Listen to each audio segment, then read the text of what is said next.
Okay. I want to look up how to charge my camera while streaming. Because a dummy battery? What does that mean?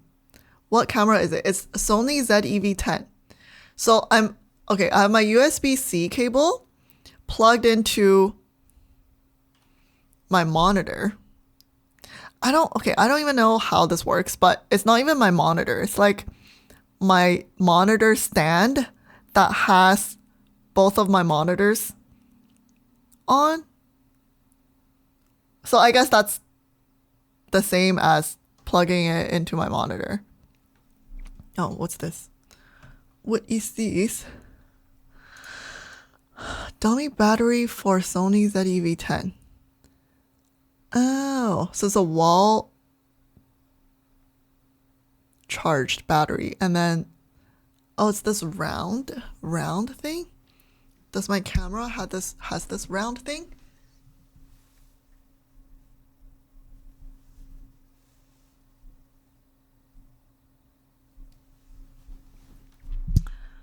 You should be able to also do USB power supply. It replaces the battery inside it. So you power it. Oh. Okay. I think I understand. So this connects to a different hole in the camera. And then the USB connection will just be for the live stream. Okay.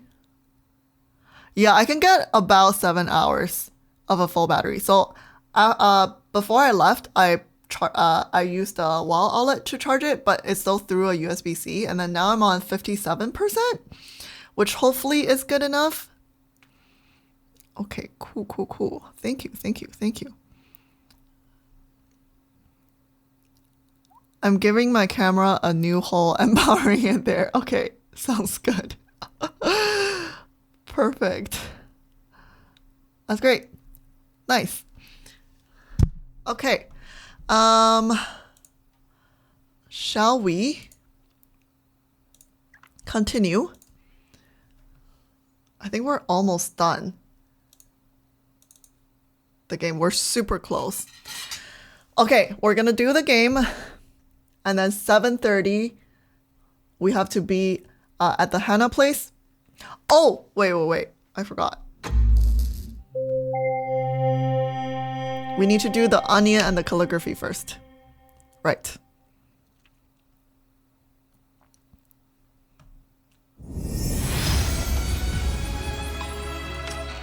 Oops. I loaded up the first Road to Empress. And wheel spins. Yes.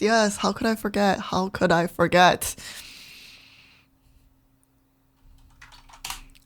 Is YouTube back?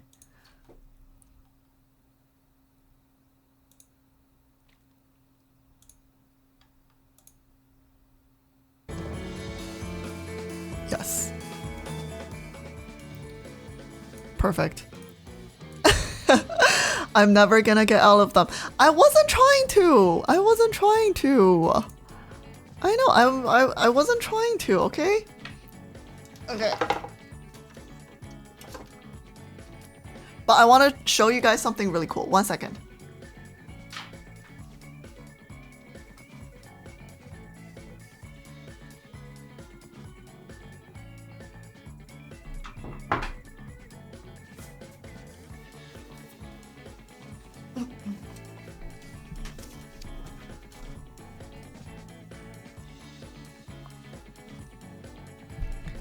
Oh, look!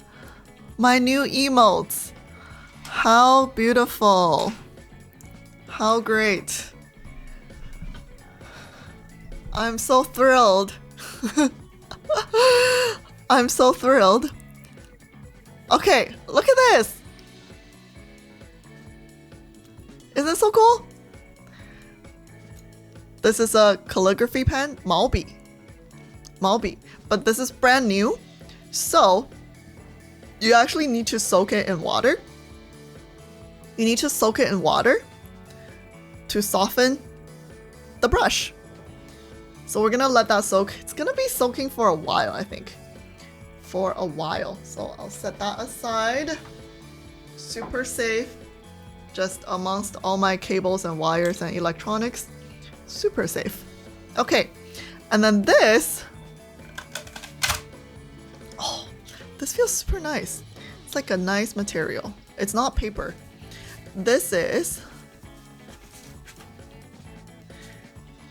called a water ink pad. So you can practice your calligraphy with water, and it's only temporary. After the water dries, it will fade. Yeah, okay, so then with this, we can write our 表表面. I think I remember how to write it. Okay, I think I got it. So that's this. We're gonna come back to this once the pen is ready. And then I also have l'onion. Did we ever land on the onion? Did we? We didn't, right? We never landed on the onion, did we? I just bought it, like, just in case I land on the onion in the future.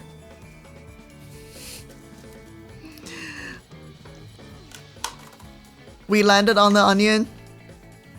Darn it. I can never outsmart chat. Darn it. You guys, your memory's too good. Okay. So I have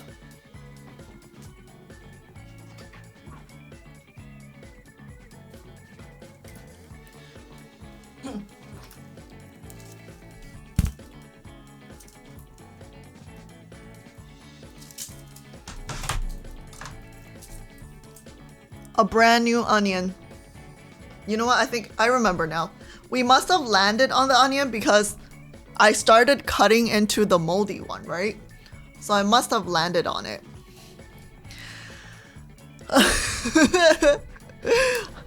At the possibility of an inkless tattoo. Okay, we must have landed on it because I started peeling and cutting the moldy one. Let me just grab my garbage can, so.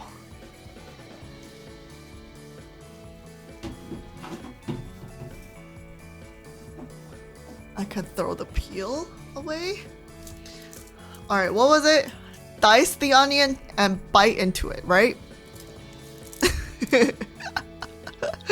We did, but we didn't count it. Not moldy? You know what? It's okay. With my luck, I'm gonna land on it anyway. So, why don't we dice half of it and then I'll bite into the other half.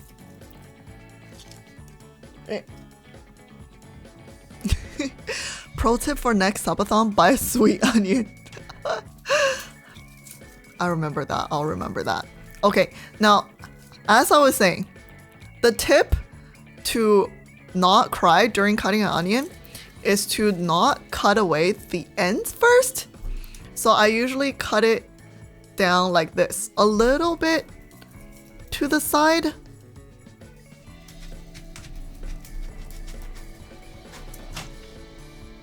Oh crap. That was too centered. Oh no, I messed up. I think I messed up.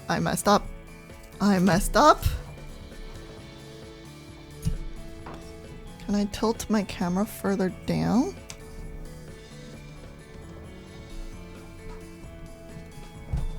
So you guys can see the onion.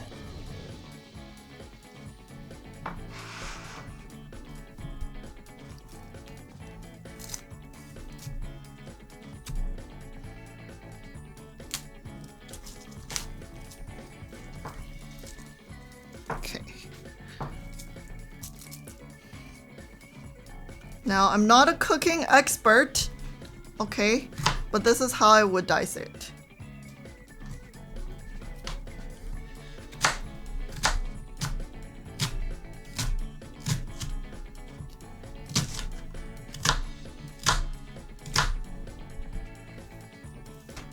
Also, this is the world's smallest cutting board.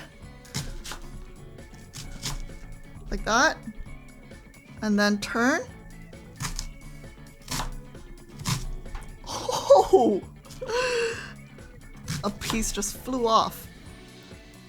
Okay, maybe I should have grabbed a bigger cutting board.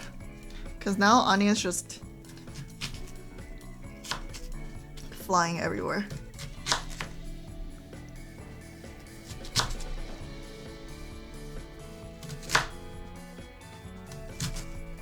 Hey, I didn't cry. That's unprecedented.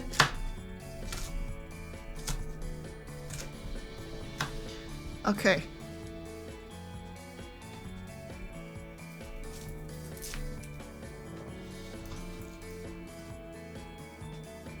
How is that?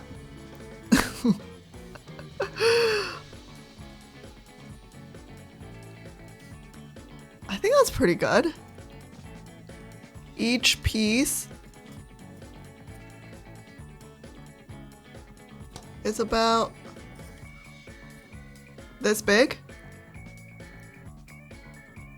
That's not bad. That's not bad. All right. Huh. I think the not cutting through the center worked. Because the trick is if you cut through the center, this part, that's where that irritation comes from. But since we have to bite into this now, let me just peel away the skin so we get the clean inside. Yeah, if I cut this off, that's where the crying happens. But I think I'm gonna have to trim it off if I'm gonna bite into it. Okay, there. Okay, think of it like an apple. I will try. Will an apple make me cry though? I don't think so. I mean, it smells really nice, and I don't mind raw onion.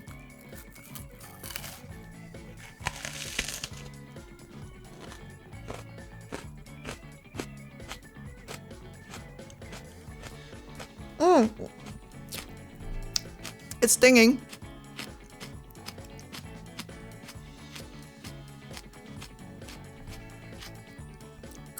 No.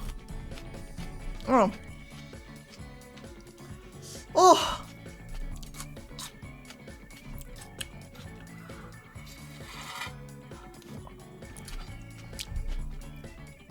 That was really bad. That was really bad. That's really bad.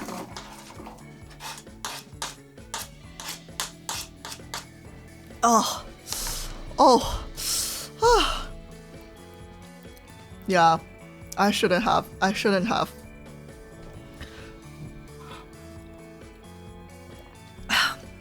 Have the Chinese drink to wash it down. This is like semi-Chinese. Honey with lemon, hot water. Honestly, okay. Oh.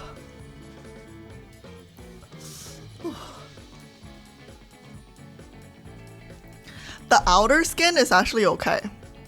It's like the inner part that's really spicy. The outer skin is actually not bad. Okay, let me put this away.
the wasabi and the onion burned really bad.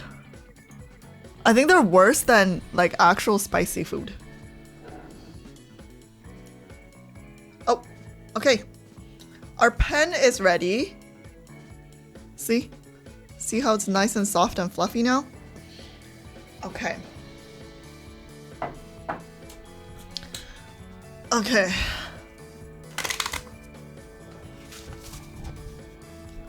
Ooh, nice. Okay. Very good. Oh, do you guys see this? See, I got a little bit of water on it and it turned black.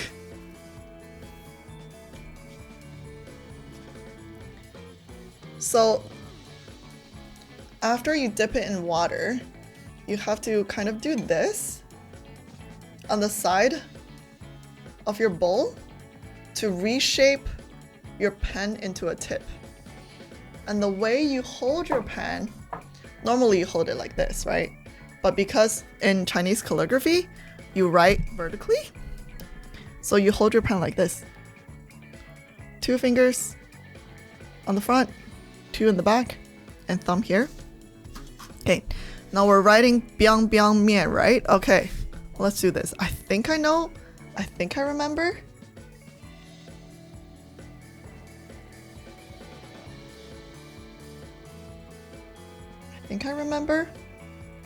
I think I got this. Someone will have to double check for me. But I think I got this.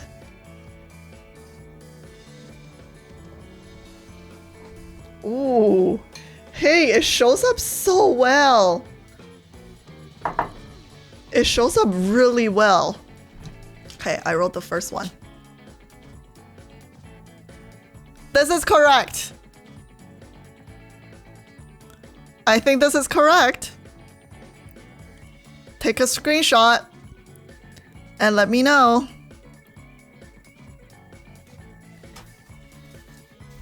I think it's correct. Okay, so second time.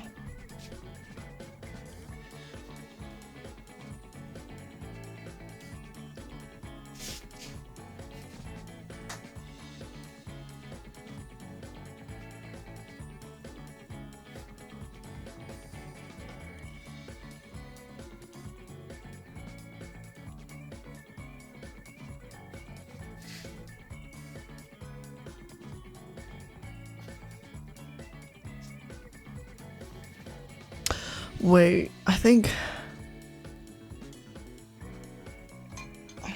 I'm missing a couple of elements. Mian. Shit, how do you write mian?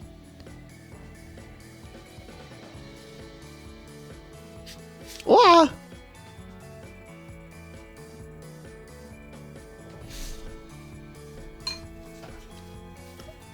It took me so long to write the second and the third letter.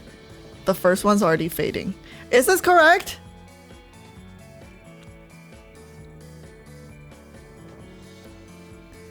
Right? I think so. 宝盖头2个撇，然后言2个腰，1个马，1个月，1个力，1个心。I think so. Let me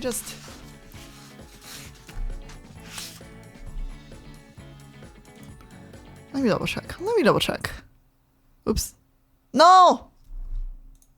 I closed out the music for some reason. Accident. Okay.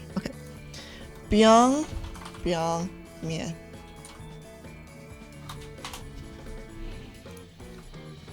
I think this is right. Oh shit. No, this is wrong. No! No, it's wrong. God damn it. I'm missing two more things. God damn it.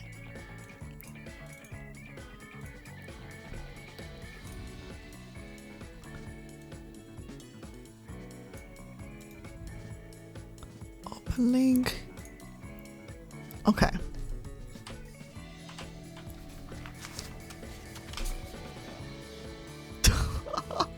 Oh no, my writing disappeared.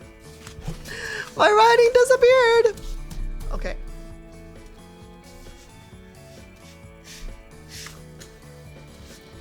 We can try it again.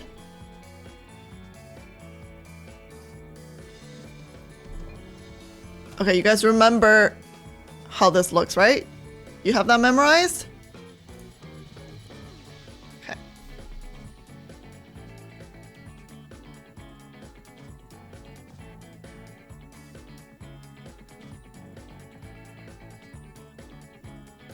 And then this horse.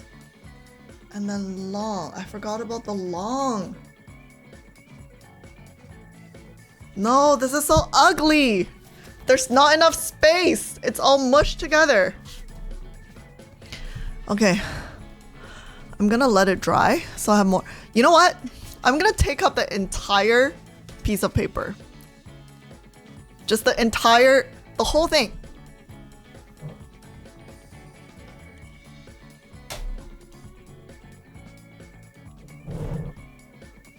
There. Okay, much better, much better. Okay.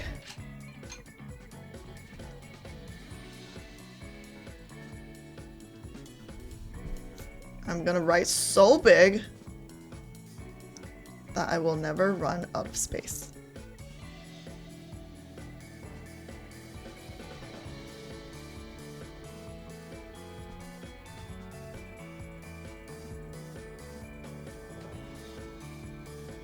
Chong.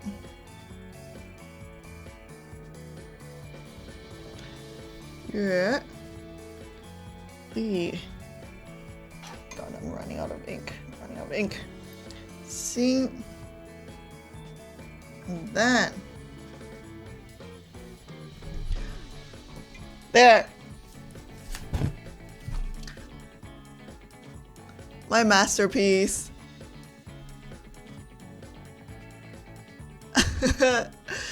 It legit does not have a no meaning. I think it's a onomatopoeia. Onomatopoeia, right? No one has yet managed to come up with a decision what it means. I thought it was like the sound when you like smash the noodle on the table, the sound it makes is like bam, bam, bam. And then they just like, for some reason, invented the worst character known to man. Not this one? What the heck is this? This is not a real thing. What? That you made this up. You made this up in Microsoft Word Paint and you just uploaded it as an image.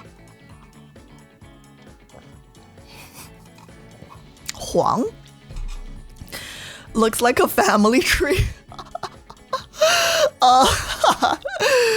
So funny. Why does everyone has the word ma? This one has the word lu. Okay, this one has a lot of animals actually. There's deer. There's dragon. There's a bird. So lots of animals. Looks like a maze. Okay, let's wait for this to dry. And then we can attempt this.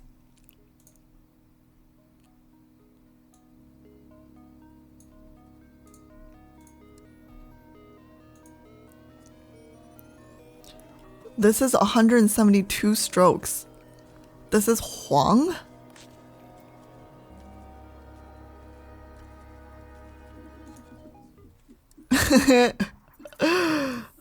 Okay, it's almost drying. Almost drying. Okay, do you think we should use, do you think there's more stuff going on vertically? I think we should make it vertical. Because I think there's more stuff vertically.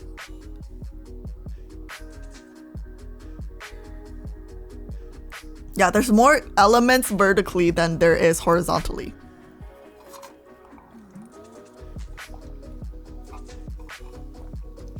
Okay.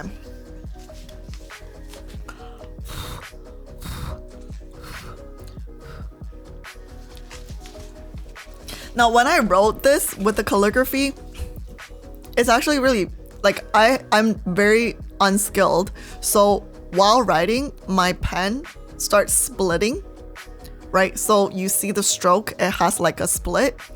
That's bad. You're not supposed to write like that unless you make it purposeful and you make it look artistic and aesthetic. But if you don't do it on purpose, it looks really bad, and that's frowned upon. Just the last bit here.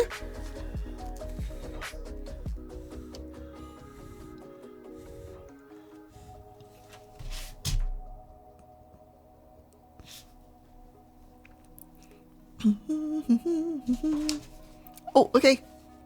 I think it's pretty good. Fairly clean. Okay, we're gonna make it vertical. And then... Alright.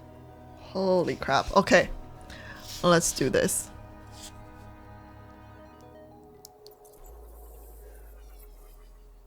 I'm gonna make it ultra big. Dude, I feel like by the time I get to the bottom of this character, the top's gonna fade.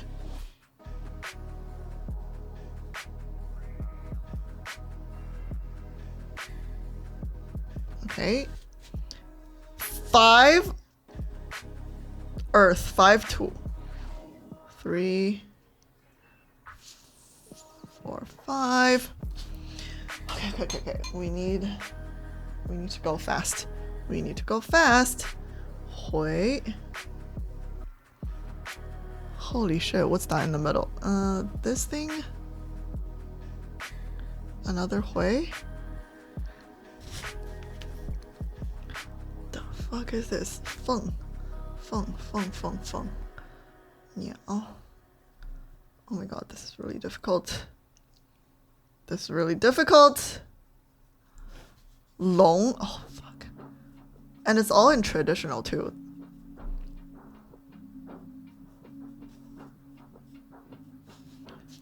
God damn it.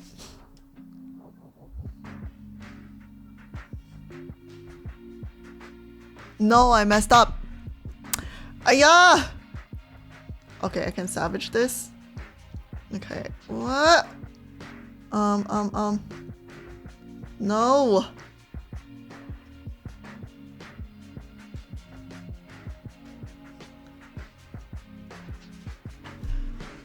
No, I'm so lost. No, and then the top part's starting to fade. No.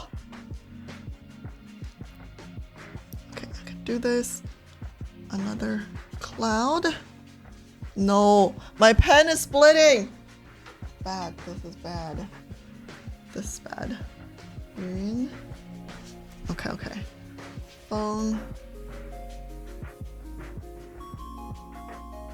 Ooh. Why are there so many deers? Why are there so many?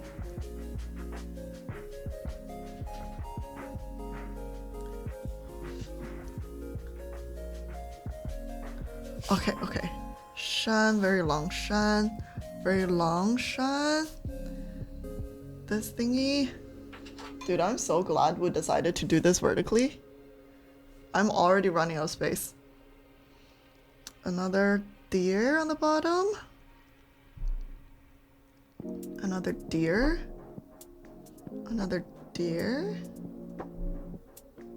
Oi. Oh! Huh. Okay. No! The top is fading!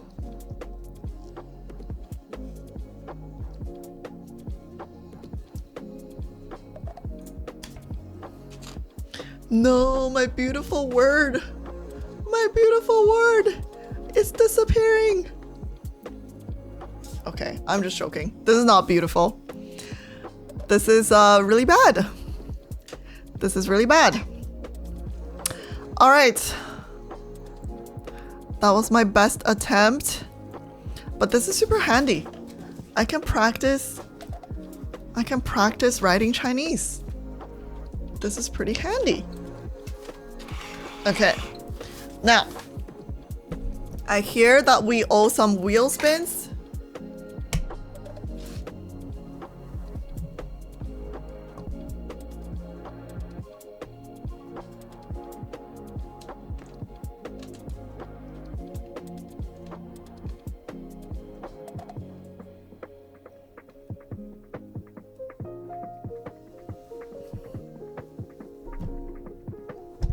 Nice. Okay. Oh, it's kind of lopsided.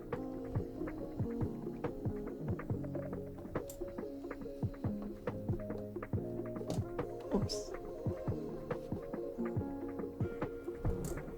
Oh.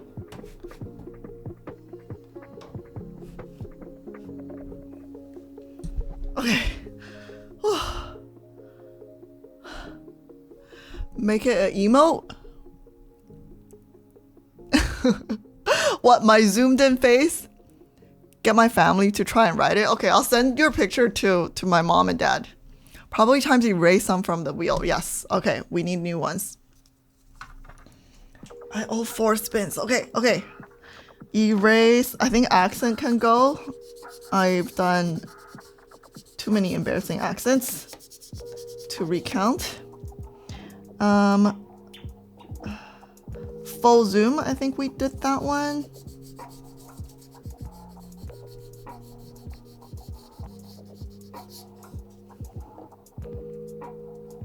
Shopping, we can erase.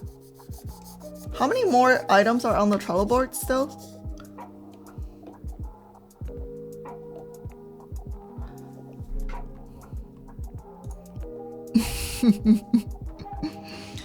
Oh, still 12 more on Trello. Okay, we can... I think this was not a non-repeat. And then talk to an object is a non-repeat. Okay. I can bring 2 back. Okay. Let's see. Trello.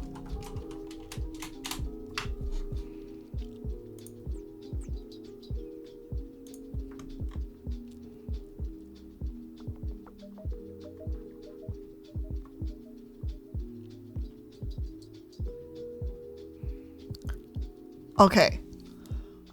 Do we have third person on here? Ah, we didn't. Okay. So third person, that's only refer to myself in the third person. Drink cup of water with hand behind back. Okay, drink water. And then give step-by-step tutorial on how to drink water. Water tutorial.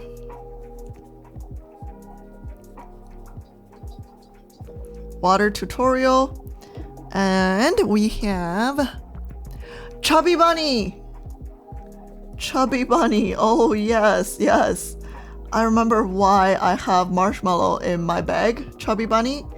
Okay, 1, 2, 3. There are 3 more blanks. We can bring some back. You guys can help me decide. Thank you for the sub. Cree Fellow.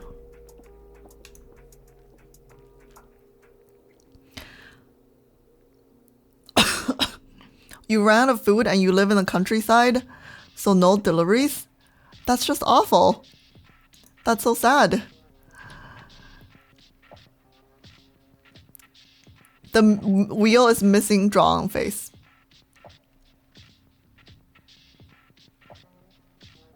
Oh, say everything twice. Say twice. You guys want to bring drawn face back?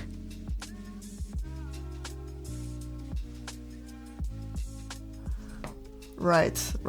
Draw on face. Okay, fine. Draw on face. No, Unival! Okay, if I'm going out for the henna, I'm removing this. If I have anything on my face, I'm removing it. I don't want the nice lady to think I'm a weird person. I think I already scared her with asking her if I can live stream. Okay, there's one more blank. It does say indoor only. See, I had foresight.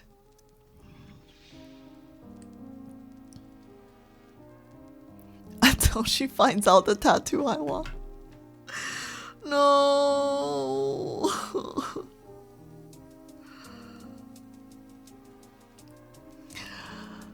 No. Chubby Bunny. Yeah, we have Chubby Bunny.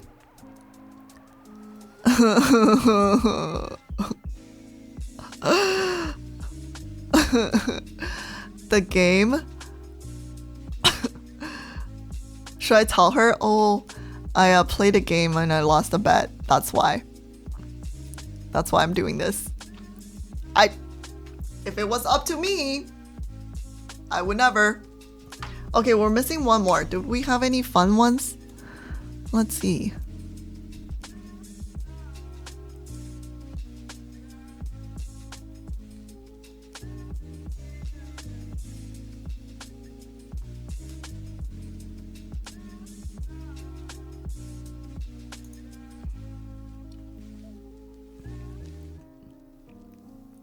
Did I eat natto? No, I didn't. Because I forgot to buy it. I'm sorry. Is it like a real lifelong tattoo? No, hell no. The real lifelong tattoo is for a bajillion subs. Where was this? 10,000. And it cannot say made in China.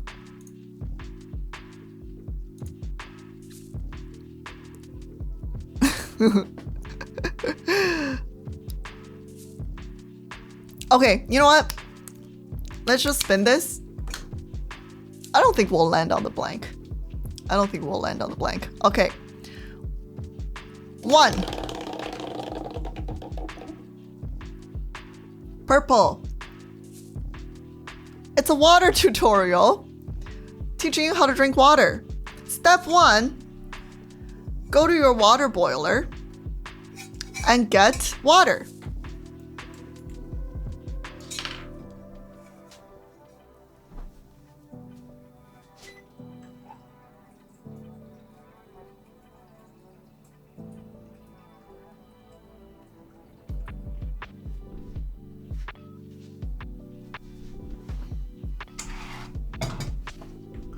All right, did you guys do step 1 yet? I know step 1 is difficult for some people because not everyone has access to a water boiler. But you can also use a kettle. Now, step 2 is you need a something like called a spoon. Okay, this is called a spoon. Now, you may think this is a fork because you probably have only seen forks before, but just think of a fork without the openings in the middle. Okay, it's fully enclosed. That's called a spoon. Now you take your spoon and you scoop a spoonful of the water, and then you blow on it. Okay, to make sure it's drinkable temperature. And then step 4 is you open your mouth and you put the spoon in, and then you drink the water.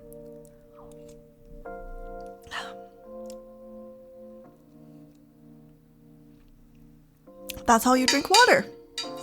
Yay! Good job, guys. Good job. Now you know how to drink water with a spoon. You got lost.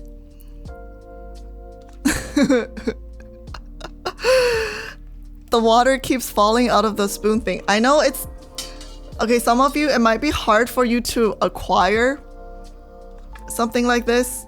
I know maybe not everyone has used one before, but you know, a ladle, a spatula, a spoon, anything works. Anything works. Hopefully I pass the test. I'm sure you'll do. I'm sure you will. Got lost, I drowned. Okay, I think you messed up step 4. Now, step 4 is you open your mouth and you put the water in there. But I think you might have went a little bit too far up and you put it in your nose. Now, if you do that, you might drown. So you gotta be careful. You gotta be careful. Okay. Spin number 2. What is this? Pink? No!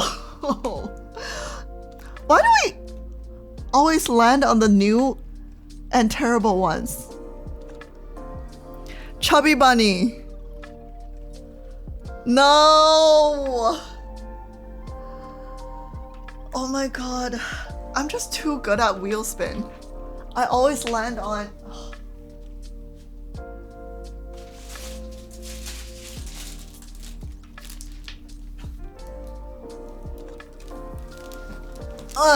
I always land on the good ones. I always land on the good ones. Okay. Let me roll this up first.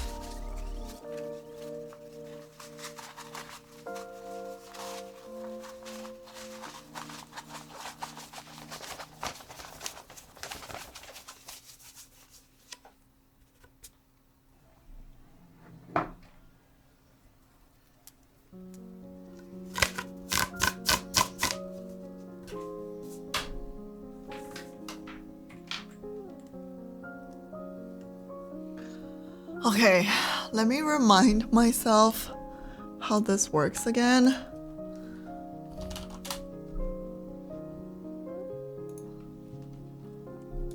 Chubby bunny challenge.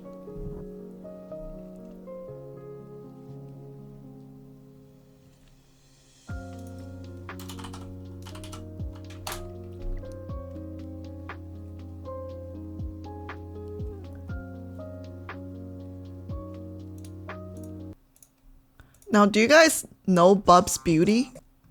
She's this makeup blogger that everyone watched in high school, and I watched her when I was in high school. And I remember she did the Chubby Bunny challenge. So let's just see.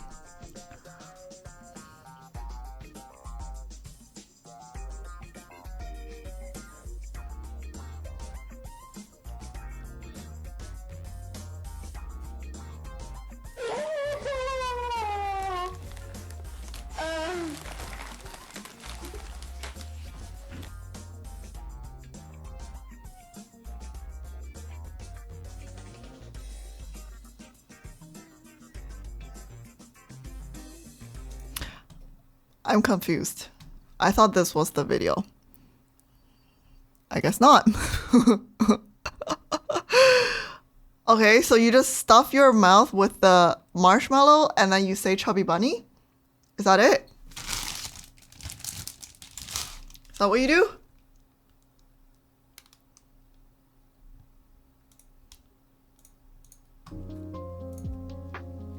After each one.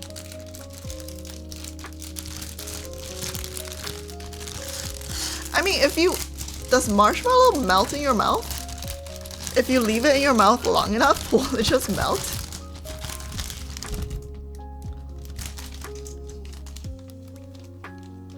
Oh, you go until you can't say it anymore.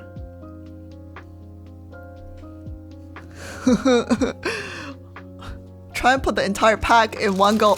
Hello? The entire pack? Oh, you know what? If I like squished it enough, maybe? Can I squish it? Can I squish it first? Yeah, these are really big. Why did I get this? Holy crap. No. Alright, so 1. It's already kind of hard to talk.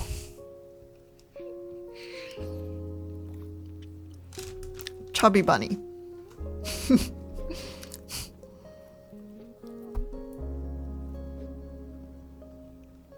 Chubby bunny. Okay, where does the third one go now? These are so big. What the heck? I think I'm done after the third one.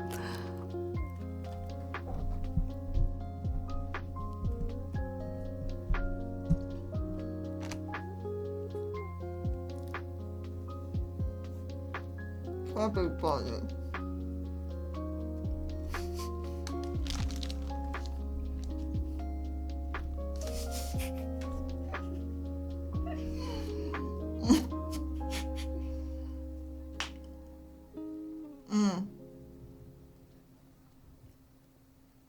Can I start chewing?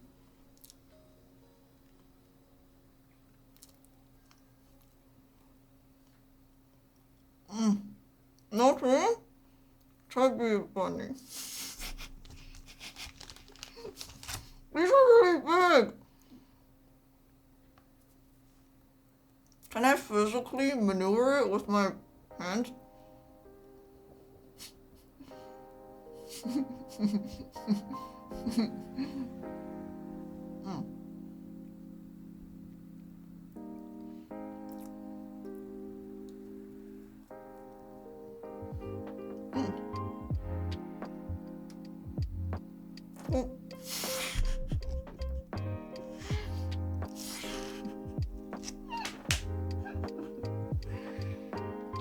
Chubby bunny.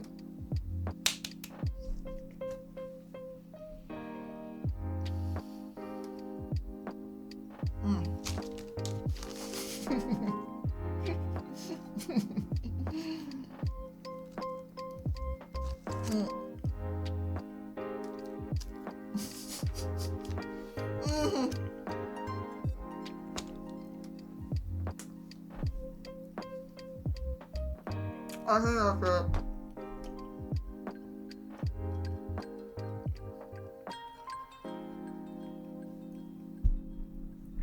I started chewing.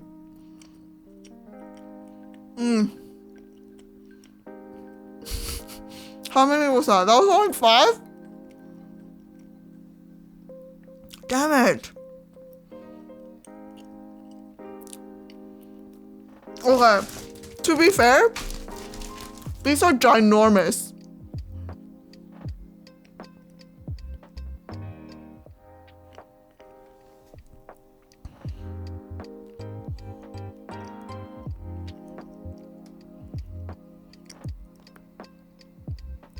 It's like a huge cylindrical piece.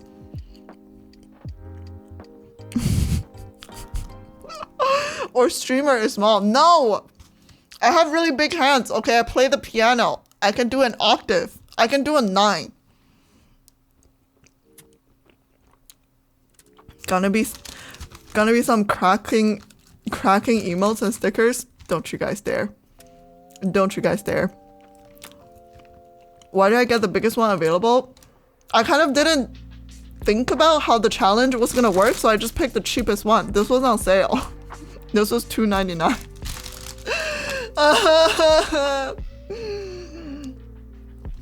It's already done.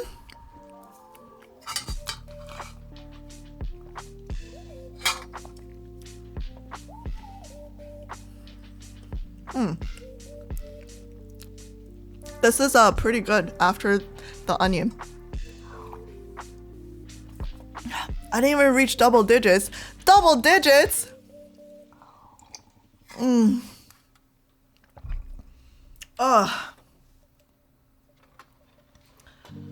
Okay. Okay, that was what? 2 spins? That was 2 spins?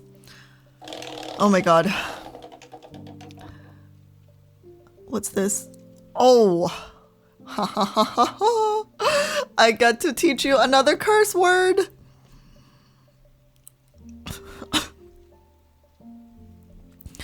I get to teach you another curse word or whatever you guys want to learn in Chinese. Hey, hey, hey. Uh-oh.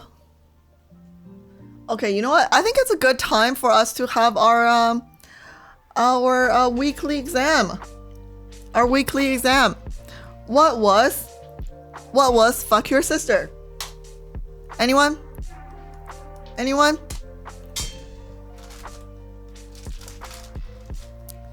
Anyone remember?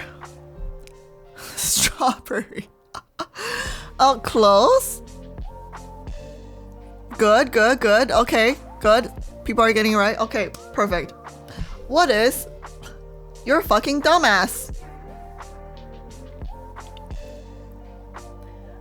You're a dumbass.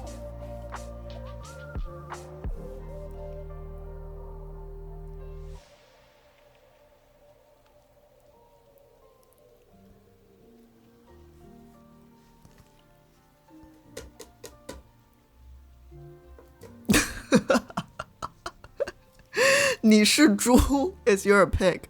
Close, but not quite.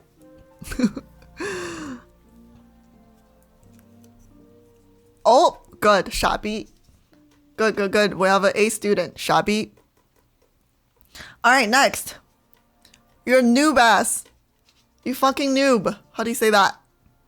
You have some toxic ones from gaming?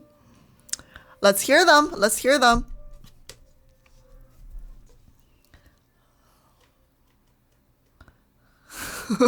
Ren.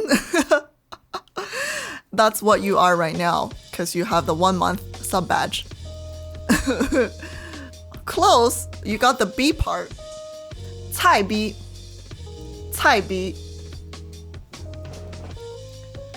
Okay, well, I give you guys a 60%. I give you guys a 60%. Okay, Zach has one. 笑死，带你真累. That's pretty good. Oh. That's pretty good. That's LOL. It's so hard carrying you. And then the other one, 就这，你还是回去打人机吧. That's it. You should go back playing bots.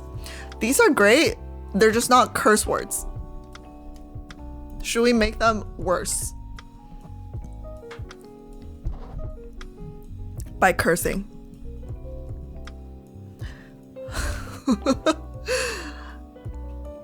Let me think.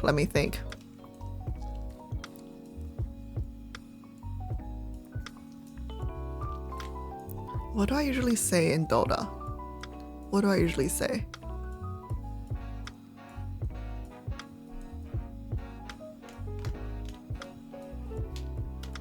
Okay. How about it's so hard to fucking carry you? How about that? So hard to fucking carry you. 我他妈带不动.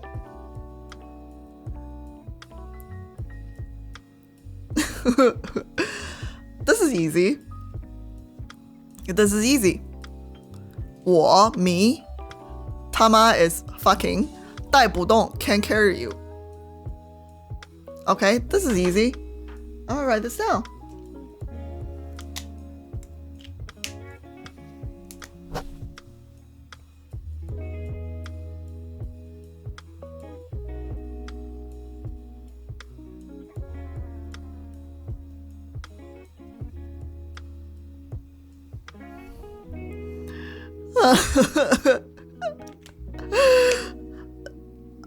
Zach, how do you know so many toxic phrases in game? Holy. What's the difference between 操 and 他妈?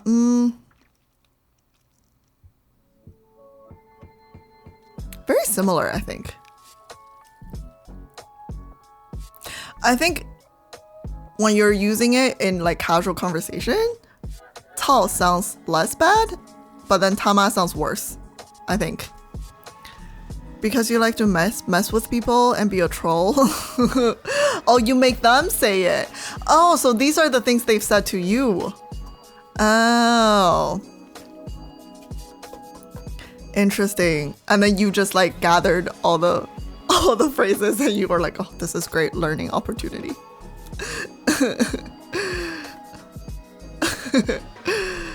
Okay.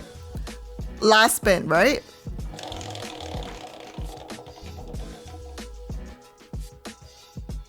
No way.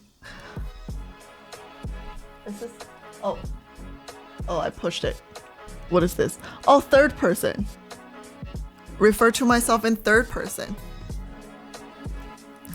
Refer to myself in third person. What do you mean, wait? What? No, I didn't. I'm pretty sure it was like this. It was still on blue. I just leaned in and it moved to more blue. 3 minutes.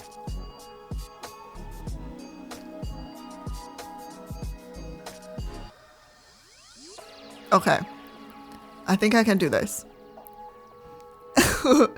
I know, it's not like you guys can remember it anyway. What was the one I just taught you? If you remember the one I just taught you, I'll teach you another one. Go. Anyone?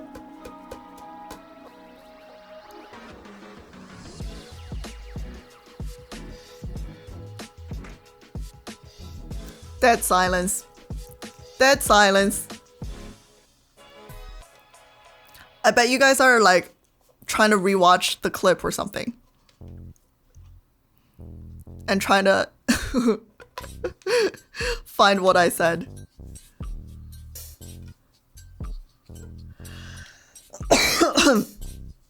Yeah. Nobody can find it. Nobody knows.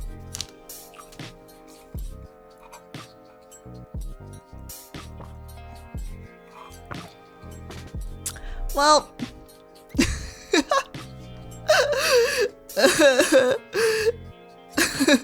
too busy making chubby bunny emotes.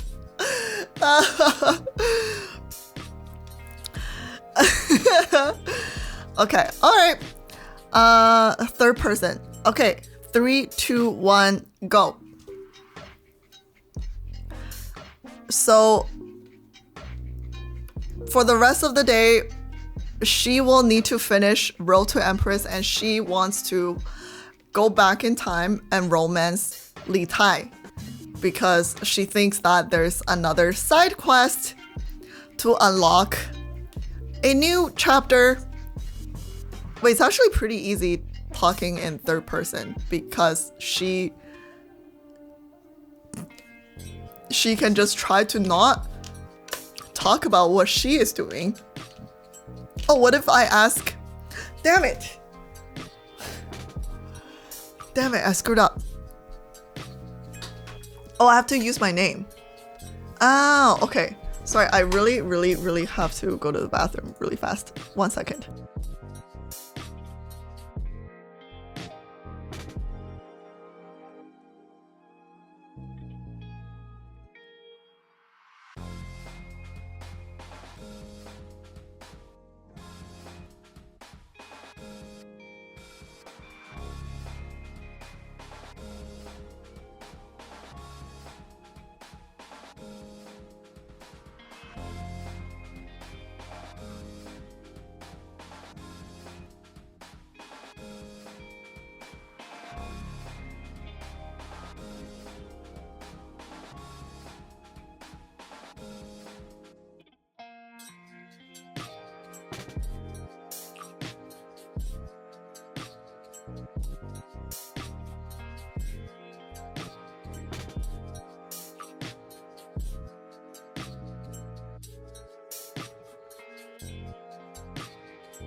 Okay, so I need to use my name?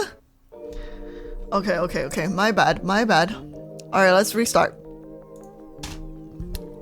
So this afternoon, Aina will have to finish playing Road to Empress.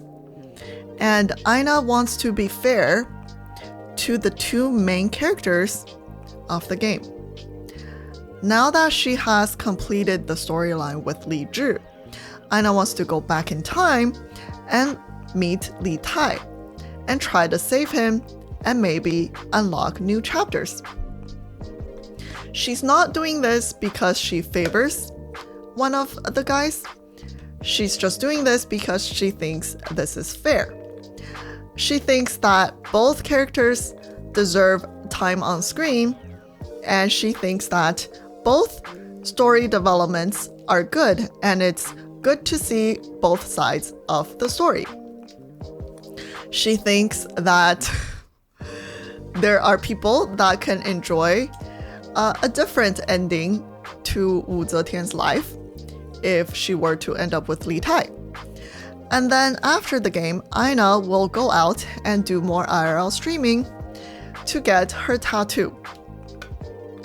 The tattoo was decided upon by her lovely Twitch viewers, and they have decided on the very philosophical phrase, made in China. Aina feels super excited about this tattoo. She thinks her boss at work is going to love it, and she thinks it looks very professional and elegant. She can't wait to show all of her patients.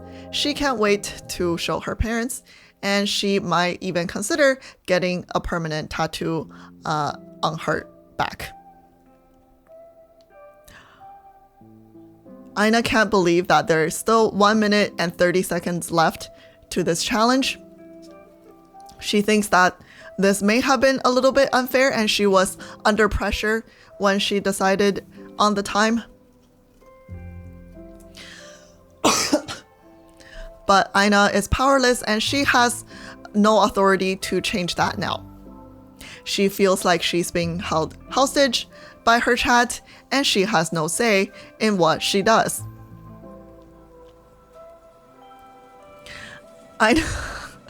Aina was, in fact, made in China. That is indeed correct. Aina doesn't know why this suddenly turned into a robotic table reading voice, but when one refers to oneself in the third person, one should remove all emotions, and thus makes one sound more robotic. Aina thinks this is a really good challenge because it is good practice for English. Yay! Help! I've been kidnapped by a robot.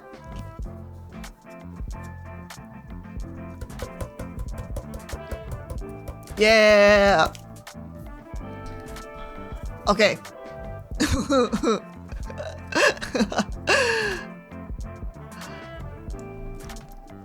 That was pretty good, right? I didn't break character. Not even once. Okay, let's get back to the game, otherwise we'll never finish. We still have to save Li Tai, remember? Remember? That was our main goal. Remember? Remember? No? Nobody remembers. Nobody remembers. It's okay. Nobody remembers but me. I'm the only one that cares. It's okay, as long as I remember. 叛军打着匡扶李氏的口号，那我便任命一个真正的李氏族人。War breaks out. Next. 拖下去！还我圣朝安宁！ Road to Empress Part 2. 若在天有灵，定要同心疾首！恳请太后还政！恳请太后还政！恳请太后还政！恳请太后还政！还我圣朝安宁啊！你们 All of them? Dude, I'll have only one 外敌 ally. 当前，你们不思对策，却是与叛军站在一边。太后，臣等绝非站在叛贼一边，而是站在圣朝将士一边。这些是从前线阵亡将士身上发现的。恳请太后读一读吧。Oh no.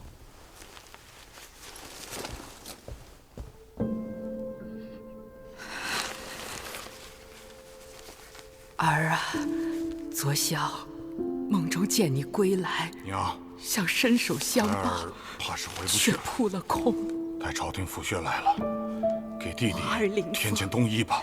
大帐冲锋的时候不要太好好靠近，的活着，为娘不要你活着才不祸会愧军功，对父母，只愧对妻儿想要你。平安回家。昨日我杀之敌，乃同乡故友张琪。我把我的一缕头发寄回替家书一并寄。若我真的埋骨他乡，收拾不成，孩儿许愿回不去，就用他葬在坟里吧。千万别告诉娘亲，你们俩多保重。母亲不要伤心。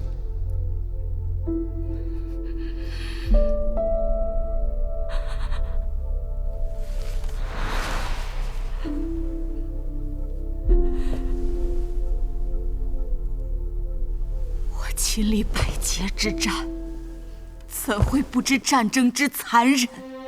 如此更该全力抗敌，速速平定战事。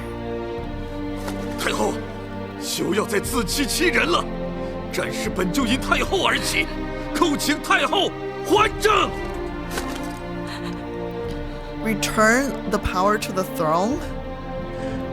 My bastard of a second son. 我励精图治，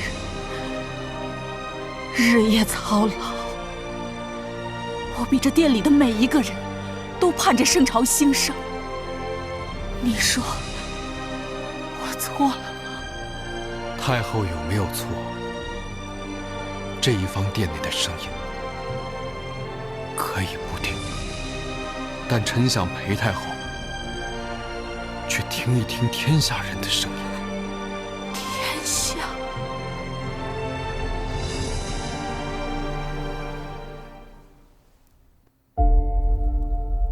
，Oh, I get to leave the main mall? Listen to the people. Oh, there's a new clan, the blue people. The blue people. 请太后还政！请 No. 太后还政！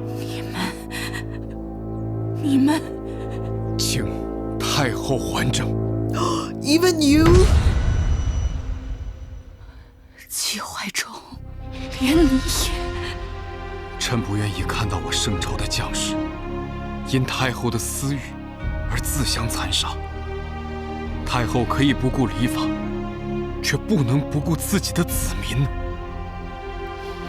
你以为我还政，战事就会平息吗？臣只知道，若太后不愿还政，就会出现更多的徐敬业揭竿而起。 Cheers.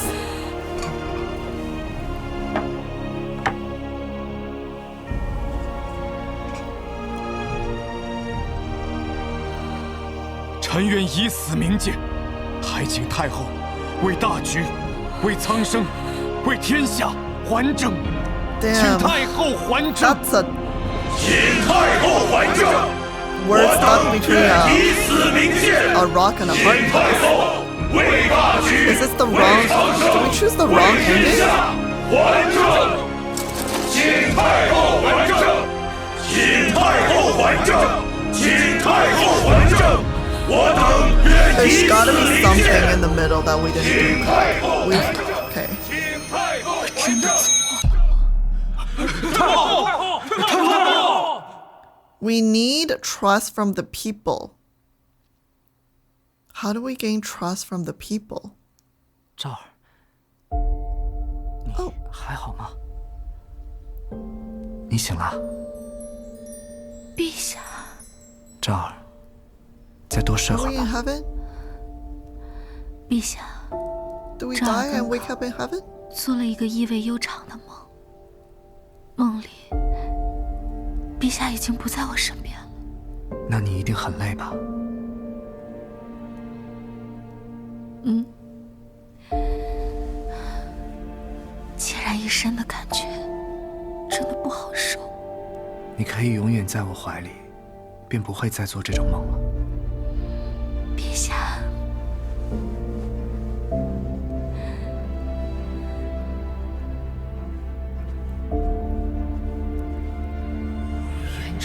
长，不元长，是在叫我。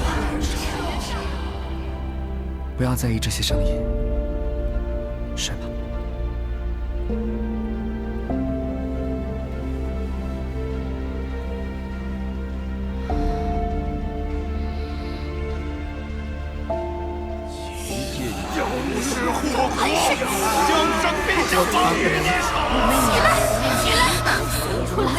这些人阴魂不散，我要和他们做个了断。赵儿，别走。武媚娘，出来！出来！出来！出来！我不希望你继续受苦，留在我身边，好吗？ No, we need to go out and beat the emperor. I can't just lie here with you all day. 陛下，赵儿此生还有必须完成之事。I'm just worried that we didn't choose the right path. Because we didn't win over the people. They keep talking about how the people don't agree with me. But when do we 你一 get 直都有 to... 自己的主见，那便去吧。 When do we get to do that though? 谢陛下。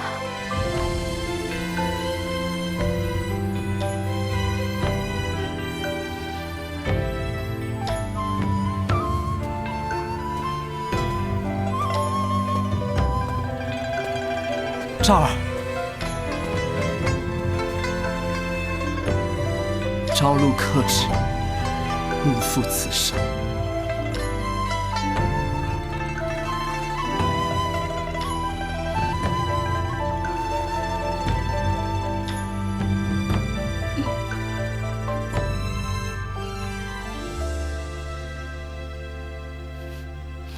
Now you go out there. Go out there and do your job.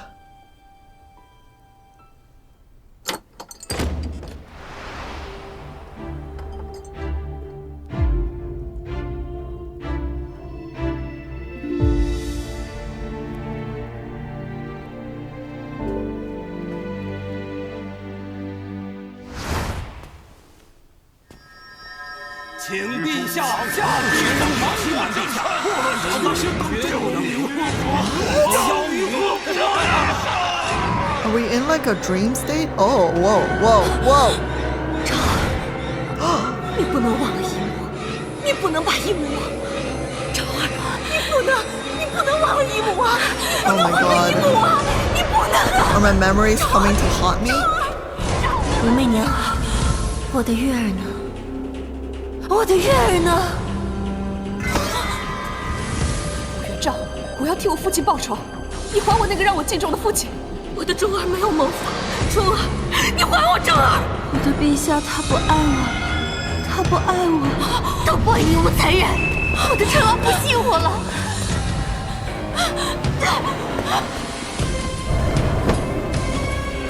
武媚娘，这几十年的后位，你做得可舒心，可满意？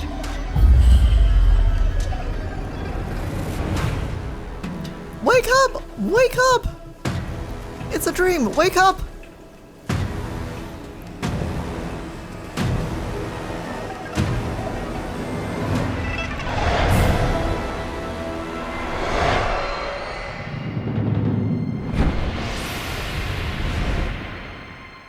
我们彼此争斗，斗得你死我活，到头来，我还是被这高高的宫墙 遮住了望眼，胜如何？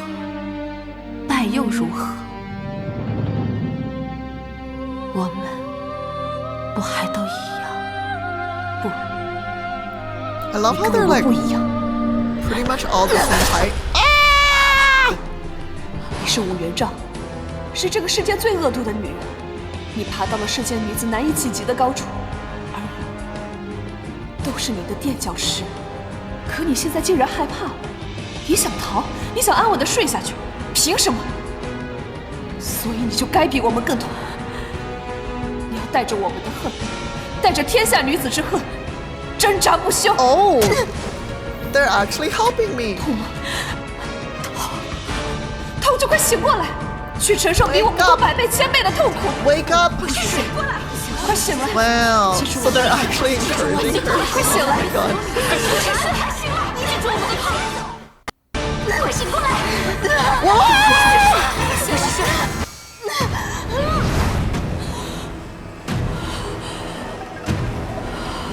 Dude, we've awakened some. Whoa!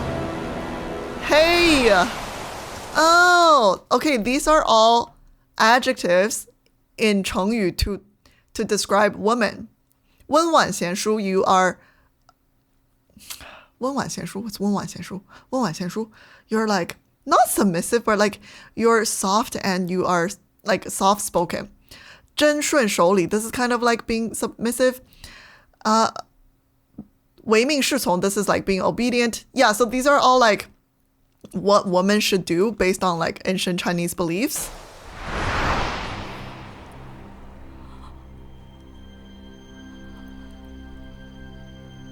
Wow, I like this. Yeah, so these are like shackles that have bound women for years. 逆来顺受, 敛气, 敛声屏气, 委曲求全, 三从四德, 守身如玉, 温顺乖巧. 你还好吗？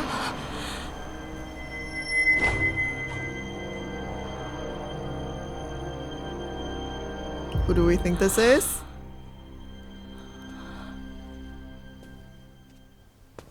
Is it us?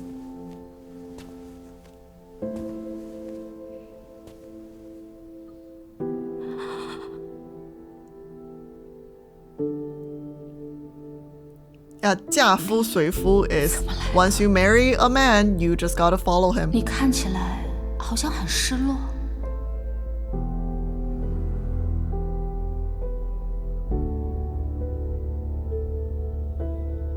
如今，我众叛亲离，受世人唾弃，战火皆因我而起，连我最信任的臣子也离我而去。我是不是让你失望了？你觉得自己做错了吗？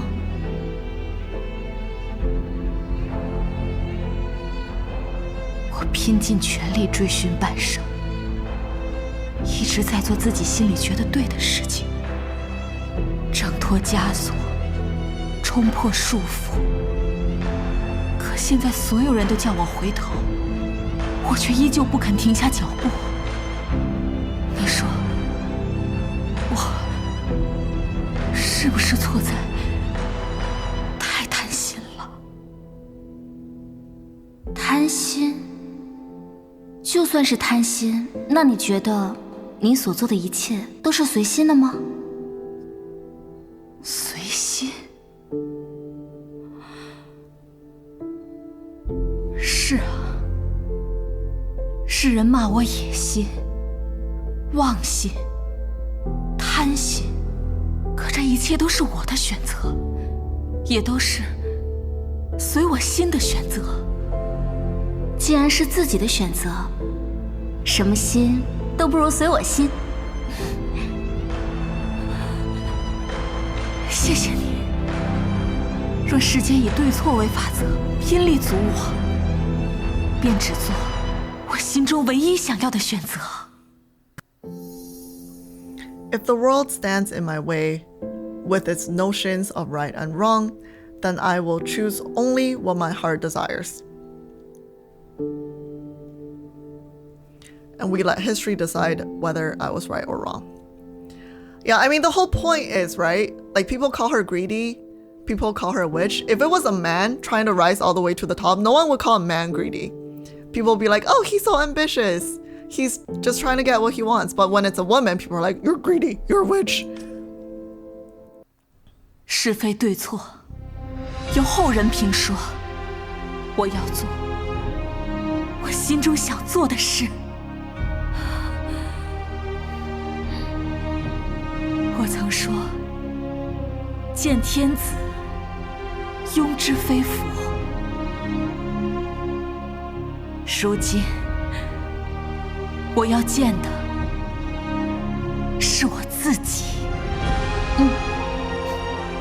给你。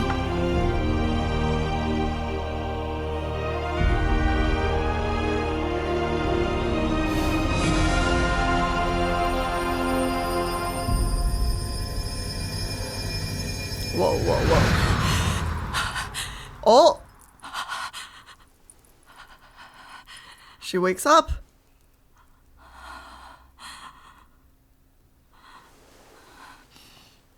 I feel like the aging makeup is really well done. 我比任何时候都清醒。 Okay. 是非对错，且由后人评说去吧。我要做我想做的事。细心。 Mission unlocked. Win the hearts of all. 昨日退朝后，主子便一直将自己关在书房。 Alright, 细心很担心主子的身体。哇！主子接下来打算怎么做？ Okay, we need to win over the heart of people. 安内。如今，朝堂内反武势力众多，朝堂外叛军士气高昂，欲让外者必先安内，而非常之事，当用非常手段。你设四色铜轨，分治四方，揪出朝堂上各怀鬼胎、扰乱人心之人。罪臣程务庭妄图动摇社稷根基，非为庶人，此生不得入军营。你以雷霆之势，迅速平息朝堂内乱。臣永远感念太后的知遇之恩。 So we need to solve internal problems first. 愧对圣朝。而此次内乱之中，还有一人正等待着你的裁决。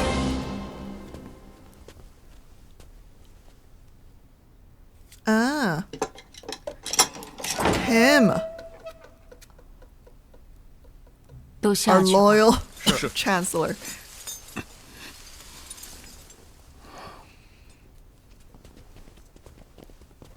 臣拜见太后。今日你不必当我是太后，你我已有30年的交情， 30也 years? 称得 That's how 上 long 一 it's 句 been? 知己。便坐下闲话1、2吧。 Is this all strategic? Are we trying to let his guard down? “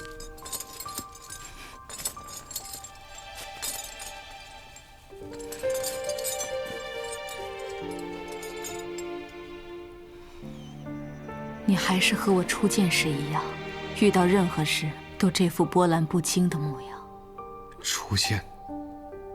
当年我们初见时，计谋险遭暗杀。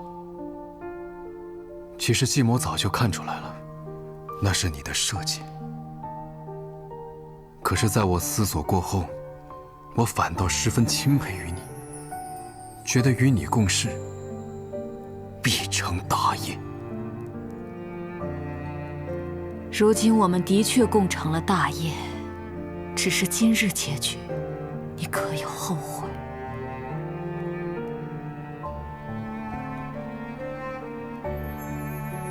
我从未后悔。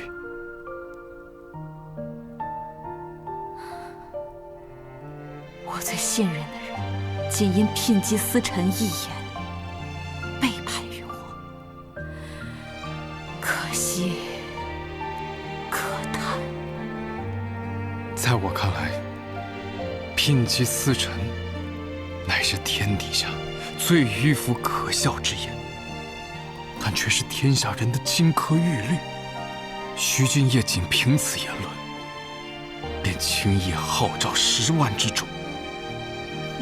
若太后继续执迷不悟的话，还会有张敬业、王敬业，圣朝必定陷入无限的战火之中。臣不愿意看到太后背负着千古的骂名。I cannot bear to see you burdened with eternal infamy. I will stamp out their prejudice along with the flames. Then I'll build my golden age, no matter what they call me. I think choice B sounds better. 你在我身边为宰相这么多年，却依旧不够了解我。你真的就对我这么没有信心？觉得只要我掌权，天下就一定会大乱吗？若我可以开创太平盛世， A new 又 era. 当如何？ A new dynasty.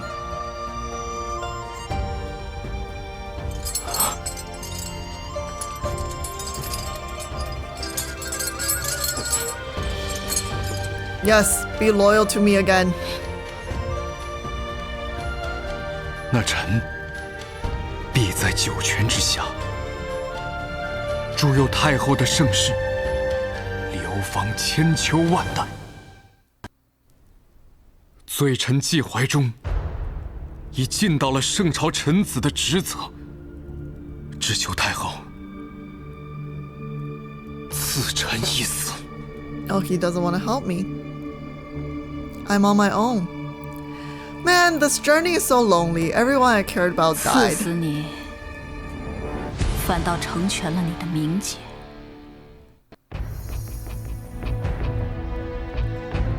I will let you live to witness the golden age I will build. 你就在这牢里守着，好好看看我的路如何走下去。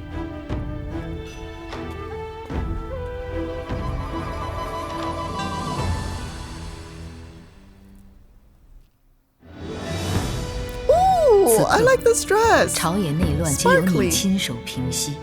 Oh, 内忧季节， good. 再无 The 撤 house is in order.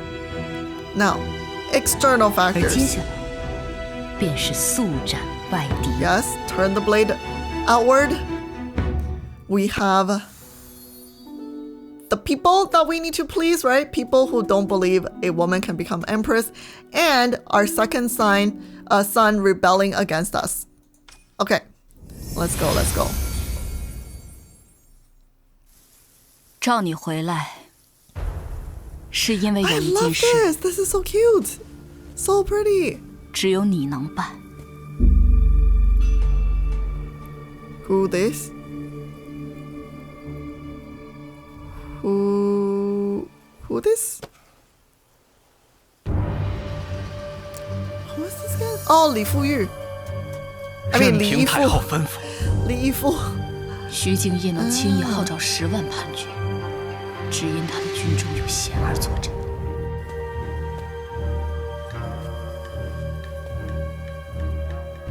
这是蛋儿前几日所做的辞帝位书，在贤儿等人眼里，当年是我放弃了你，你现在就作为我的敌人，凭借此书，冒充蛋儿的使者，获取贤儿的信任，设法离间贤儿和徐敬业。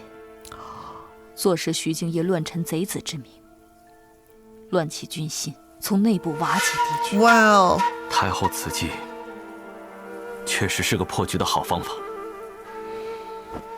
臣 break their loyalty to each other。但在臣临走前，有个问题想问太后：太后不惜母子反目，背负骂名，也要将朝政独揽手中，如此执着究竟是为何呀？臣想听太后真心话。 Will you tell your confidant, Li Yifu, the truth? Everything I've done was for the Shang dynasty. Everything I've done was for the late emperor. Everything I've done was for my own ambition. Well, we all know which one is the truth. Now, the question is, do we tell him the truth or do we make up a lie?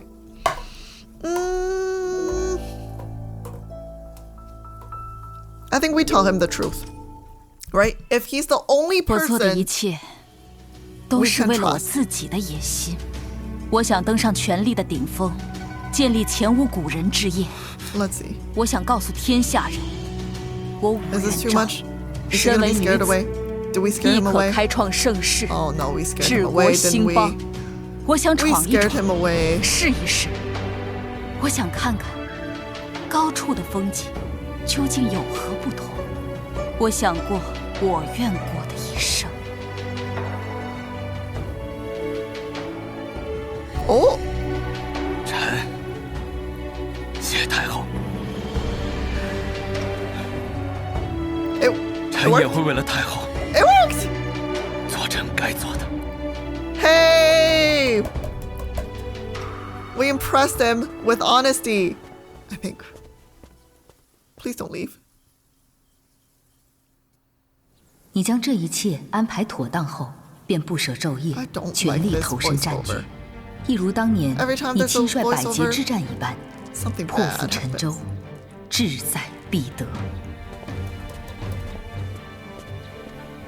太后，属下已按太后吩咐部署粮草，分水陆3线送至前线。辛苦你们了，下去吧。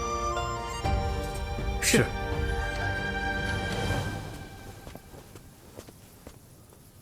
主子，你已经几日没合眼了，如今战事日渐明朗，还是要保重身体啊。小柚子，陪我走走吧。是。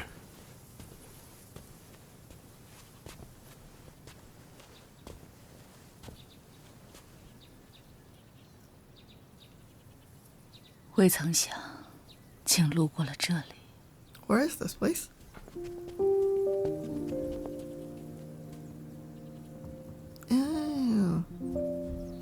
一晃，已是几10个年头了。How old is she now? 大名鼎鼎的罪臣上官仪的孙女，今日这衣服洗得如何了？上官婉儿又在 I think 干活的时候 historically she died at age like 80 something. 口口声声说认命的是你们，可你们不过是自欺欺人罢了。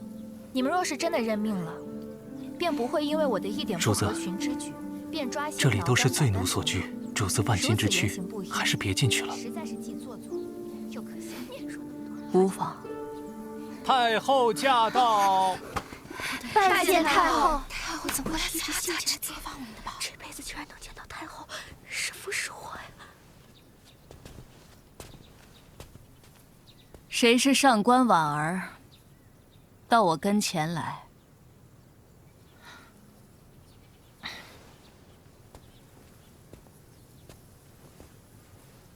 奴婢上官婉儿，拜见太后。你是上官仪的孙女。武后身为女子，理应安守后宫。可这些年，她却聘击私臣，一步步乱我圣朝纲纪。回太后的话，是。She looks very cute but very young. What do you want to ask her? Do you guys remember him? He's the teacher of both of our sons. Do you believe your grandfather, Shang Guanyi, was innocent? Why do you love reading? I want to know why you love reading.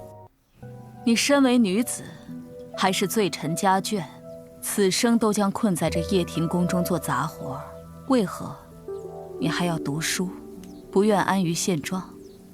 太后不也走上朝堂，不愿安于后宫吗？大胆！ How dare you speak to me like this? How dare you speak the truth?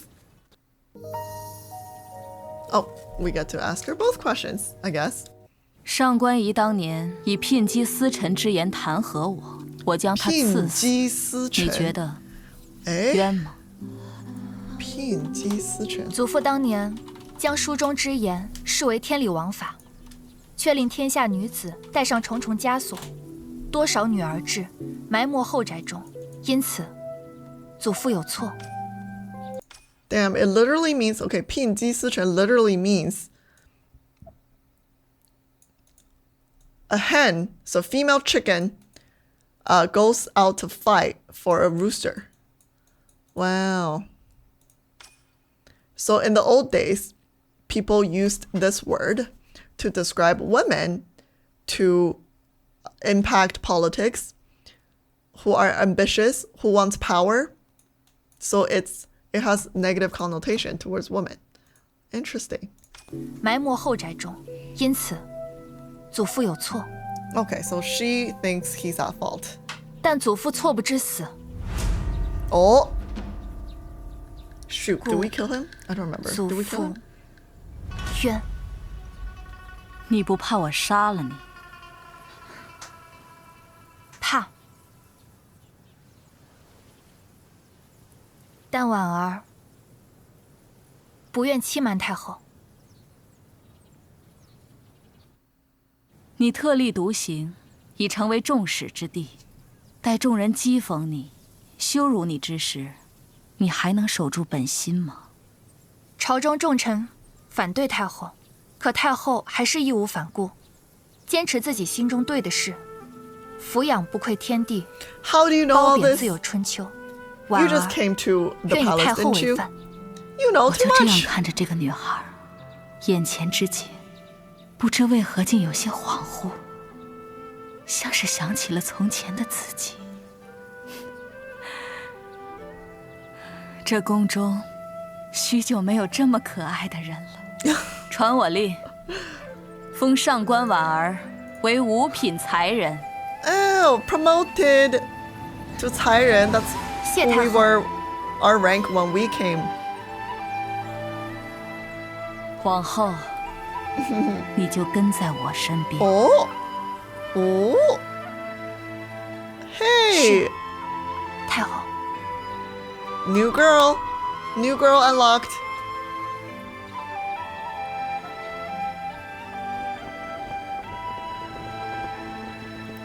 I like this shot, it's very pretty.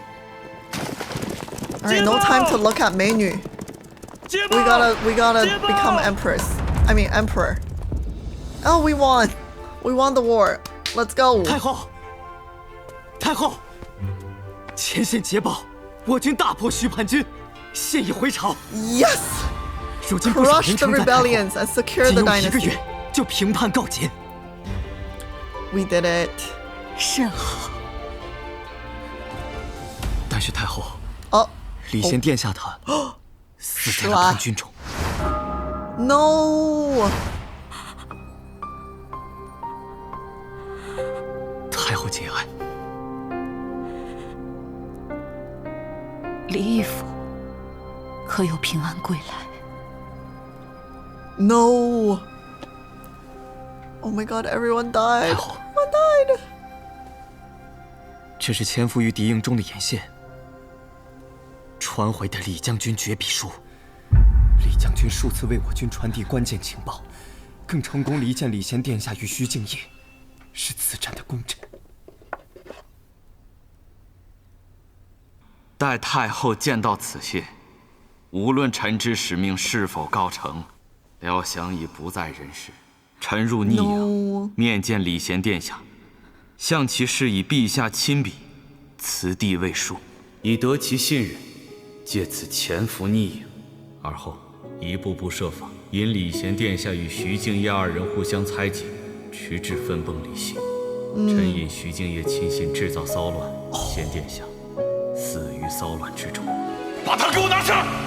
徐敬业，你先持殿下挑起战火，住口！但李将军他 Oh no. 他在敌营牺牲了。此乃臣为太后所做最后一事，臣愿助太后独行不息，所愿皆成。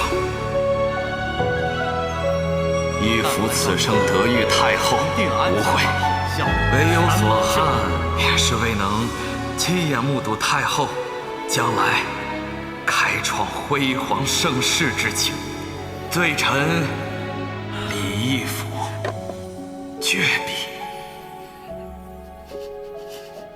I do like the way he like had 徐敬 she 业叛 handed 军 out 被 the 彻底击溃 task. 后，徐敬业死在了乱军之中。 Black 和徐敬业的死讯一起传入洛阳的，还有一封曾经流传在民间的讨武檄文。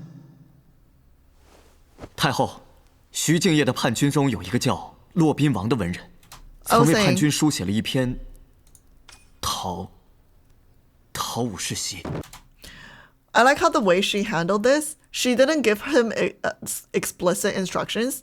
He just told him her goal, and then he can devise his own plan on how to, break the alliance between the two guys, right? I think that's a really smart move because she's not there on site. She doesn't know the full picture. She sends him and it's like, hey, I want this to happen. You just make it happen. 在民间传得沸沸扬扬。讨武誓檄，呈上来。太后，此文通篇诽谤，言语不堪入耳，实在是。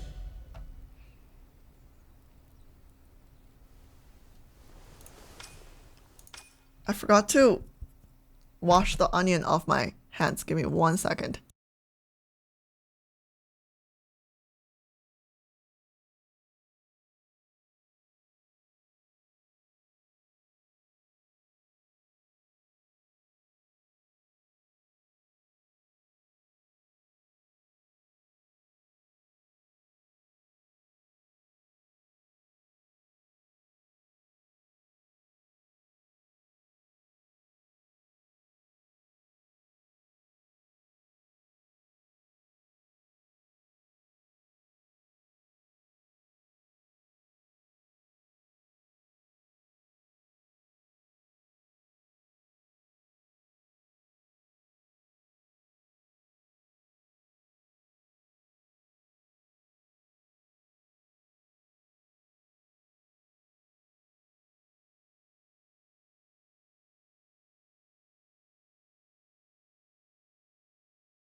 Okay, my hands smell good now.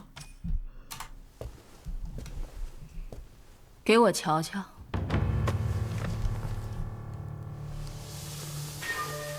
为临朝武士者，性非和顺，帝时寒微，西充圣地下臣，曾以更衣入室，既乎晚节，秽乱春宫。前引先帝之私。 因图后房之弊，入门见疾，峨眉不肯让人，眼秀宫缠，狐媚偏能惑主。请看今日之狱中，竟是谁家之天下 ？For the English subs, because I actually can't understand what they wrote.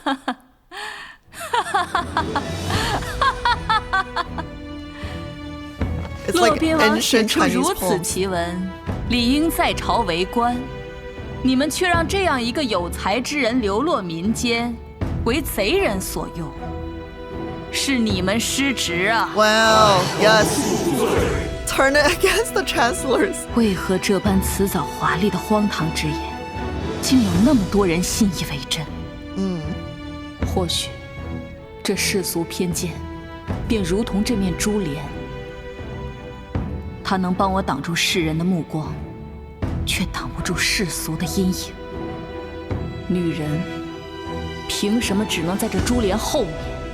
是时候改变这一切了。Break it. Break it. Wait, actually? No way. No way.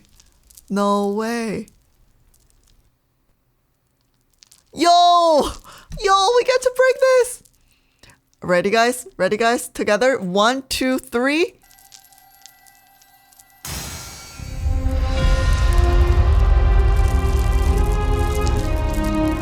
Wow.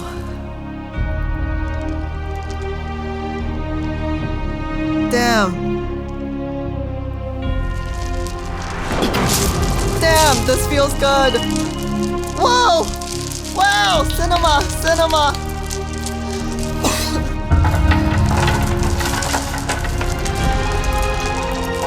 大珠小珠落玉盘 I just remembered that poem. It describes the falling of pearls. The sound 我要让他们明白 of falling of pearls. 女人可以做皇帝，我便是天命所归。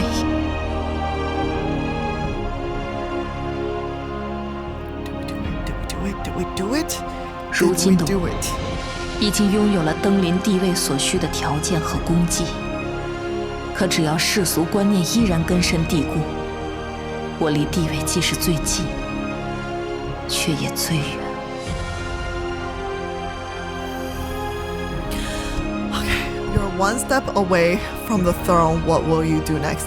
God damn it! Just let me be king already. Build a new imperial palace. Raise more temples across the realm, and construct halls symbolizing imperial power. I think, okay, in real life, what she did is I think she established her new regime in a different city, so people recognize it as a standalone. It's like a separate dynasty. She did also build a bunch of temples because she utilized the power of religion to buy people's hearts.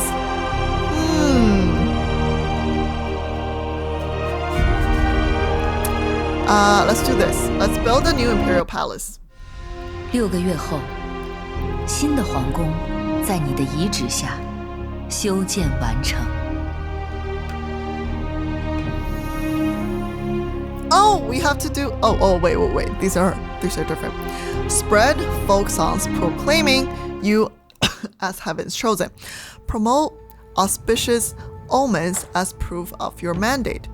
Proclaim the prophecy of the woman ruler Wu. Heaven's chosen? People believe that shit, don't they? 你遣人为你编写民谣，于各地流传。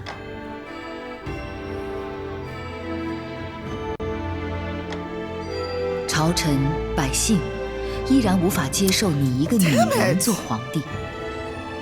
各地反对你的势力组成了一个又一个叛军组织，以势如破竹之势向圣安打来。朝政不稳，天下大乱。Shit. Okay. That's wrong.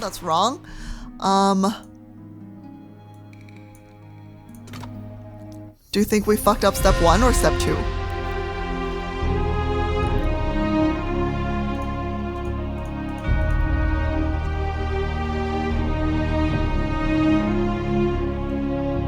Maybe let's try temple. 6个月后，更多的寺庙在你的遗旨下，在各地修建完成。Okay, step 2.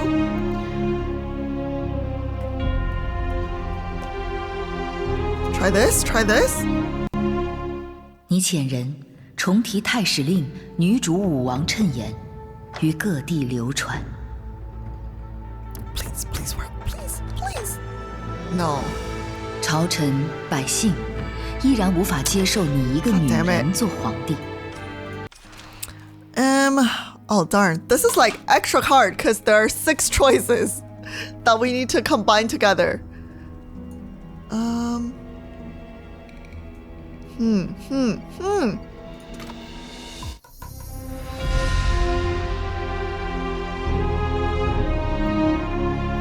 People are too conservative. I know. Just let me be your emperor. I swear, I'll do a good job. Okay. Let's try this again, because I feel like this is... 6个月后，新的皇宫在你的遗旨下修建完成。Oh, wait. Actually, here. I know. Let me try this first. 6个月后，明堂在你的遗旨下 notice your choice. 修建完成。I feel like that's a new thing. Okay. Now, second step. Let's try this again.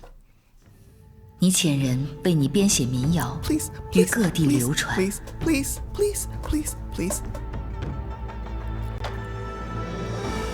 朝臣百姓依然无法接受你一个女人做皇帝。各地反对你的势力组成了一个。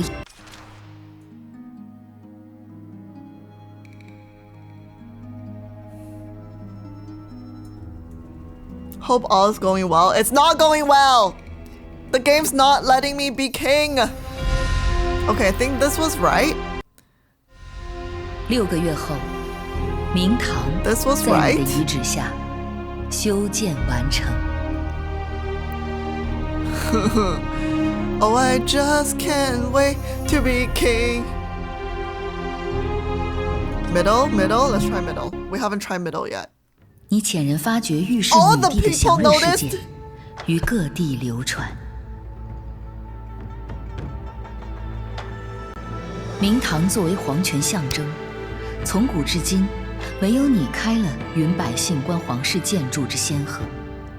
你的民心得到了极大的提升。Oh, I built an imperial. 垂拱4年， Hey! 在洛水河边浮上了一块紫色的石头，上面竟然刻着圣母临人永 Wow, the 昌 Holy 帝义。 Mother. The Holy 百姓 Mother. 开始逐渐地相信， Well, 你 if 便 we 是天命 impress 所 the 归的 people 女 by 王。 showing them what an imperial 而这 palace 一 looks 祥 like. 瑞，其实是你自己一手促成的。 Oh, we built that. Oh, we built that. We're so smart. We built that. We're so. Oh, okay. With public support at its peak, do you wish to build a grand Buddha to bless the people? Yes, yes. This is what she actually did 你捐出了自己 in 的 real 份额 life. 在洛阳城中修建了一尊金轮圣佛，为天下百姓祈福。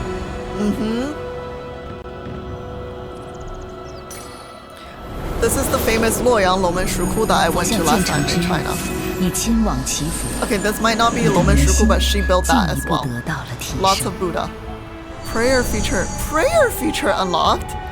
Hey, we can go 此时 pray.，你称帝的呼声越来越高，朝臣们和洛阳城中百姓更是一次次请愿， Yeah, she 希 did 望 a 可以 lot 让 of 武太后 things 称 to 帝。 try to win over the people. Lots 李 of 旦3 things. 次称上此地为书， She was 希望可以将 very, 皇位禅让你。 very good with 一切 politics.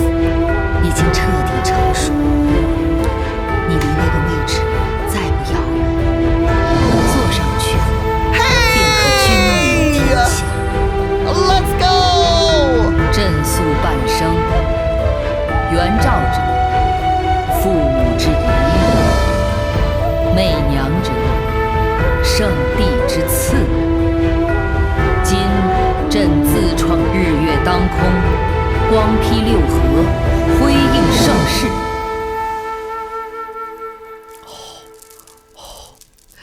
朕今怀柔百神， Yes.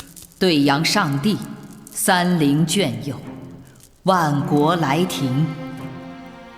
见千秋颂德天书，一应正明之典， Wow. 是夫 Look at 行 this. 政之方。 So pretty. 所以弘夫正道，宣明礼乐，万民归心。朕创殿试，武举，立士官之治，广开科举。朕亲颁农桑书典，博赋轻徭，兴修水渠，使海内丰人以安黎庶。 Thank you for the 尽 English 天下 subs. 妇人为 This is 排 very 忧 hard to 之系， understand. 破除女子不得干政之陈旧铁律，收复边关4镇，至北境都护府，以固西域之治， Wow, she 护 did a 丝 lot of 路 things. 之通， Kept the Silk Road 四方 open. 不足，臣服归属。朕上达灵旗之卷，下顺义诏之心。今朕以载初元年9月9日，赐国号为周，改元天授，大赦 Oh, she aged 天 even more. 下。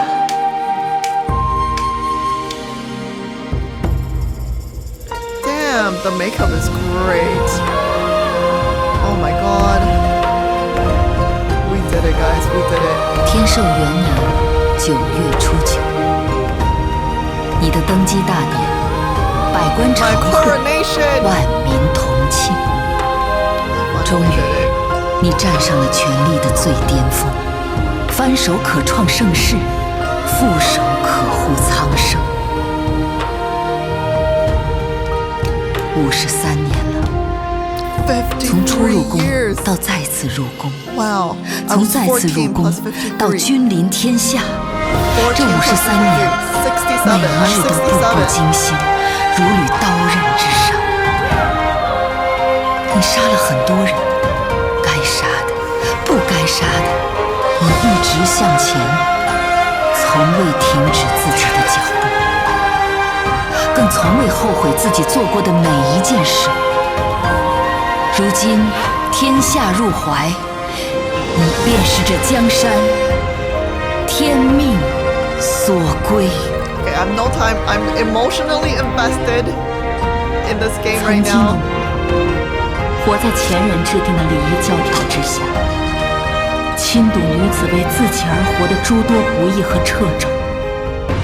无数女子被送入宫，为家族，为他人，成为一具具红颜枯骨，从未有一天真正为自己活过。而聘姬司臣之言，便轻而易举地摧毁了女子们所有的前行之路。这一路走来，无比艰辛。可我更明白，唯有做那万人之上，可亲手打破重塑这一切之人，方能为身后万世之女子开出一条照得进光的前路。历朝历代从未有过的事，便由我开始。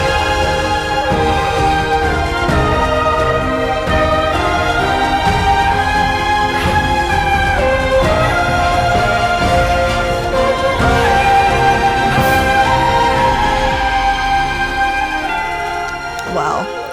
Oh, I'm tearing up. That felt really emotional. 万岁！万岁！万岁！朕承天命，开创五洲。朕之五洲，天下之五洲，百姓之五洲，自今而始，这盛世天下，与尔等共享。吾王万岁万岁万岁！吾王万岁万岁万岁！吾王万岁万岁万岁！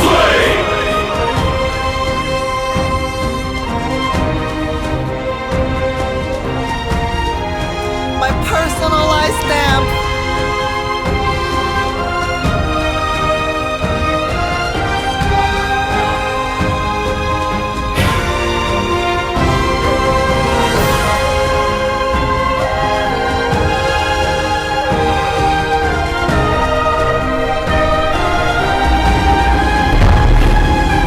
Wow, we did it! 天寿元年9月初9，67岁的你登上皇位，改国号为周，成为了从古至今第一位，也是唯一的一位女皇帝。 The first and the only female emperor in history. Wow! Okay, I really like the ending. Was so climatic. Aw. Thank you, everyone.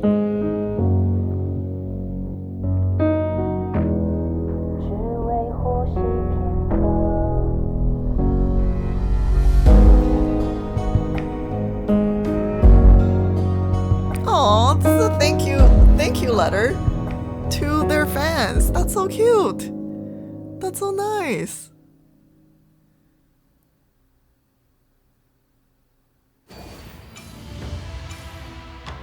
Hey!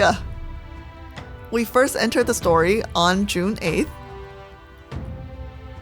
From your return to your rise, I spent 12 hours. 12 hours in the game. Use this time to walk the path to the throne and become the ruler of all under heaven. Wow. Hey, we're doing a good job. I guess because we're like the first ones to get in on the game. Wow. Number of endings witnessed. Okay, we broke the Imperial stamp 15 times. We died 20 times. And then we got like a side quest ending, I think. Wow. Hey! We almost maxed out everything else. Except for decisiveness, we need to work on that. Nice. All officials who greet you, Your Majesty in court. Oh, Oh, hey. We can issue some, is it edicts? Edict. Honor. Issue. Stamp. Damn, so good. Feels so good to be the emperor. We get to change history. All right, next. 寄怀中. Oh, yo, look at this. There's aptitude. Hey. Okay. 寄怀中 we can honor. He's done well. He was loyal. All right, next. Oh yeah, honor. Good. You guys are all honored. Oh, we can go up. Oh. This is just the animation. 徐敏慧. Ignore. Nice. And then we can review memorials. Hey. There's tech, economy. There are two techs. Welfare and leisure. Matchmaking machine. Hello. It's called Tinder. Took me a while. It's called Tinder. Let's name it Tinder. Your humble servant has developed a machine capable of matchmaking romantic partners through their birth charts and humbly request imperial funding for the project. Now, should we grant them Tinder?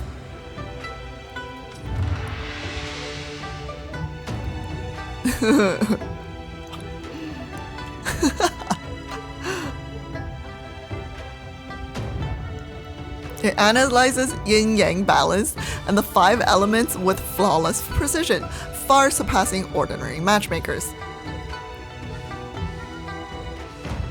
Minister of Rights. Marriage is a lifelong matter. How can something so important be left to gears and machinery?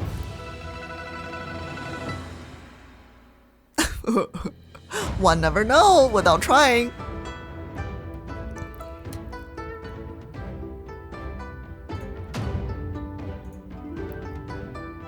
So many people struggle to find companionship. Wow. They're so ahead of their time. Okay, stop quarreling. I made up my mind already.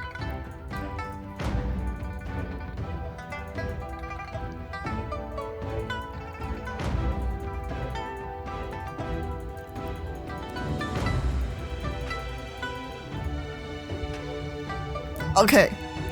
Do we approve or reject? I think we approve. Approved. Issue. Nice. Stamped. Perfect. Anti-hair loss comb.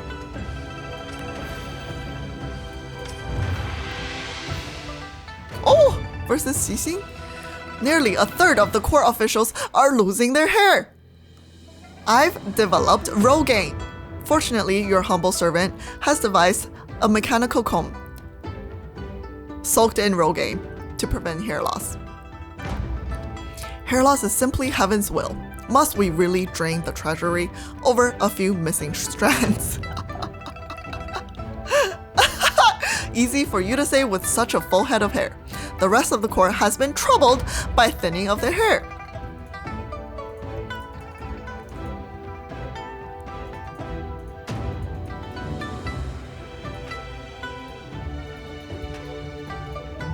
What do you guys think? Is this hair growing comb worth our money? I don't think so. Reject. All right, economy is Zodiac blind box. Holy shit, someone developed a gacha game. Your humble servant petitions for the issuance of Zodiac coins. Zodiac coin to stimulate trade. So funny. Your Majesty, your humble servant proposes minting collectible Zodiac gold and silver coins.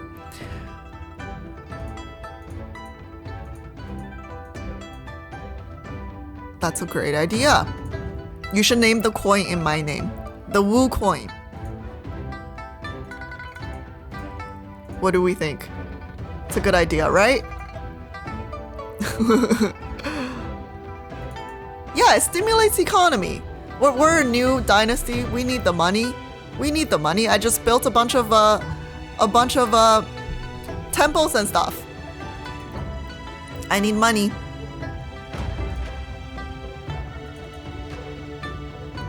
What if someone opens 8 coins in a row and gets nothing but rooster? That's how gacha works. That's how gacha works. Unfortunately, you really underestimate people's luck and people's willing to spend on gambling.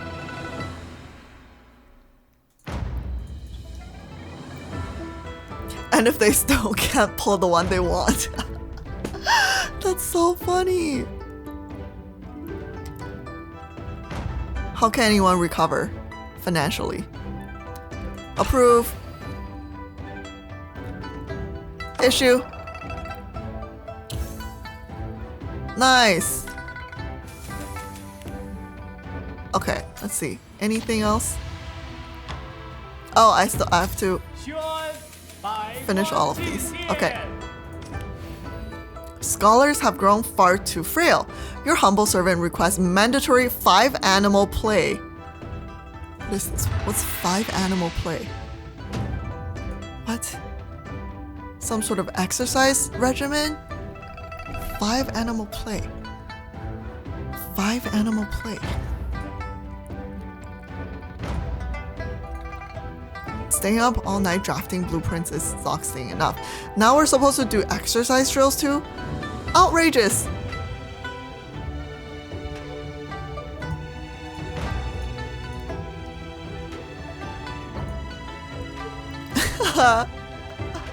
Wow, speaking like a true gamer. Exercise sharpens both body and minds.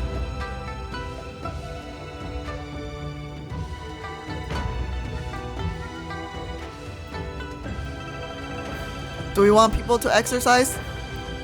Send them all to the gym. Basically,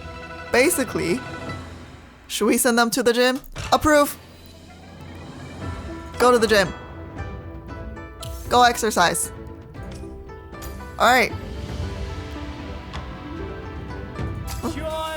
We're missing one. The Great Cat and Dog Debate.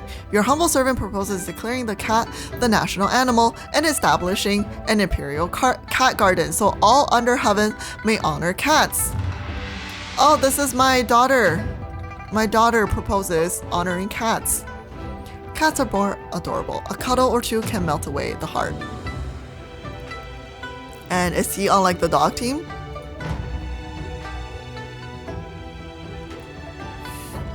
I'm team dog.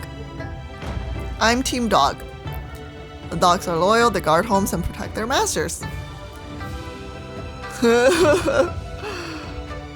Approve? What about the dogs? Dogs need representation. Cats catch rats and protect the granaries. If mice chew through the grain stores, what will the army eat?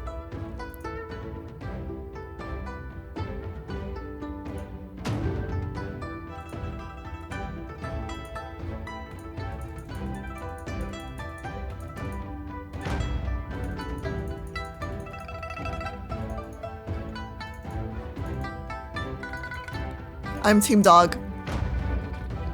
I'm team dog. Reject. I'm team dog. I'm sorry. Eh? Oh. Disgrace. Issue. Boo. Boo. Demoted. Okay. There we go. Final results.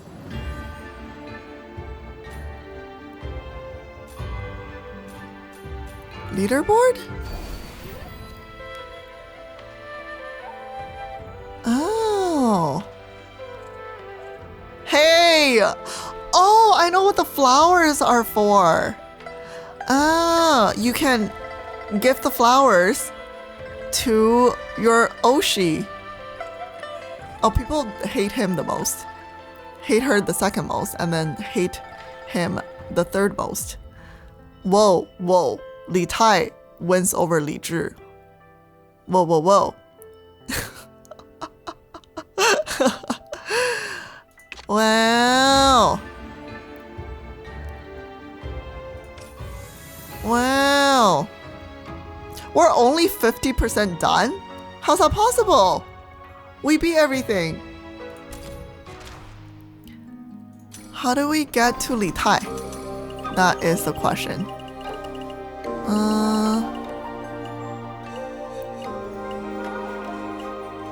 Where was it again? Do you guys remember? Was it? Let's see. Let's go find it. Let's find it.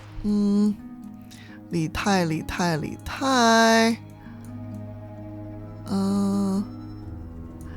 I remember, okay, we saw him, but then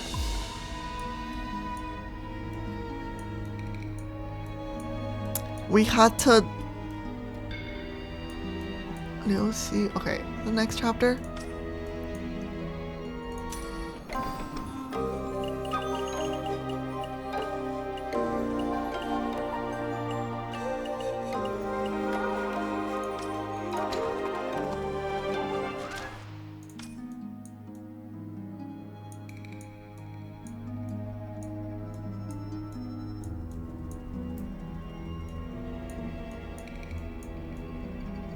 Oh, it's because we have a lot of missing content from the other. Oh, I think it's here. Because I remember him calling us Zhao Yi. So it's after we've already become Zhao Yi. And Li Tai Lei. Li Tai Lei. Close power? Li Tai 去哪了？李太去哪了？李太去哪了？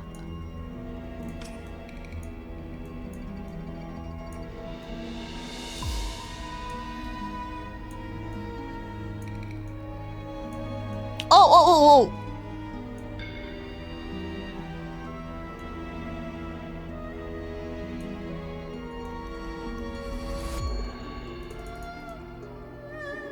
Is it here? I'm busy, bro.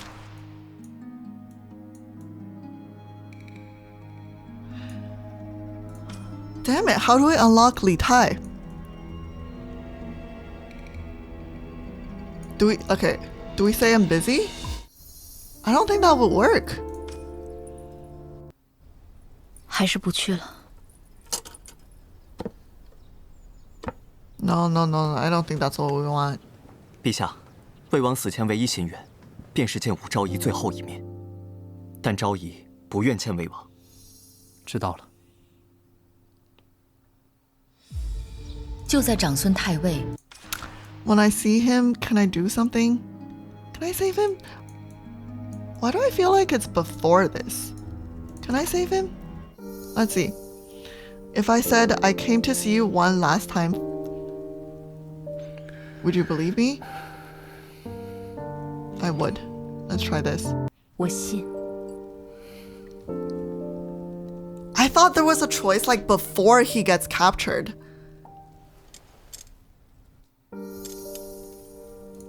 Keep this. Can we unlock? Can we unlock something? 我走了。明天便是我的行刑之日。 Oh, maybe 我想问你， we somehow escape with him before the execution? 可曾有过真心？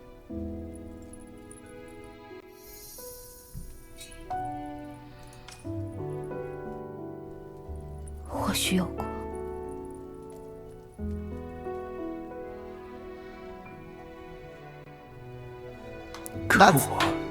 是真心的。 That's it. Just perhaps I have. Not sure. Okay, do we get to save him? 乌元昭，会不会有另一世，你和我并肩同行？哦。Hey, hey, hey, hey, hey! 或许会有吧。或许在那一世，魏王，好久不见。我坚信，你同样会有不一样的精彩人生。原来你就是乌元昭，那我就看看你能走多远。因为我了解你，不管人生这条路如何危机四伏，你绝不会甘心认命，了此残生。无论你身处何处，都试着将命运握在自己手中。你是谁？由你自己。 This is just a hallucination of what could have been. That's awful. 可惜。 No, I want the real stuff. Give me the real stuff. 后会无期。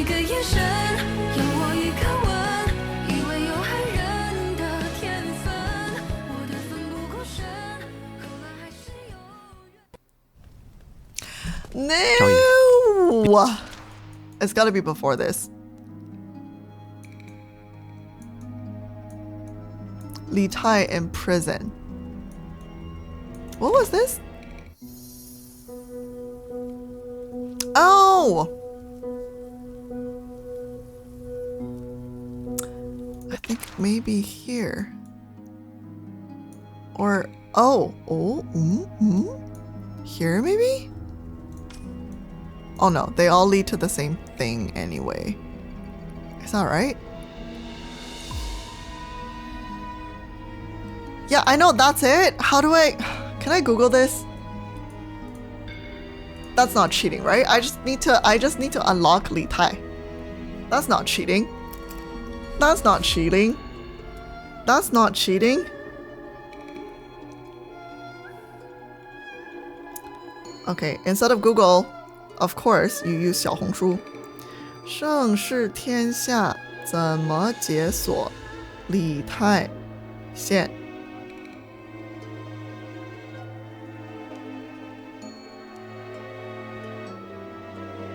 Oh, there we go.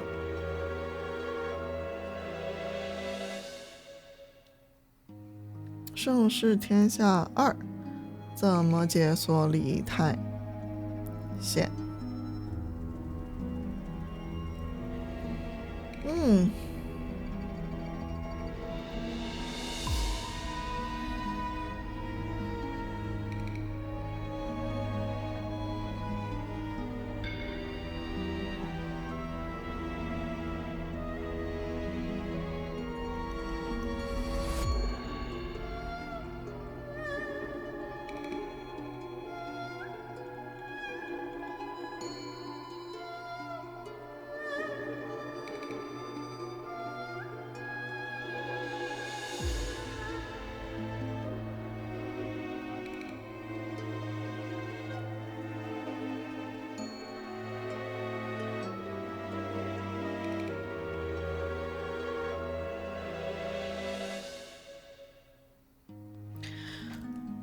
Wait.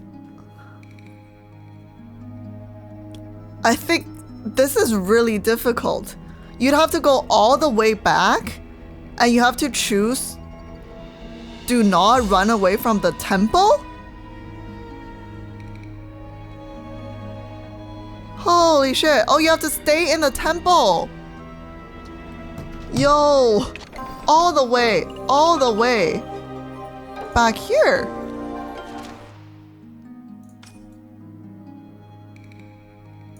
Oh, here. Dude, this is, oh my god. First ever choice. Another entirely different timeline. Oh, wait. Oh, yeah. No. Yeah, that's right. 我想离开这里，去看一看外面的广阔天地。 A different timeline. 西西愿拼死带主子离开深海，去任何主子想去的地方。若我擅自出逃，感业寺必将上报朝堂。这些年，你已经为我付出了太多。So I don't go back to court. 可是主子，小水还需要你照顾啊。小水是谁来着？ Who's 小水？让他助我离开这里。Oh, I'll ask for Prince of Wei. I'll ask for Prince of Wei. We did it. We did it. 我要借魏王之力，让他助我离开这里。Let's go. Okay, let's go. 如今他远在北京，如何能顾及主子大位？他在北京，魏王夺嫡落败，他必然是李治的眼中钉，他不甘也不能安然做他的君王。的确，如今我义无退路，他救我，我必助他，这笔买卖于他不亏。主子，3日之后，你来取信，帮我送出去吧。Let's do this. Let's do this. I'm ready. I'm ready.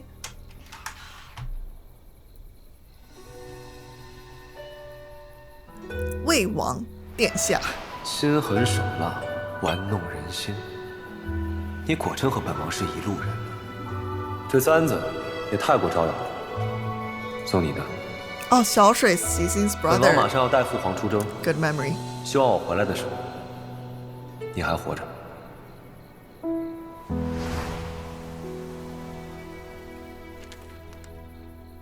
云空，该你去打扫大殿了。知道了。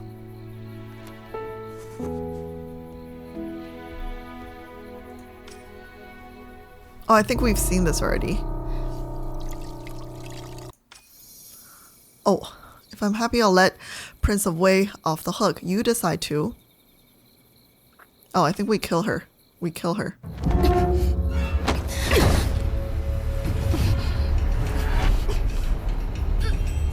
Isn't this what we did? We did this, right? We did this already.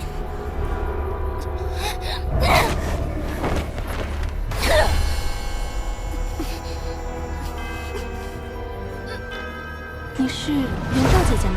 这个就作为见面礼赠给姐姐吧。害死江才人的凶手不是贵妃，而是这位武才人。谁要姐姐给我磕3个小头？ I just want to see Li Tai. Liu Xi's gone for good. What's going through your head? Finally, what a relief. 这个世界终于清醒。接下来 You're eyeing Liu Xi's body. What's your next step? Bolt out of here? Because we're trying to leave, right? 我该怎么设法逃出去？ We're trying to leave. 不像你。Oh! 看来昔日的武 I 才人 recognize that voice. 就算入了这感业寺，也没有认命。殿下，吴元璋，别来无恙。殿下为何会在此？我来接你远走高飞。I've come to 吴元 take 璋 you away. 跟我走吧，从此远离纷争。 What's with the 天地广阔，追 the 寻自由。 double 往后余生， the double image? 你再也不会受到任何伤害。我们可以做一对神仙眷侣。天高路远，还你自由，是我对你的许诺。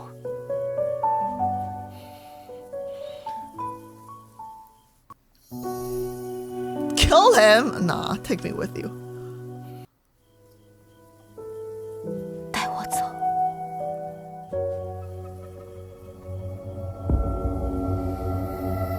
Uh-oh. What?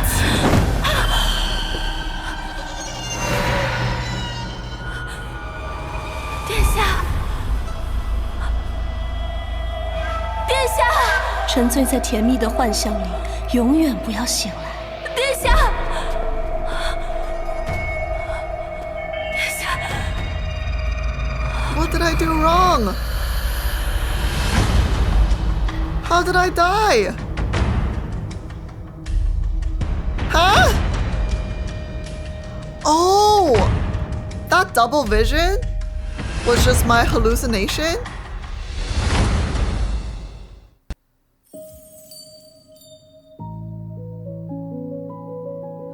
Bro, what? The moment you entrust your freedom to someone else is the moment it ceases to be yours. What the fuck? Okay. So what? Do I have to go back? I'm so confused! What do I need to do?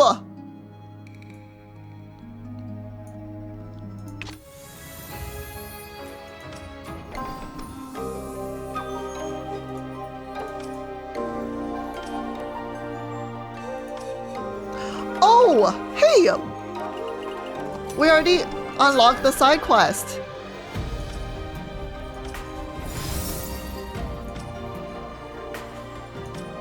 Okay, so what? We kill him? We kill him. We kill him. We simply have to kill him. That'll work. That will work. 我和魏王也算是有点交集，他应该了解我。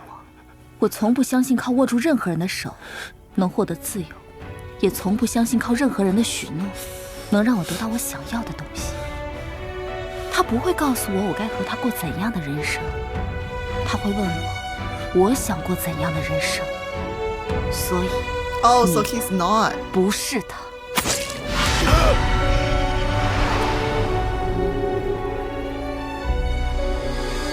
Wait, I see it. There's a cat in the back. 刚才被这簪子划伤了，才出现了幻想。难道刘希的簪子有问题？当务之急，先处理刘希之死。Okay. We slip away into the night, right? Because we gotta leave this place. We gotta leave this place. Oh, hey! 逃不出的感业寺，感业 Temple No Escape. Thank you for the sub. Hand sandwich. Okay. 我需在井边留下遗物。Run, run, 让 run! 人误以为失足落井之人是我。Oh, pivotal choice. Which keepsake do you choose to leave? Oh, leave behind. Do you guys remember what these were again? Crap. Okay, this is Wei Wang, Li Tai's gift. This is Li Zhi's gift. And what was this again? Amulet? I don't remember what this is. Should we get rid of this? Should we get rid of this? Also, they're so small. Oh, I see. You leave this behind. 刘上公， So 你这是 people 去哪 think 啊？ you fell into the well. 刘上公吗？刘上公，你已经见过明空了，怎么一人在此啊？ Oh, pretend. 刘上公为何一人在此啊？何事？刘上公，你嗓子怎么了？你还好意思问？我不过是羞辱那武媚娘几句，她便说，要么一起死，还掐我的脖子。疯子！什么？他竟敢如此大胆！下官定要好好罚他。但上公，那明空毕竟是先帝才人，上公万万不可闹出人命来，否则不好收场。你来晚了，已经闹出人命了。什么？啊！掉下去了。Pusher，什么也看不见。Pusher，这是明空的东西。他毕竟是先帝才人啊！若是宫中追问起来，该如何交代啊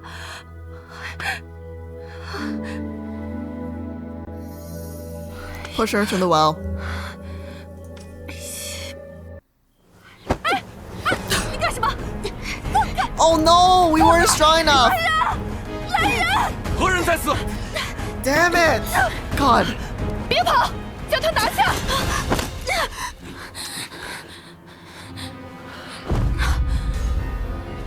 是你。Crap. 下女官即刻将此事禀明大理寺。I just simply tried to see what would come out of that. 刘希的尸体也很快被发现。正当大理寺官差将你押送出寺，欲投入天牢候审之际，你却骤然间吐血而亡。至死，你终究未能踏出感业寺一步。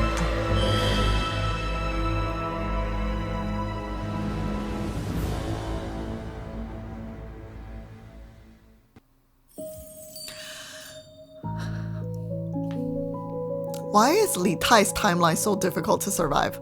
Holy.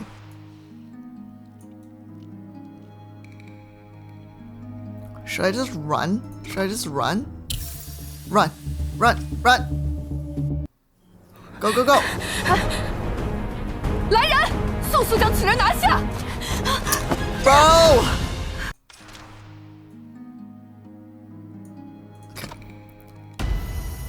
Force her to keep your secret. 他死前说过，你曾羞辱过他。若事发，本官自会让大理寺知道，他是不堪你的滋扰才投井自尽，你也逃不掉。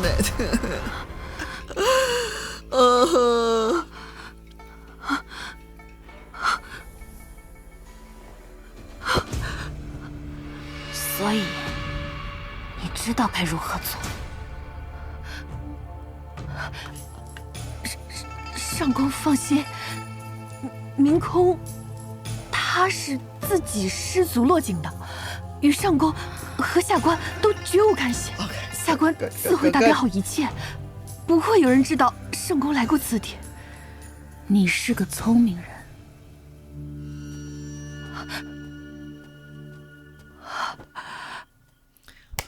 Li Tai time。宫中很快会发现上官流系失踪，也必然会查到他来过感业寺。杀上宫、违背律令离寺都是死罪。如今我身无分文，没有通行身份，姓名更无法用，该如何离开皇城？ Oh, I like this. Look with the shawl. 可以助我得到一个新身份。Beautiful. 从前听宫中人说过，蜃楼包罗万象，只要银两足够，水中月、镜中花也可以铺满而入。哎，这里买个身份，应该不难。The dude dancing for girls. 夫人初到圣安不知道，我们蜃楼曾打字过一枚赤金牡丹电话。Oh my god, this is like 各位贵妃都 Hunknail. 亲口夸赞。此乐人便是今日供贵客们竞价的佳品。For ancient Chinese women. 今日这佳品竟然如此平庸。来人，赐牡丹神器。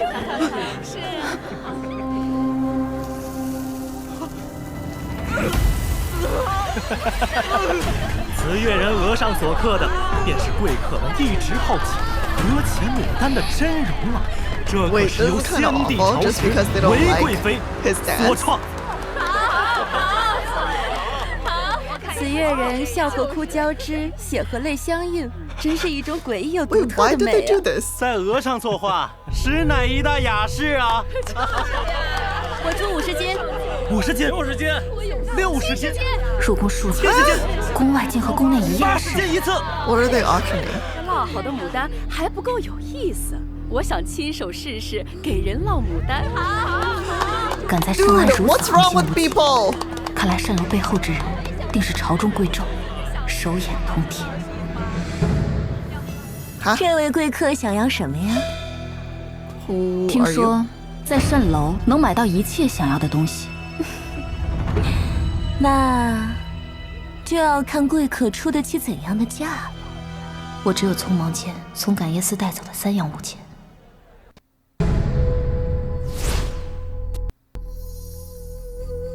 Oh crap. Pick something to trade for the silver you'll need to start over. Damn it. Okay. Which thing do you think can get us more monies? I forgot what this was. I feel like this is not worth anything. It's just a piece of metal. I feel like maybe the amulet, because it's sort of a imperial palace thingy. 这是大慈恩寺独有的护身符。不过这既然是祝福嘛，自然是无价的，这蜃楼收不了。Damn it! Oh, damn it! We should have saved that jade hairpin. That's gotta be worth a fortune. Maybe this? But this is like so dirty and bloody. Will they take it? 这枚簪子是赤金打造 ，pure gold。赤金，看着不像啊。哎！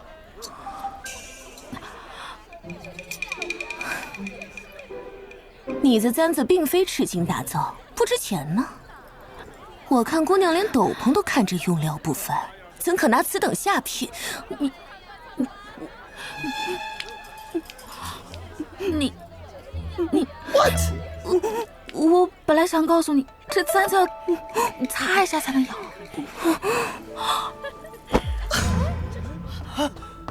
哎，来人，把他给我拖走！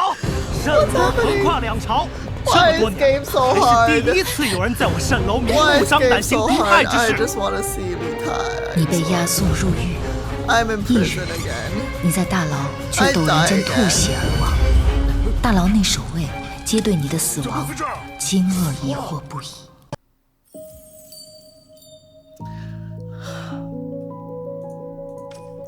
Okay, I guess we'll have to sell your hairpin.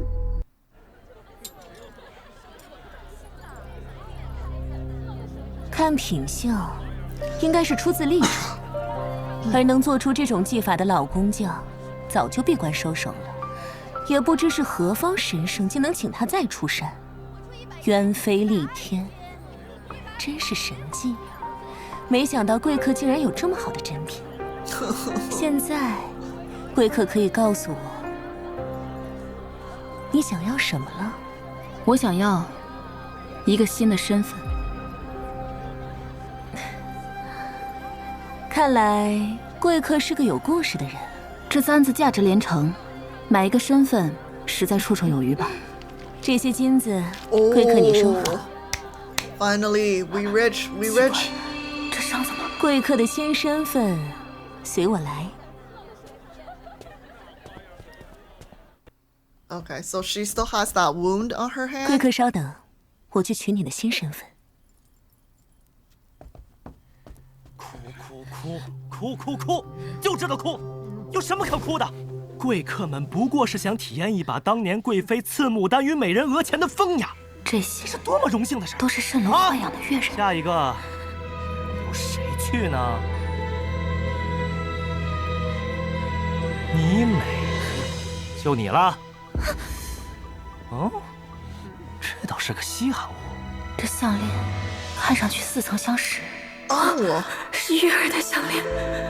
你找到她了？她在哪儿？Oh, it's her daughter. 我的眼睛，孝敬我吧。The Consort Way's daughter. 就不送你去。这是娘亲留给我的，你拿走了，娘亲就找不到我了。她就是韦贵妃的女儿，玉儿。项链，你愿意被烙牡丹？我愿意被烙牡丹，求求你不要拿走。那我只能将你即刻送去，烙上一朵夺目的牡丹，希望你能在贵客那儿铺买到一个好价钱。Oh, safe. She's innocent. She's just a child.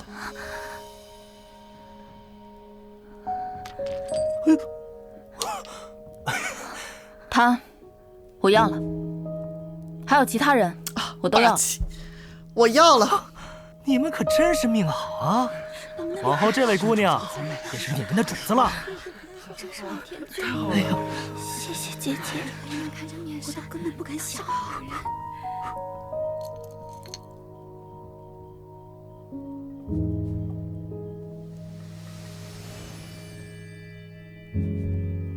你叫什么名字啊？哎呦，贵客说笑了，这样低贱的人哪来的名字？他是我们蜃楼第6个乐师，我们叫他阿六。贵客久等。户籍和通行证都在这里。Wow, my new passport. 韦令月。哦，这名字 Isn't that her name? Isn't that her name? 韦氏也算是门阀贵姓，虽然如今没落了，但也算是大姓。这难道是？你们都下去吧。都出去吧。Oh, she took her. 随我去拿你们的。Oh, they strip these people of their identity, and then if people want to buy new identity, then they sell these two to the new people. Wow. 这是不是他的身份？贵客放心用，这类人卖给了蜃楼，自然是该物尽其用的。他们根本不知道自己的来路。Damn, they were sold to this place 有时候不知 for 道 both their physical use and their names and identity. Holy shit, they make two transactions out of one person. 可我不觉得。贵客慢走。Oh no. Bro, we still haven't seen Li Tai. We died like 3 times already.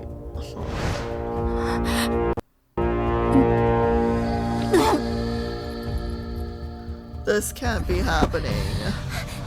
姐姐，姐姐 Save me, someone. I need medicine. I need medicine.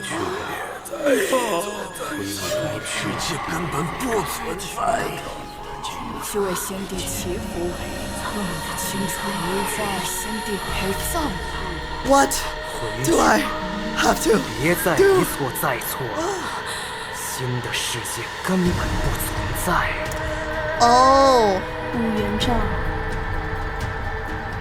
Dude, I think I know.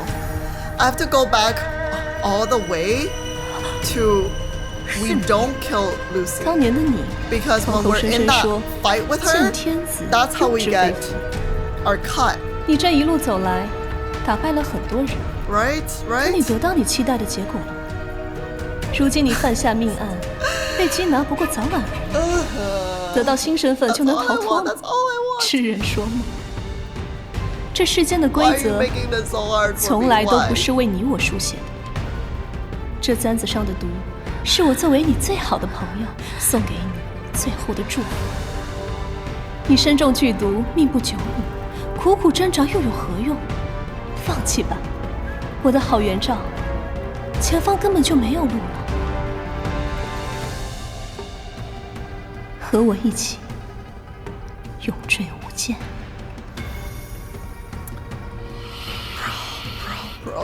Bro, just let me leave me alone. Just leave me alone. 我此生绝不会放弃。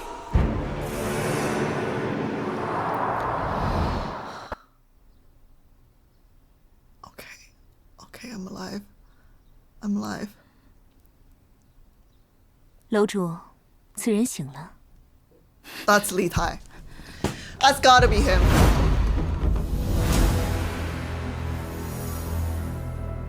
What? 啾啾，什么鬼啊？啾啾 ，Chirpy。Just let me. 多谢楼主相救。不知我该怎么称呼过你？哦。感业寺的明空，还是武才人 ？Is that him? Is that him?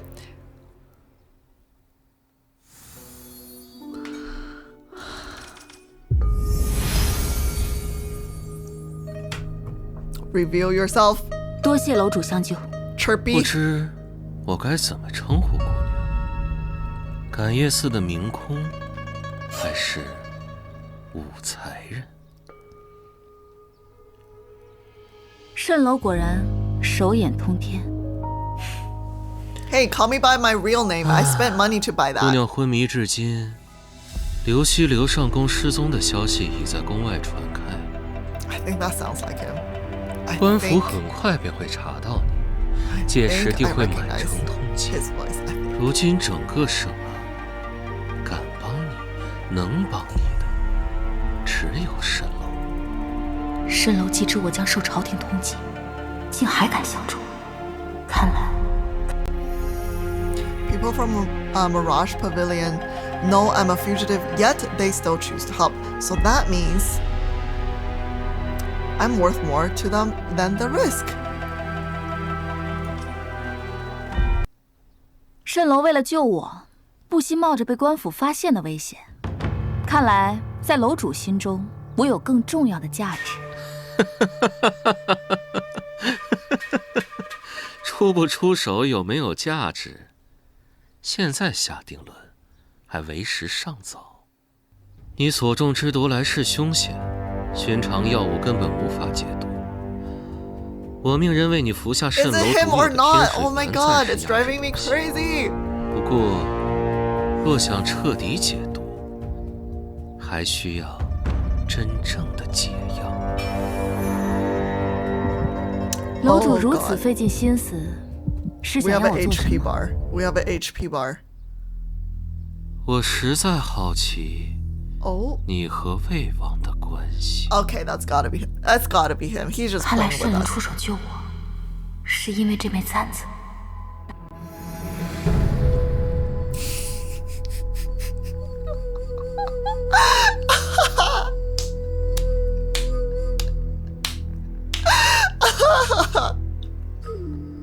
I'm crying. I'm crying. Dude, it can't be one. Okay, he's Li Tai. He knows what we did and didn't do. This would be like some random ass girl comes up to you and she's like, "I'm carrying your baby." And you're like, "No, you're not, because I'm that person and I know you're not." That's not gonna go. How about this? Let's try to get his sympathy. Okay, we'll do it for the funsies, but you guys know it's not gonna work. 我怀了李太的孩子。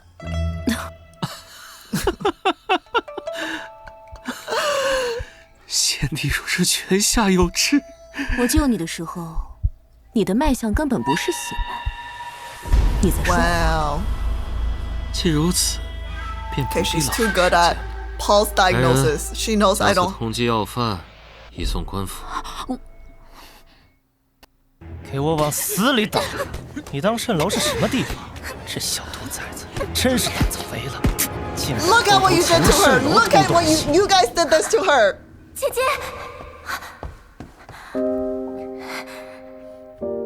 不好，姐姐中毒了。给我狠狠的打！ You did this. 你偷的这2只药万金不卖， Yes, 几倍成你都换不来一颗。 feel the guilt, okay? I can't be the only one to feel 楼主亲自 guilt. 下令，将他乱棍打死，以儆效尤。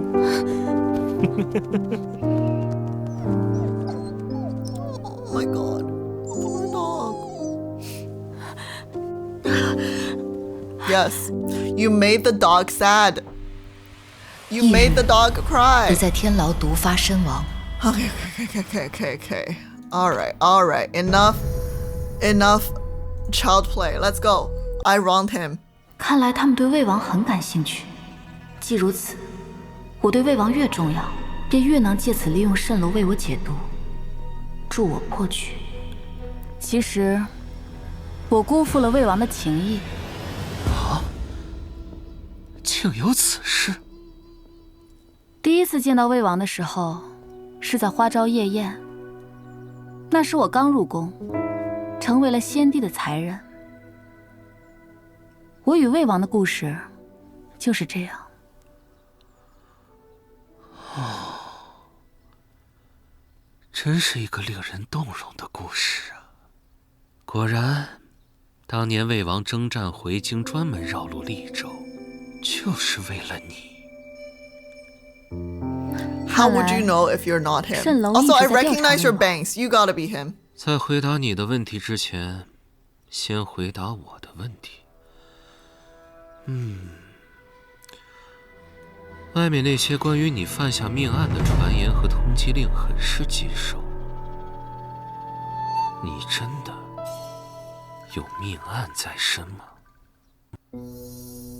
The rumors that the wanted notices, they're everywhere. Tell me the truth. Did you kill her? I was set up for Liu Xi's death. I've taken more lives than I can count. Liu Xi's death, it was an accident caused by me. I was set up. 并非如此，刘尚宫不是我杀的，我是被冤枉的。真令人失望。原本听完了你跟魏王的故事，我是很看好你的。罢了，阿念，他的故事想必你都记住了。我将他交给你，你可以伪装成他，完成蜃楼的任务。是，楼主，阿念定不负期待，完成蜃楼的任务。你们要干什么 ？What the fuck? What is that? What is this? A coin? You hit me with a coin? You flicked the coin at me? 姑娘，你这漂亮的人皮剥下来借我用一下吧，这样我才可以伪装成你。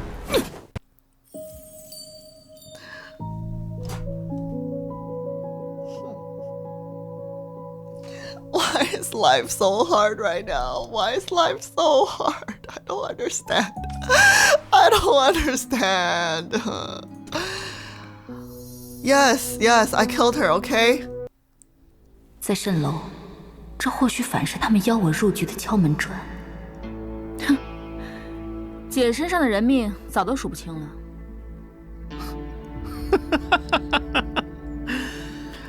你的出现真是天赐的礼物。蜃楼可以为你解决刘希命案和大理寺对你的通缉，更可以将你最需要的解药双手奉上。只要你助我们完成一个和魏王有关的任务。楼主，请说。有人想买魏王的命，但可惜的是，魏王狠绝狡诈。蜃楼前去接近魏王的细组全都有 he's so good at that challenge. Talking, referring to oneself in third person. 看来蜃楼表面经营真奇，实际上 3 minutes up. You can stop now. 而你的任务便是接近魏王，然后伺机杀了魏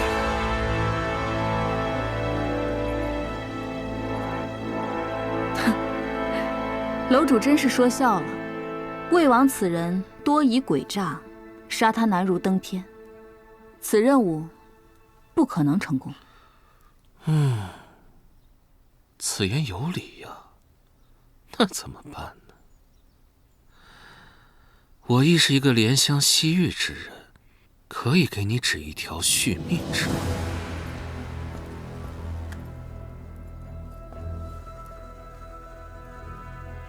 有了它，你就能多活半月。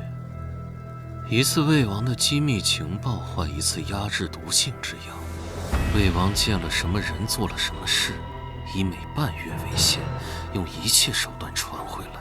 你留下暗号，要么我自会派人送给你。那我如何能得到真正的解药？当然是杀了魏王。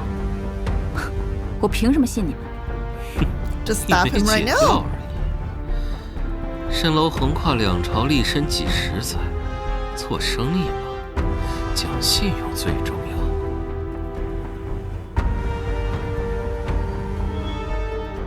有人要对魏王不利，却也可以成为助我成功离开圣安的护身符。既然命运让我卷入其中，利用我的人，皆可为我所用。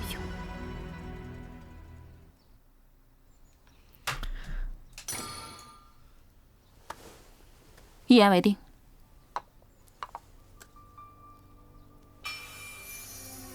哦，来人 ！Mission unlocked. Approach 李太。哎呀，送令月姑娘即刻安全离开圣安城，去魏王封地君州。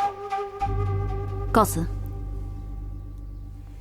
Okay, we took her name. 我很好奇，姑娘看起来毫无特别，魏王为何会与你有情谊 ？I look ordinary. Excuse me. 楼主为何不问 I look really pretty.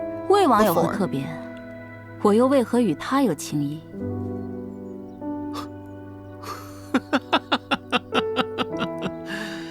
真是个有趣之人。去吧，魏王就是你的解药。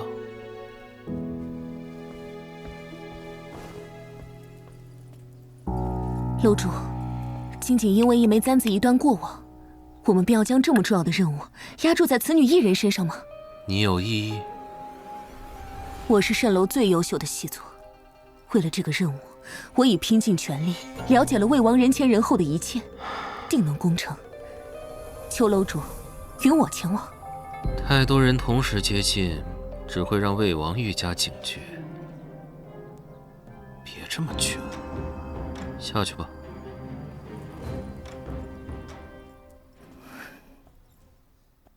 给我老实点儿！谁给你的胆子，敢在我蜃楼偷东西？放开！姑娘，你买下的这小兔崽子胆大包天，竟敢偷偷潜入蜃楼偷药！他怕是疯了，有几条命，敢觊觎我蜃楼万金不卖的解药？若不是姑娘是楼主的贵客，这小兔崽子定要按规矩乱棍打死。哼，他归你了。你没事吧？你为何偷药？我曾在药铺打过杂，懂一些。 I was an apothecary. 原本在门口等姐姐。Yo, she does also have the Mau outfit. 姐姐，不好，姐姐中毒了。若是没有解药，姐姐你会死的。我知道蜃楼有可以解毒的。放心吧，楼主现在最不希望的就是我死。快走吧。姐姐，你接下来要去哪里？我要去做很重要的事情，接下来就按我教你的办法联系我。姐姐，我可以跟你一起去吗？我会用药，我可以保护姐姐的。可我更希望你留在圣安，开间店，做我的耳目。我有个故友叫席心，最善武艺，我会传信给他，他也会帮你，教你防身之术。好。你们可替我打探更多蜃楼背后的消息，我需要尽快知道蜃楼背后的幕后主使究竟是谁。好，姐姐放心，我一定会拼尽全力的。姑娘，天快黑了，快启程吧。姐姐，这个是我亲手配的软金香，姐姐可以用它防身，送给姐姐。A powder for self-defense? How to use this? Spray it to people's eyes. 多谢妹妹。姐姐保重。此去不知还会不会再见，我要不要告诉他他的身世？ Maybe not right now. 好好照顾自己，我走了。She remembered my answer. Uh-oh. 姐姐保重。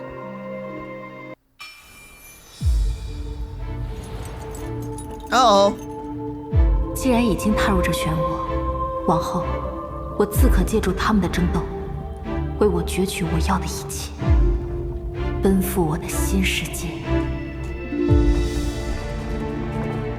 Dude, it's been like an hour. We still haven't seen Li Tai, even though he was just right there, talking about himself in third person. What is this game doing to me?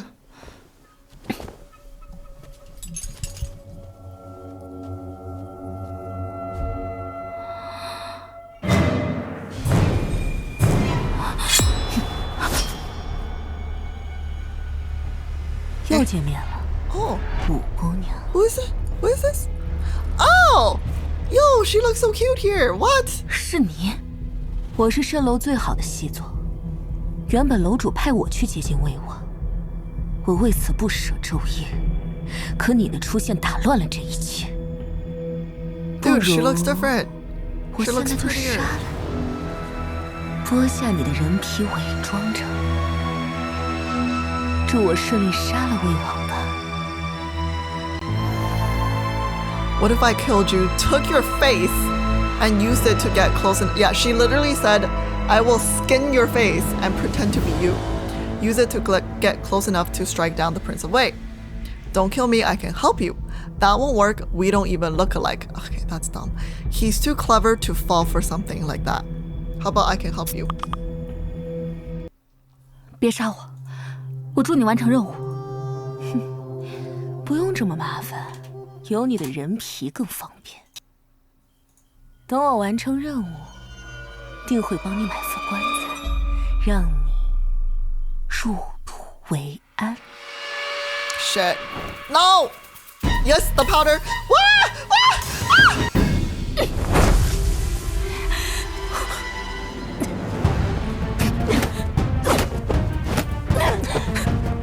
Okay, this powder did nothing.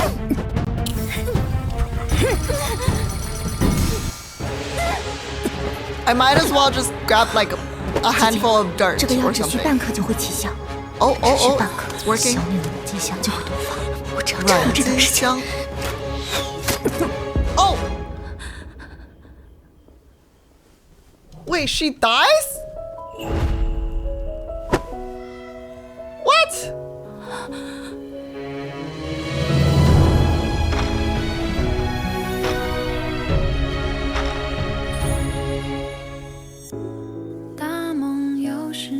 We look so dumb. We're holding a rock. Oh my god, finally! 是爱是恨，就别过分强求，守着最后一点方寸。魏王，好久不见。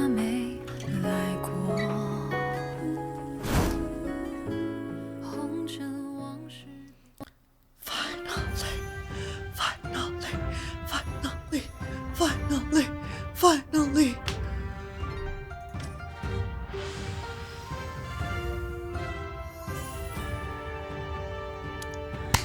Okay, 1 hour till tattoo. Yes. The place is a little bit far, so I was thinking I will take a quick nap, half an hour. Okay, then I have to get going.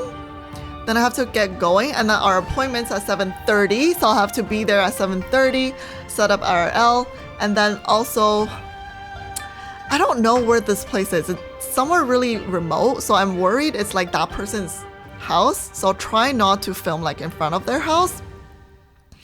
So, yeah, so it wasn't him. I don't know, was it him? If it was him, why would he kill his like most trusted, agent? So that was a little bit confusing.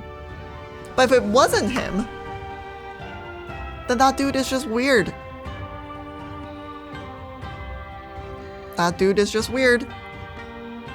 Okay, I'll see you guys at 7:30 for our tattoo. Oh, and I have to charge my camera. It is, yeah, this is definitely draining battery faster than I'm charging it. So that is for sure a problem. So I'm going to charge it when I'm away, so we can come back to a fully charged battery. All right, now we are going to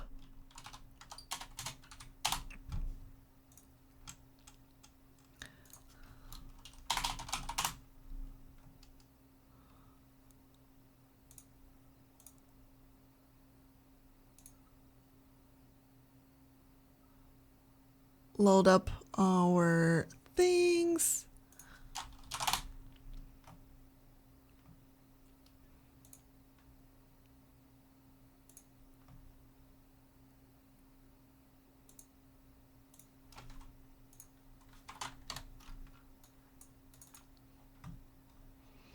Okay. Where are we now in terms of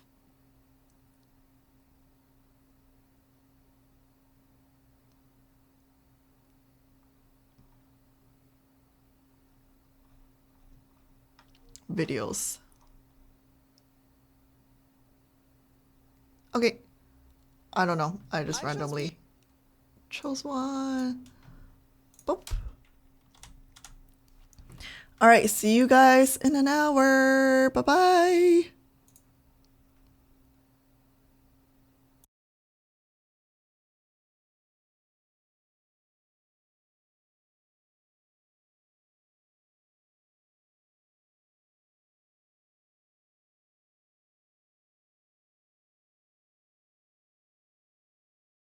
iShowSpeed was in Chengdu, China a few months ago, and he visited the biggest traditional Chinese medicine clinic and pharmacy. As an oncology pharmacist in Canada, I have always been incredibly curious about traditional Chinese medicine, a practice so different from Western medicine.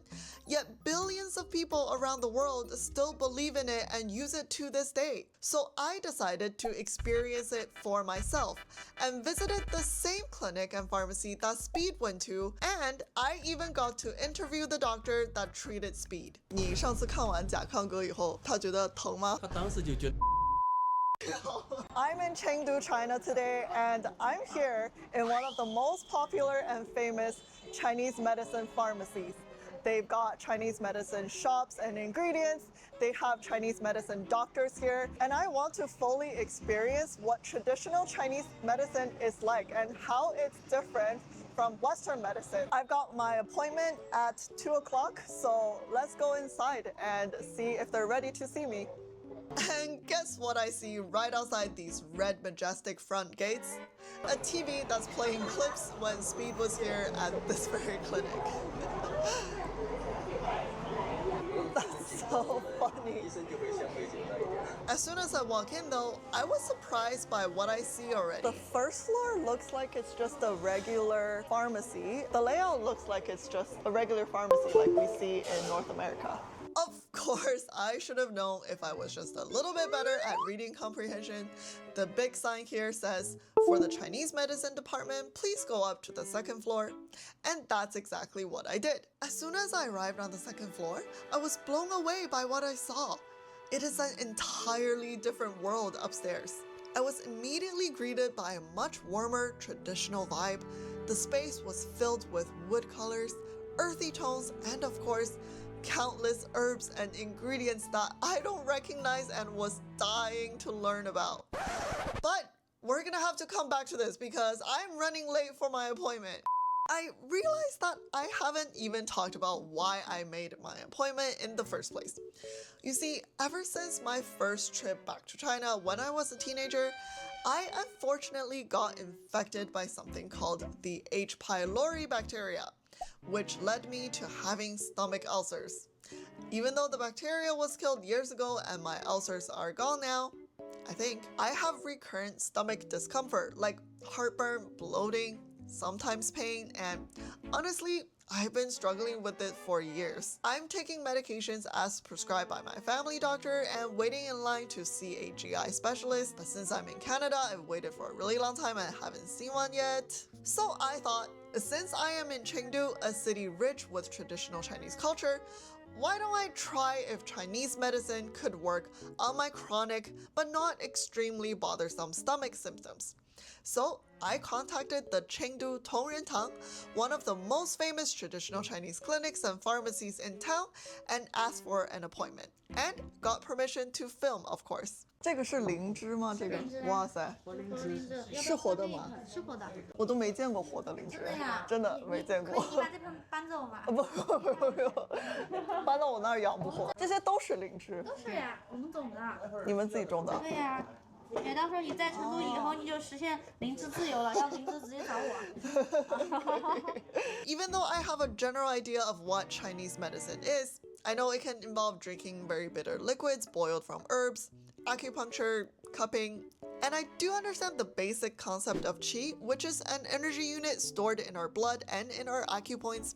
If you've seen Naruto, you can think of it kind of like chakra. That's the best way I can describe it. But I'm not an expert at all, so I decided to leave it to the care team and let them decide what's the best for me. 我完全不太了解中医的，就是你们也分就是不同的专科，或者说每个人可能攻不同。同的就是方面吗？也会，但是真正的中医是不区分的。它是全科的，它一定是全科，因为人它是不会分我这个部分和另外一个部分它是连接的，它一定是一体的。所以等会我在麦诊的时候，你就可以看到你的症状，它可能是起源于什么情况。明白明白，好的。舌头伸出来，我先看一下。我刚吃了火锅。你看舌头伸出来。好，你看一下哈，舌头整体颜色偏淡，看到没有？这说明气血不是很足。但是你看两边这个地方有点凹陷，看到没有？ Similar to Western medicine, the first step to see any patient is diagnosis. But instead of the usual history-taking and physical examination, we're doing something completely different. 来，好的。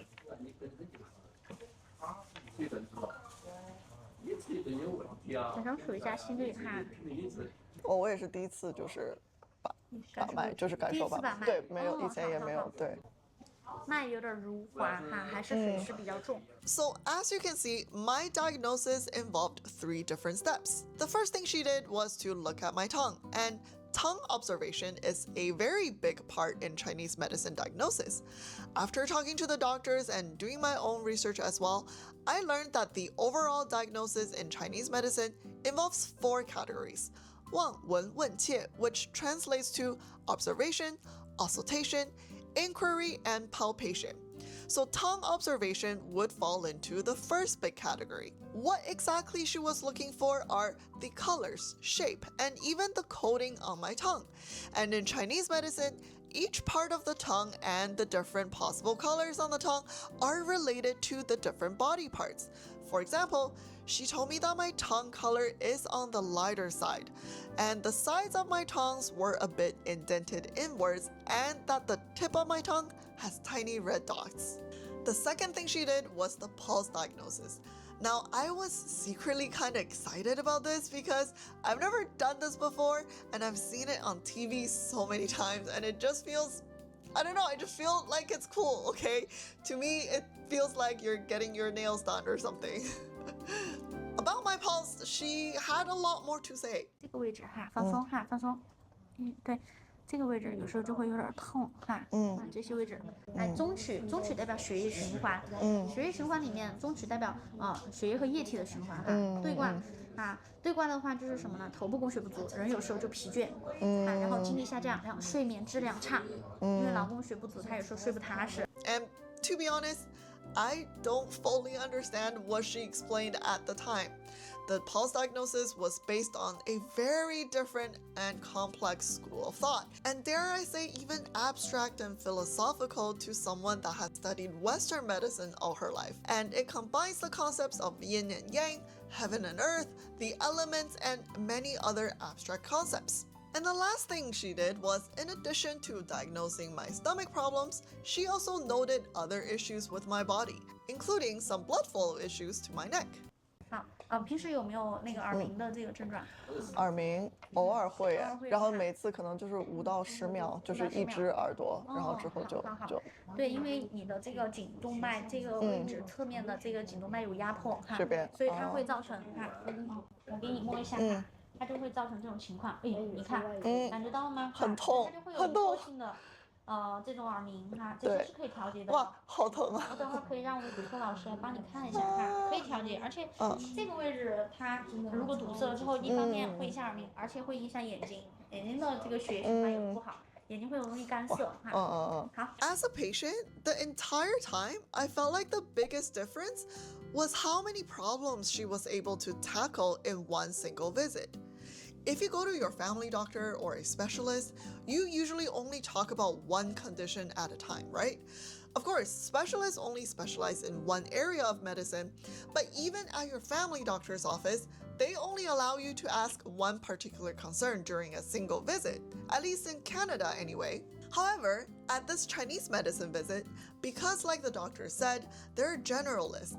At the visit, they use all the diagnostic tools to look at a patient from head to toe.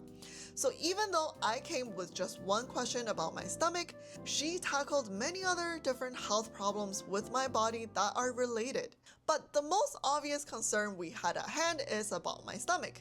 So we're going to treat that right away by using acupuncture. 等会儿我给你尽量的很快，1分钟。我也从来没做过针灸，没做过针灸，没有做过针灸。好，谢谢。那我就先给他扎2针。行，可以，没问题。我好紧张。不要拖床。那我们就是去那边，好，可以。Oh God, I'm so nervous. We're gonna do acupuncture, and I've never done that before. But there's no better place than doing it here, right? Where these are professional, traditional Chinese medicine doctors, and they're professional at acupuncture. So 可以。放松，不会很疼哈，扎住。好，可以。I'm super nervous. 向上哈，手心向上，好。对。上面哈，所以有时候也会胃胀。对，我的毛病就是会胃胀，然后而且胃没有力，你看它没有弹性，没有正常这个弹性，好吧？你可以调节一下，还不松哈。我先把胃给你推上去哈，推上去哈，抬，好，放松，吐气，很好哈。再来哈，气。而且脊柱这儿是歪了，凸出来了，发现对这个我知道。胃没有力量，它脊柱也没有承托力哈。OK。所以你光是去调骨骼就不行。是。骨骼力大调。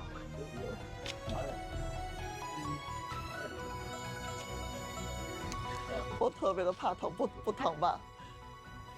好了，疼吗？不疼，没感觉。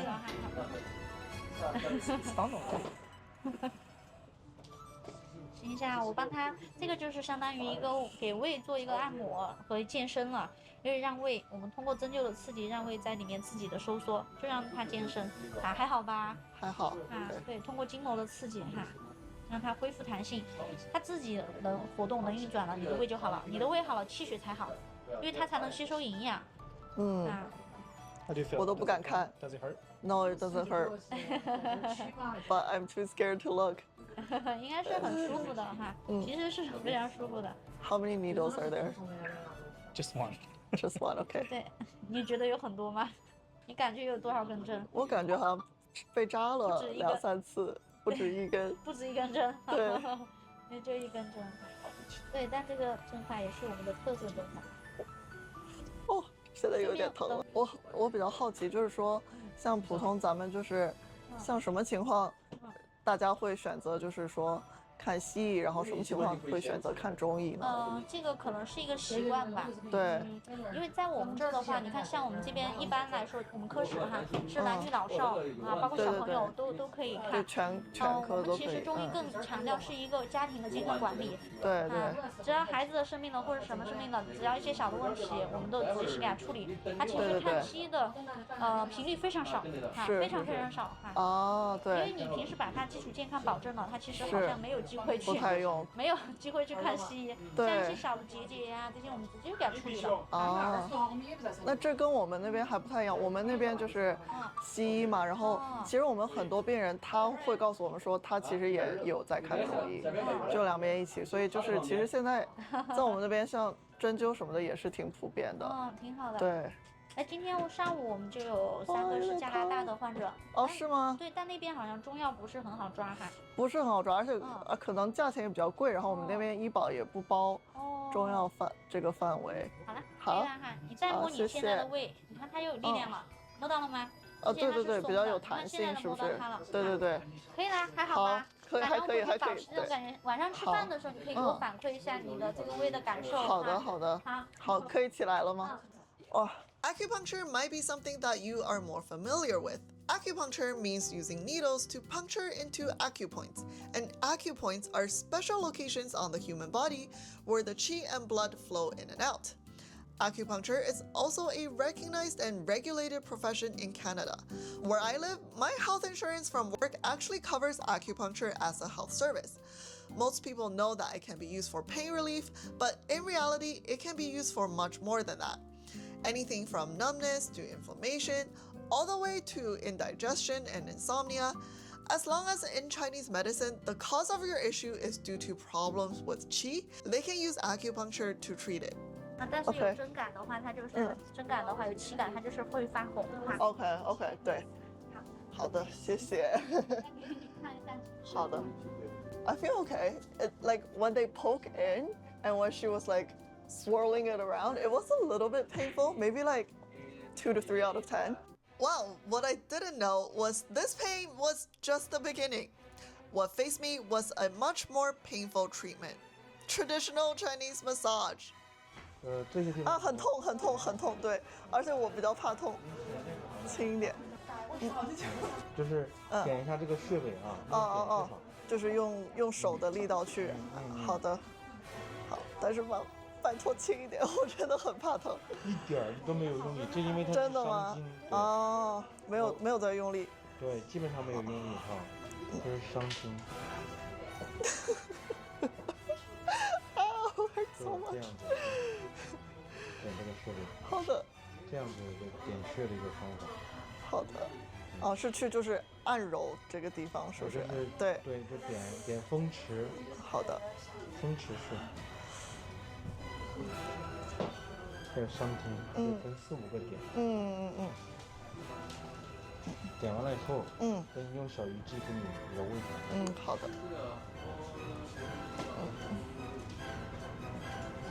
这就还好是吧？这个好，这个还好。可能就是那个穴位那个点那边疼，对，比较疼。要不然我抓着，没事哈，不存在。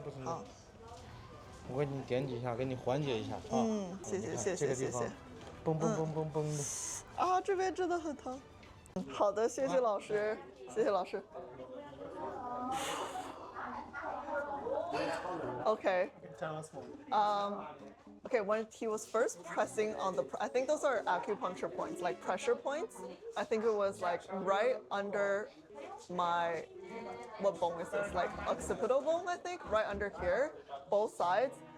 It hurt a lot. I don't know why. Maybe because, like I'm always on the computer and it's really tense. But once he like worked his way down, it actually feels pretty good now.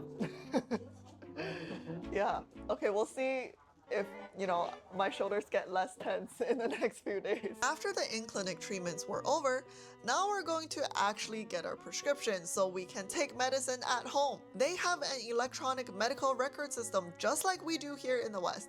And she even explained how this system will help gather data so they can eventually help make Chinese medicine more evidence-based. Yay! We're finally back here, where I am like a fish back in water. Oh my god, look at this. Oh my god, it's medicine cabinets. But this dispensary is unlike anything I've ever seen before. No bottles, no vials, no pill counting trays, but we have wooden cabinets, handheld scales, and so many different small mountains of traditional herbs and medicinal ingredients. Air smells herbally and fragrant. I can hear the shuffling noises of handling dried herbs and the crinkling noise of folding paper. And I tried so hard to absorb and imprint everything that I can see as much as possible. This was heaven for any pharmacist from any country. 好的。好的，谢谢。Okay, so he said they're going to prepare my medication now, and they're going to pick out all the ingredients from the medicine drawers over there. And then, because of their new technology where you no longer have to boil the medicine yourself, they can actually mill it into powder. I'm excited. I want to see how they grab my medication over there. The steps of getting my prescription was actually quite simple. They look at your prescription and lay out pieces of blank paper on the counter. Each blank paper would contain all the drug mixtures for 1 dose. Then they find and measure out each ingredient in those cabinets behind them. Then finally, they fold each paper up into a pouch so it's easy to transport. But we're not done here. With the newest technology they have, patients no longer have to take the raw ingredients home and boil them in water. Trust me, as a kid that grew up in China, my household had a fair share of Chinese medicine usage. And when I went home, I could always smell someone is making Chinese medicine because your entire house will smell bitter and medicinally, and the odor stays there for days. I mean, the smell even got onto my clothes, and when I went to school, I smelled like herbs sometimes. It was not a pleasant smell. But now, this machine can literally pulsate the ingredients into pellet form. That way, they can make them into tea bags. Well, they're a lot more than tea bags, but what you need to do is just pour hot water over it, make it like a tea, and you can drink it throughout the day. I'm trying to read my prescription. This is so funny because I recognize all these characters, but half of them I don't know what they mean. Oh, I know what this one is. It's stir-fried sour date pits. Oh, we've got sangshen, which I think is raspberries, and it has mint, and chenpi, which is orange peel, I think. So actually lots of recognizable ingredients where even in Western medicine, we use them in our diets or we make tea with them. Oh, and there's one line on the bottom that's the recommendation from the doctor. Eat less deep fried food, less fermented food, less cold and raw ingredients, and spicy food.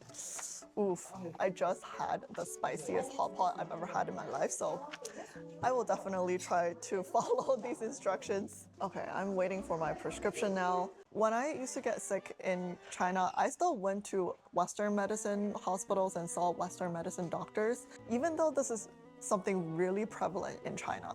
I would say, I don't know, it's just so rooted into Chinese culture and Chinese beliefs that I would say, maybe half or even more than half of the population really believe in traditional Chinese medicine. So the pulse diagnosis was really interesting. She felt my pulse for about at least 3 to 4 minutes. I thought it was going to be a lot shorter because from what I saw in movies and dramas, the doctors literally put their hand on you for like 10 seconds and then they go on this full spiel about what they think you have and all your diagnosis and all of that. And she gave her diagnosis over, at least 5 to 10 minutes. And she would, feel my pulse, tell me what she thinks I have, feel my pulse again, and then tell me more. So it was kind of like a gradual process. So during the pulse diagnosis, she actually diagnosed me of a few different things, which I was surprised. She had this chart that looks like are different aspects of the human body, but these different aspects are sort of summarized by different Chinese symbols or characters. That's the best I can translate it. And she tried to explain to me how they're related and how my symptoms arose from different, ailments of the body parts. What was really interesting was the second part, which was the acupuncture. Now, I've never tried acupuncture ever, which I think is pretty shocking because it's a pretty big thing now, even in North America. I'm really scared of needles and I don't have a very high pain tolerance, so I've always stayed away from acupuncture, but today I decided to try it. I was so nervous in the beginning, but when she put the needle in, I actually barely felt anything. It felt even less painful than a flu shot. But then I think she started sort of tweaking the needle around inside my stomach. I felt that. That was a little bit more painful. She said, the acupuncture helps with the blood flow of the stomach, try to let the blood flow back into the stomach so it strengthens it, increase the peristalsis of the stomach. So, we're building more strength and try to improve digestion. And then the last thing we did was the head and neck massage, which is something I'm more familiar with because I do get regular massages from my registered massage therapist back in Canada. So I really enjoyed that, even though this was, again, more painful than what my massage therapists usually do. But after it's done, I feel okay. Again, maybe I feel a little bit more loose in my neck and shoulder area, which is good. My prescriptions were ready in about 30 to 40 minutes or so, and honestly, I think that's pretty fast because of how many ingredients they have to grab. Yeah, 40 minutes wasn't that bad at all. So I took my bag of medicine, went back upstairs, and went to find my doctor to ask her how I should take them. 一包一包的这种汤剂，就是把中药打成粉之后，它就不用熬了，它就泡着喝就可以了，这样就会比较方便。像你也可以给它用这样的方式去调理。所以这个就是直接冲热水就可以泡，就可以了，然后把它做成中药茶包，不需要自己去熬。那这个真的很方便。现在的年轻人，对，而且他就不会一下喝那么多药之后胀气了。是的。很多像他这么瘦哈，他喝了这么多药，他一下胀气吃不下东西了，他脾胃又不好了，所以我们就做了一些改良，这个可以慢慢喝。She explained to me that this can be simply made like a tea in hot water, and you're supposed to drink this slowly throughout the whole day. So, you're not supposed to just drink it as one cup. And she says during this treatment time, it's actually better to cut out any other beverages such as milk tea, bubble tea, anything else that would make you drink this medicine less. I was really curious to try it, especially the taste. I wonder if it's the same bitter taste as I remember more than 10 years ago when I was a kid in China. So I'm going to try it when I go back to my hotel, and I'll show you guys at the end of this video. Now we're actually waiting to see the doctor that did acupuncture on speed just a few months ago. It's Dr. Liu, and he's with the patient right now, so I was told that I can wait to see him. But before I do that, the highlight of this video, I get to interview the head doctor in this facility, Dr. Liu, who did acupuncture and other treatments when iShowSpeed was here in Chengdu. So I had a few questions that I wanted to ask him. 他是几个月前过来，然后是你帮他做的针灸是吗？对啊，你有没有看那个视频呢？那个在油管上可能几千万次播放吧，他的那个直播特别火。对。哎，我想知道，就是你上次看完甲亢哥以后，他扎以后，他有没有就是说给你反馈，他觉得疼吗？还是他觉得很舒服？他当时就觉得已经好了呀。已经好了。他当时说，他有说他是什么问题吗？他当时他的这边的头痛嘛。这边头痛。对，左侧的头痛。对。但是我先已经跟他扎了手背上的这些针灸。对。他已经疏通了。然后他最后才告诉我，说我的这边也头痛啊。我说好啊，先是就是让他体验一下啊，让他减除他的疲劳嘛。是。然后我说你有什么疾病你可以说嘛。对。他说我这边头痛。那我就跟他再补了2针，补了2针，在他的这个风池穴，风池穴跟他补了2针，对，然后取掉以后，他受不了，没有留针，只留了2分钟，2分多钟，他一取针，把针一取出来，他马上就说好了，那就不痛了，是这样，对，他应该，我觉得他可能真的是扎了以后可能舒服了很多，因为他之后又做了很多直播，去了中国很多别的地方，我看他精神都很好，所以对。因为当时别人都说甲亢科是不是有甲亢啊？是这样，我跟他把脉，我说你没有甲亢，我说你这身体很好。您知道他为什么叫甲亢哥吗？因为中国人他。就是说，对于有甲亢疾病的人，他比较兴奋，对他好像有一次就是直播的时候，那个眼睛瞪得特别大，然后他就眼睛瞪得挺大。甲亢的症状也是眼睛会外凸的。我觉得我平常工作有一个特别大的一个问题，不知道你们有没有就是这种情况，就是我们有很多病人他来看西医，但是他也同时去看中医，然后像我们药剂师，我们就想要给他就是开药啊，或者说看他药物的这个治疗方案的时候，他也同时在看中医，那我们就很恼火，因为我们就说，哎呀，我们就不懂中医，没有学过，然后就不知道怎么去把这个西医跟中医就是结合在一起。不知道你们在平常看病有没有这种病人，就是说他同时又看你，但是他同时又去找西医，然后他同时又做就是不同的这种治疗方案。经常会有，比如说他自认为自己的病比较严重。对，他比较焦虑，是，又看中医又看西医，对他最后不知道是中医有效还是西医有效，是，而且有的时候像这种病人一般就效果不是很好，因为有很多病，特别是慢性病和复杂的疾病，对，他需要连续的治疗，是，而且他需要一个。就是说需要得到正确的治疗嘛，就是说他有的时候吃西药，有的时候吃中药，他又不信西医又不信中医，他这种混乱的治疗会耽误他的。因为中医有的东西它是气血津液，气血阴阳这些东西是看不见摸不着的，它是一种是在无形的能量层次的东西，所以说你就没有办法这个用实证的方法去实证它，去补充你的能量补充你缺失的东西，那你的这个东西补充了以后，你的问题就会得到解决。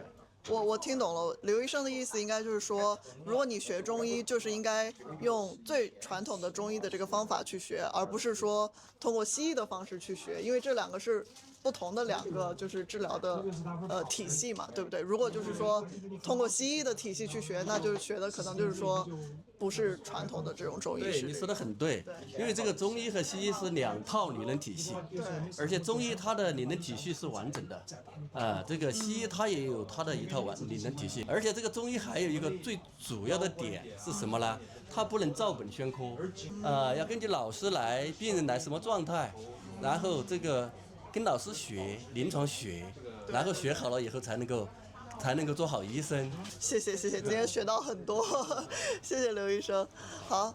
Well, that was such a great interview. I feel like I learned a lot about Chinese medicine from Dr. Liu, and this was such a great and unique experience. But still, because I know so little about it, it's not really in my position to advise you if you should use it or not. But it seems like from my conversation with Dr. Liu that we both agree people who use both Western medicine and Chinese medicine together should be more cautious. Even though you might think Chinese medicine ingredients are natural, there can be ingredients in these herbs that do have effects and interactions with Western medicine that you might also be taking. So it's always wise to tell your Western medicine doctors, pharmacists, nurses that you are also on Chinese medicine treatment.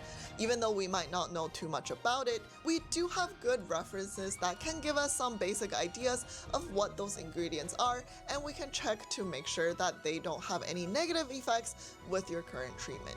Same thing with the other way around. I think if you are seeing a Chinese medicine doctor, you should also tell them if you are also getting Western medicine treatment. Time to go back to my hotel and make my own Chinese medicine. Hello guys, welcome to my tea room. Just kidding, this is just my hotel in Chengdu, but they have a full tea set which I can use to make the traditional Chinese medicine drink that I was prescribed. So I boiled a pot of water. Let's see how we can do this. Oh no, this is a pretty small teapot. Can I even fit this in? Okay, maybe not the whole thing will fit in, but at least I can get, there we go, okay. I got at least the majority of the bottom inside. Let's pour this water in. Don't spill, please. All right, that looks pretty full. I don't know how long I need to soak this for. I don't think I got any instructions either. Let's just give it maybe about 30 seconds.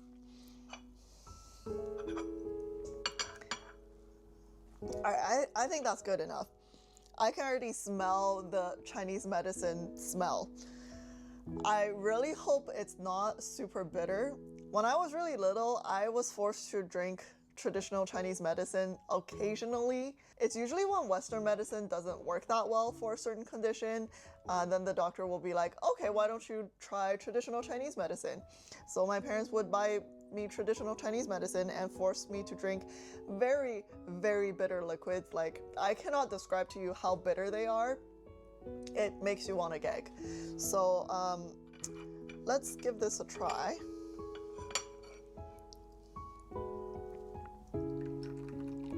Now I can already see that the liquid is relatively clear. The medicine I've had as a kid are almost pure black or brown. So the medicine really seeped into the water, but by just soaking it like this, it's more of a clear, a little bit of a brownish liquid. All right, so let's give this a try. Cheers.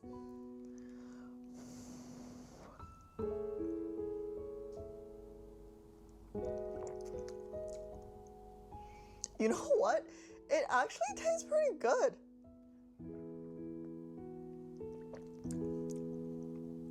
It kind of just tastes like barley tea. It smells a little bit medicinally, medicinally.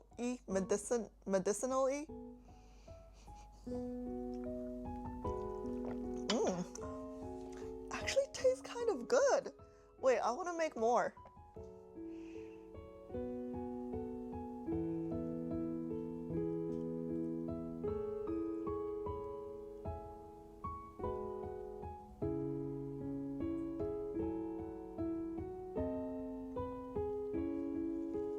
Oh shoot. Ah! Oh no. I poured too much and it spilled out. Oops. Thank God I have this tray. Okay, let me soak this for a little bit longer and let me drink this. Cheers.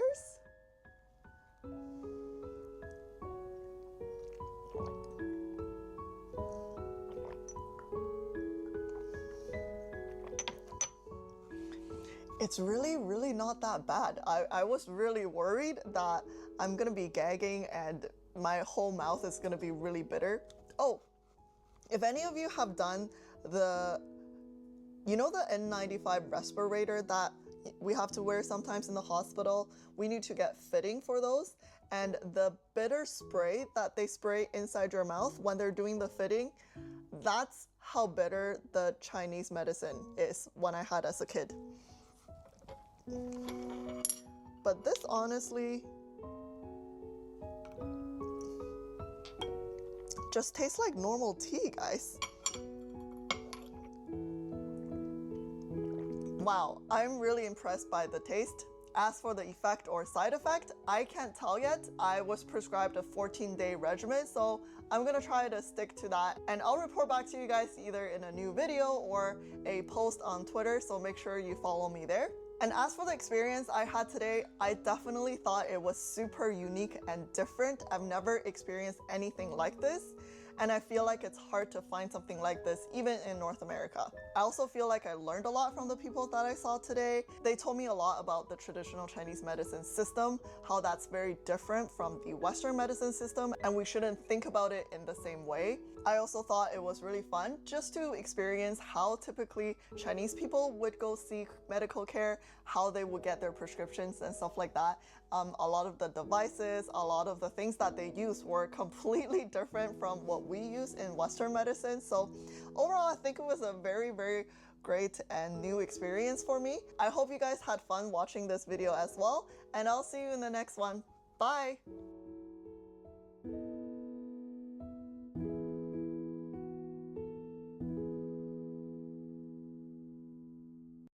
Hi friends, I'm Aina, an oncology pharmacist and also a Chinese Canadian. I traveled back to China about 3 months ago, and part of the reason was to film a video for this YouTube channel. However, on this 10-day trip to China, some of the worst things that could happen to someone on a trip happened to me on this trip. I was scammed on a taxi ride.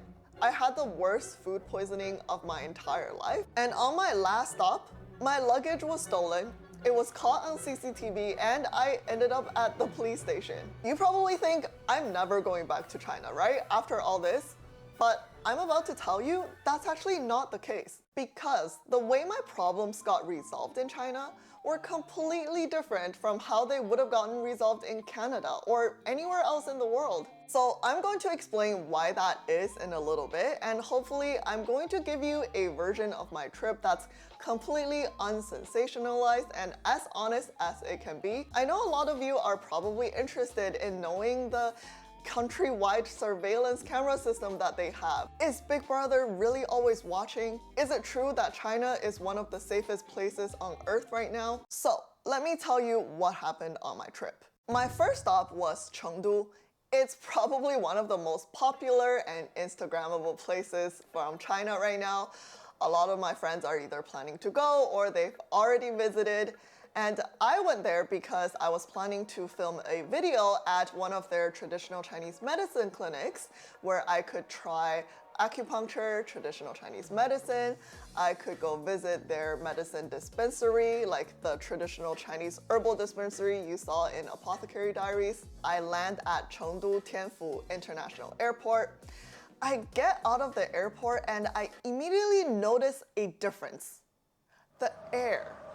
So you know when you travel to Hawaii and you exit the airport and you take the first whiff of the air in Hawaii and the air smells different. In Hawaii, it smells like the beach. But previously, whenever I go back to China, the air would smell like a mixture of smog, dirt, and faint gasoline. But I don't dislike it. I mean, I grew up there, so whenever I go back and I smell the air, it just smells like nostalgia. But this time, I smelled the air and it didn't smell different. It just smelled like regular air. So that's the first thing I noticed. The second thing that I did when I stepped out of the airport was call a Didi on my Didi app. If you didn't know, Didi is like Uber. I get on my Didi and it was about a 1 hour ride because Chengdu Tianfu International Airport is actually quite a long way away from the city. And my hotel was quite in the center of the city where the ISF is and where the League of Legends main event was held. I had no idea that was happening until I got there. This 1 hour ride was about 65 kilometers long and it costed me about 113 Chinese yuan, which is roughly about $25 Canadian. Now, what this total doesn't include is a 39 Chinese yuan toll fee. For anyone that's driving in and out of the airport, this is just the regular airport toll fee that anyone has to pay. So normally, if you're on a Didi ride, this is what usually happens. You let the Didi driver deal with the airport toll fee, and at the end of your trip, they'll add the 39 yuan to the total of your Didi trip, which is 39 plus 113. So at the end of my trip, my total became 152 yuan, which I could pay this total amount directly through the Didi app. Nothing too complicated, right? But keep this in mind, because in 3 days' time, this is how I will get scammed. During my 3 days trip in Chengdu, the first thing that I did was to film my video at the Torrentang Medicine Clinic. It was so much fun and honestly a really great experience for me as a pharmacist. The League of Legends Championship main event was also super fun and electric. I could feel the crowd and energy, even though I'm not even a League player. I'm a Dota 2 player actually. It was still really fun to be around the crowds and the cosplayers and all that events. And the food was, oh my god, so amazing. As soon as I checked into my hotel, I just walked right downstairs out of my hotel and just found any street food I could find. And I tried this really tasty pork hock dish. And I had the spiciest hot pot I could ever find, which is probably not a very good idea because my stomach's also not very good. This will come up later in this video as well. Also, I remember going to this traditional Chengdu stir-fry restaurant. We ordered this authentic dish and we devoured it. We actually ordered a second of that exact same dish and we devoured that as well. It was just so good. And the hotel that we stayed at in Chengdu was also super interesting. I mean, I could probably just make an entire video about hotels in China in general because I feel like there is a unique difference between the hotels in China versus anywhere else I've stayed in the world. This hotel had a ginormous LED screen the moment you walk into the lobby, but they also have these little budgies that were just hanging around in the lobby, just chirping. And then throughout the day, you'll see these caretakers taking the budgies away. That was really cute. I hung out with the budgies every day. And then I think to tie into all this futuristic vibes, they also had these robots that could deliver items to your door in the hotel room. I don't know how it works exactly, but they must be programmed from the lobby to the elevator and to each of the hotel rooms like Google Home setup. Obviously, it's not Google Home. I'm not sure what brand they have. It's some sort of smart home system in each of the rooms that the guests stayed at. So the robots know exactly which floor they should go to. They'll press the elevator automatically. And once they're on this floor, they must have been programmed through a map in the hotel, and they can know exactly which room they need to arrive. And once they get there, your in-suite smart home display actually will chime and it will ring the doorbell. It will let you know that someone's at the door doing a delivery. You open the door, surprise! It's not a human, it's a robot, and you just open up the robot and you take out whatever you needed to be delivered. and you hit a button to send the robot back to the lobby. But that's all super fancy and futuristic and really cool. I bet you've already seen that on YouTube or TikTok. But this hotel that I stayed at, the first night, for some reason, they didn't have air conditioning. My room was 27 degrees and it was so hot, I could barely sleep that whole evening. But 3 days went by super fast and it was time for me to go back to the airport. I pulled up my Didi app and I entered the destination, Chengdu Tianfu International Airport. I looked at the price and it was about the same as when I came from the airport. That's great. I called my ride, I waited for about a few minutes and my ride showed up. He got out of the car and he helped me with my luggage, he put them in the trunk, opened the door for me, very kind of him, and went back to the driver's seat. So until this point, nothing memorable has happened and everything seemed like it was going fine.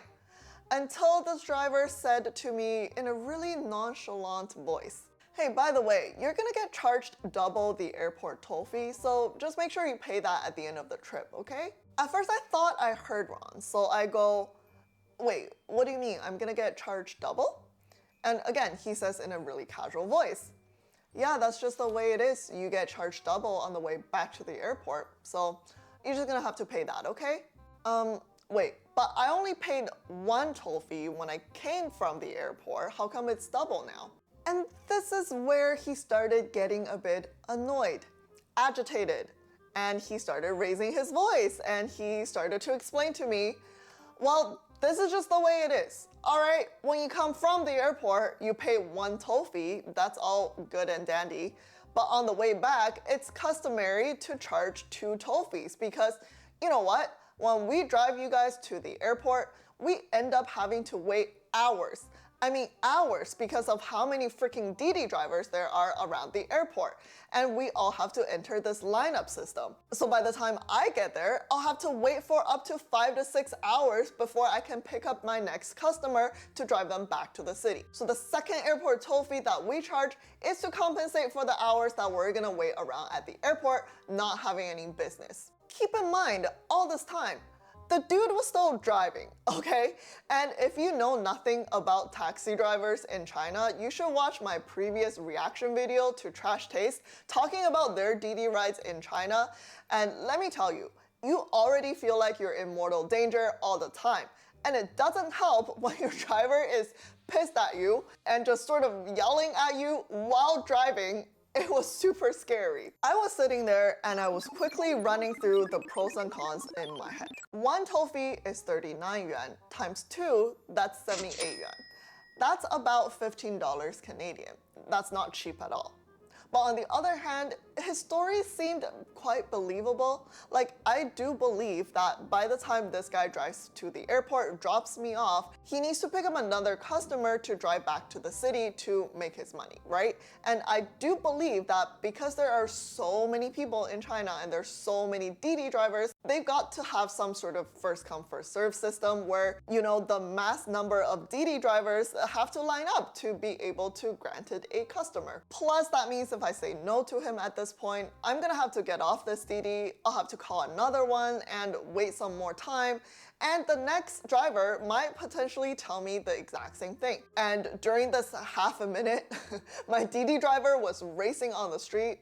My mind was racing doing this little debate with myself. My heart was racing as well. But, you know, afterwards, I just told him, you know what, fine, I'll pay that. I still had no idea about the scam I was getting myself into. And it was not just paying double the airport toll fee. I agreed to his terms. The dude calms down.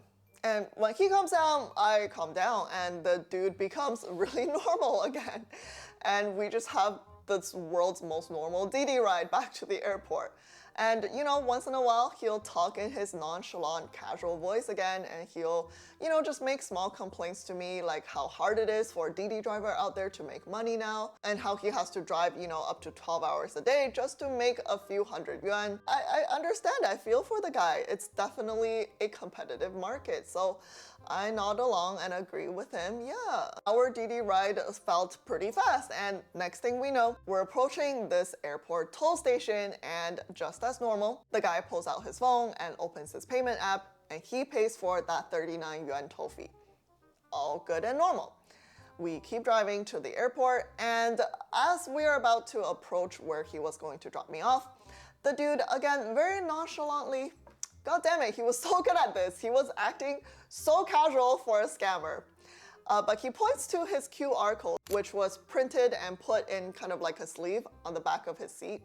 And he points to that QR code and says, hey, you can just transfer me that 78 yuan. If you didn't know how payment system works in China, most things are paid through two apps, either WeChat Pay or Alipay. There are now some other ones out there too, like UnionPay's cloud app thing.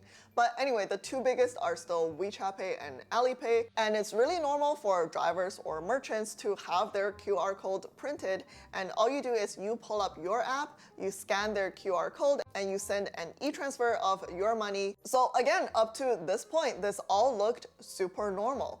So I scanned his QR code, I open up my app, and I transfer him 78 yuan, which is 2 times the airport toll fee. As I was walking towards the airport entrance, I was looking on my Didi app. The total amount of my invoice looked pretty normal. It was about the same as when I came from the airport. But I always have a habit of looking into the detailed invoices, and I physically stopped in my track. One hand holding my phone, the other hand holding my luggage. I physically stopped in the middle of the busy airport lobby. The driver had charged a 39 yuan airport toll fee a third time directly through this app. He had the audacity to ask me to pay 2 times the airport toll fee directly to him through his QR code and charge me a third time through the app. This is when I said enough is enough. You can't scam me like this. Okay, I know I don't sound like a local. I don't know if the guy knows I'm Canadian, probably not, because I was speaking Mandarin, but you know, I'm not from Chengdu, so I don't have a local Chengdu accent. So he probably knows that I don't really know the rules around the city. But you can't scam people like this, okay? And I decided I didn't keep my Mandarin skills for nothing. So I decided to report this guy. So after checking into my flight, I was waiting in the airport. I contacted the Didi customer service. It was the first time that I contacted customer service in China for anything, for any kind of complaint. So I was a bit nervous, but it looked simple enough. You know, on the app, you just fill out your information, give them your phone number, briefly explain what happened. So I did that. And then not even 10 minutes later, I get a phone call from customer service. Even when I was speaking to the customer service agent on the phone, I still gave this dude the benefit of the doubt. Okay, what if he just forgot to take out this third toll fee from the app? So the customer service agent kindly asked me on the phone if I was okay for her to contact the driver just to double check that he didn't make any mistakes on this invoice. Maybe he just accidentally charged me the third fee. And I agreed. After I hung up, I thought this must take a while, but guess what? Not even 30 minutes after, the customer service agent called me back again. But she didn't call back with good news.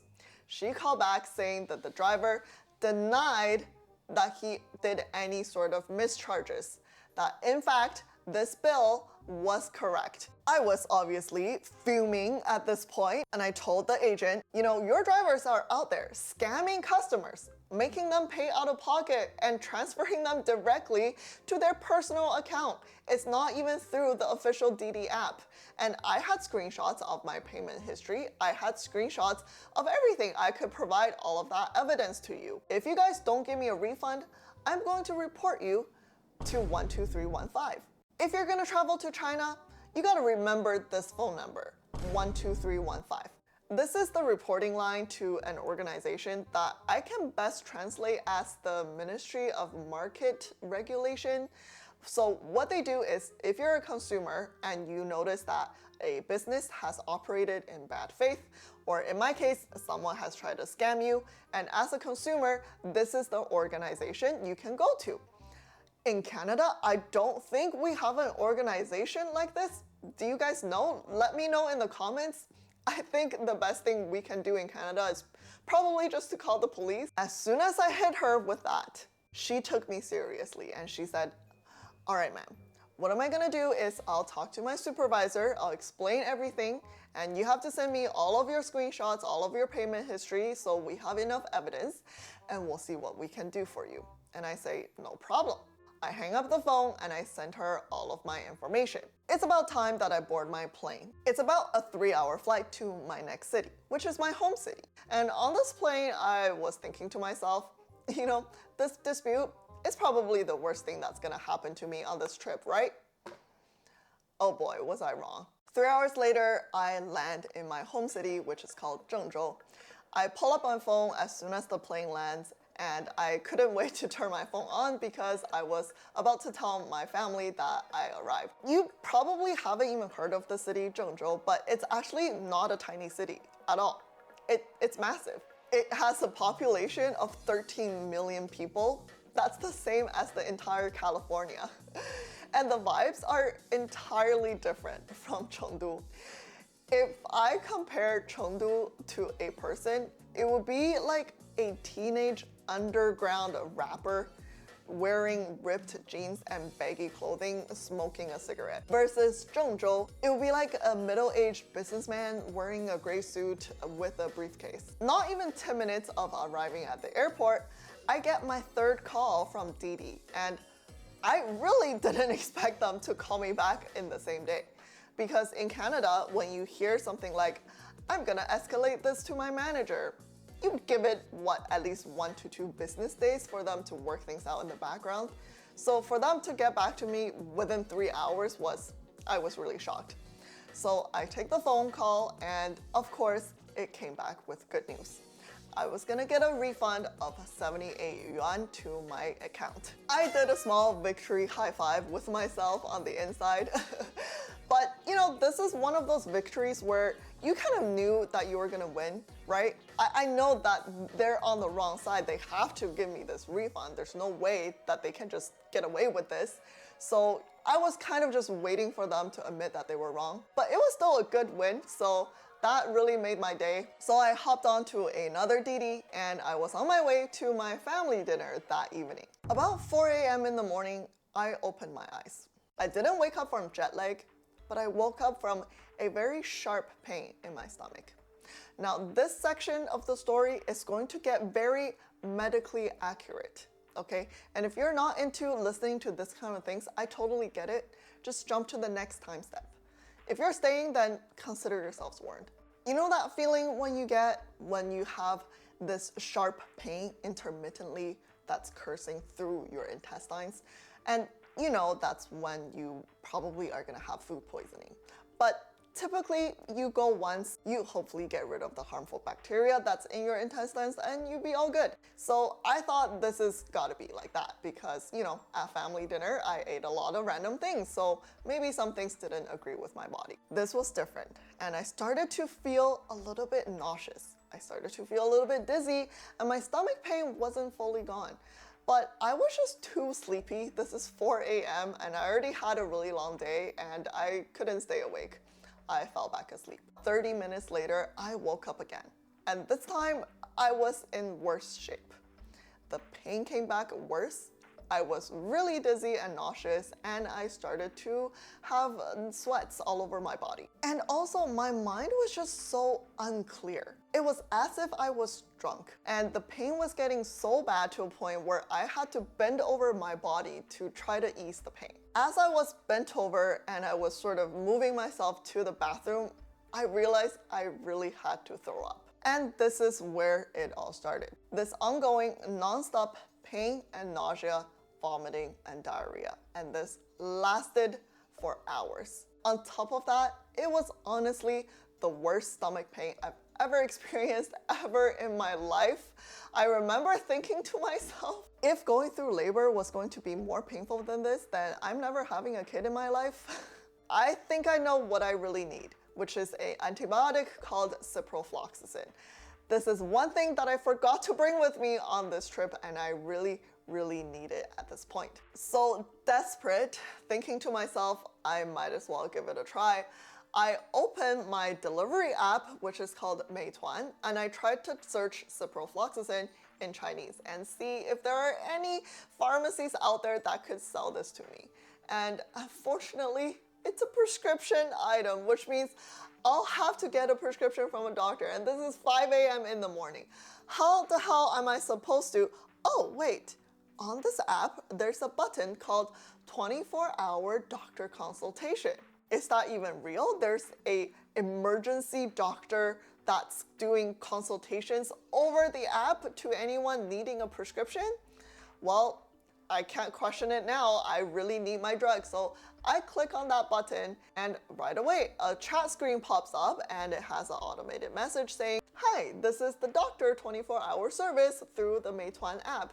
How can I help you?" I just type in my symptoms and I type in what I'm looking for and the drug name that I want to buy. And it actually connects me to a doctor. And the next thing I know, I'm actually talking to a doctor over this app. And after a few back and forth, the doctor says, "Yep, sounds like you have a bad case of food poisoning. So I'm going to prescribe you the antibiotics that you want, but I'm also going to give you this one other medication that's very commonly used and it's really gonna help with your stomach pain. Because the antibiotic, although it's going to help with the diarrhea and getting rid of your bacteria, it's not going to immediately help ease that pain." And you know, I was in so much pain to the point where I'm like, yes, I'll take anything you give me, doctor. And he says this medication is called 颠茄片. And I heard that Chinese name and I thought, oh, it sounds like crazy eggplant pills. Must be some traditional Chinese medication. I'm totally okay with taking that. I already had my full traditional Chinese medicine experience at the Chengdu Torrentang. Yes, I will try this, doctor. While waiting for my delivery to come, I was, of course, drifting in and out of sleep, going back and forth from the bathroom to the bedroom. Finally, my delivery came and I took my pills right away.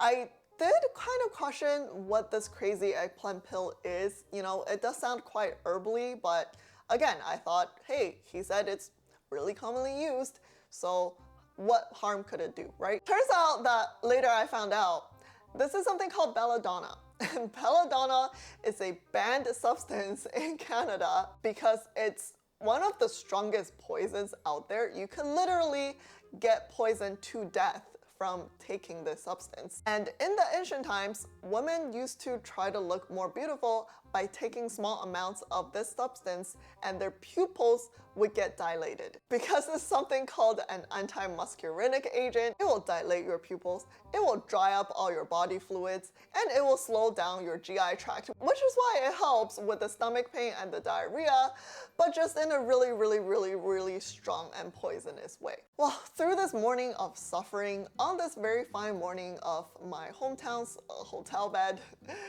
I did come to appreciate several things. First of all, the speed it took for me to get this prescription medication from a pharmacy to my door. That process took no longer than 40 minutes without me from even moving my butt. The other thing was how affordable it was. When I was paying for that order, I thought that doctor consultation had to have a fee in there as well, but it turns out that was free.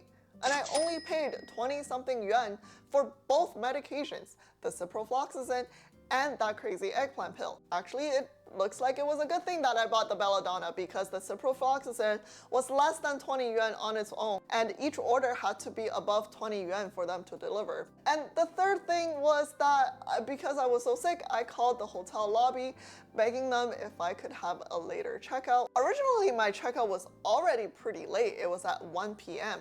which is kind of unheard of because all of the North American hotels, I always had to check out at 11 a.m. sharp. But the hotel actually kindly extended my stay to 4 p.m. knowing that I was sick, and that was just so wonderful. And even though I was sweating, I was moaning, I was almost crying from all this pain and suffering, I did feel like I was being taken care of. I had my problems and they were able to offer me good solutions. And what happened on my bullet train ride immediately after this was probably one of the most heartwarming things ever. So I finally had to check out of my Zhengzhou hotel that day. My next destination was Hangzhou, where I was supposed to meet up with some friends, and this bullet train was going to take about, I think, 4 to 4.5 hours. I found my seat on the train. I bought myself a bottle of water, a bottle of juice, and some grapes so I can stay hydrated and replenish on some electrolytes. But before I could eat or drink anything, I just fell asleep. And about an hour or so into the train ride, I woke up. Not only was I drenched in sweat, I also felt extremely cold inside. I was shivering, but my face and my head was burning. So I know that I was having a fever. This day just couldn't get any worse, right? But you know what made it all better? I called over the train attendant because I was so cold and shivering, and I asked her, hey, I think I'm having a fever right now and I'm feeling really unwell. Do you guys have a blanket that I could use? And she immediately said, yes, she'll go fetch me one. She leaves and she comes back with the blanket, and I'm super thankful. I tucked myself in and she asked me, hey, are you feeling really cold? I can turn on the temperature for a couple of degrees if you like. And I said, yes, please. That would be really, really comfortable.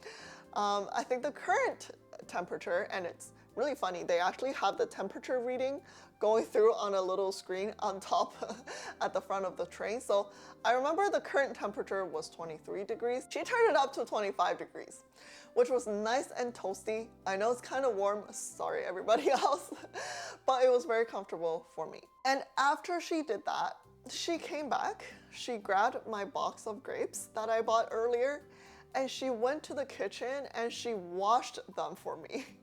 And she brought them back and she told me, hey, I washed your grapes for you since I know you're sick, you probably don't want to eat anything that's unwashed. I was just so touched at that point. I just didn't know what else to say other than thank you.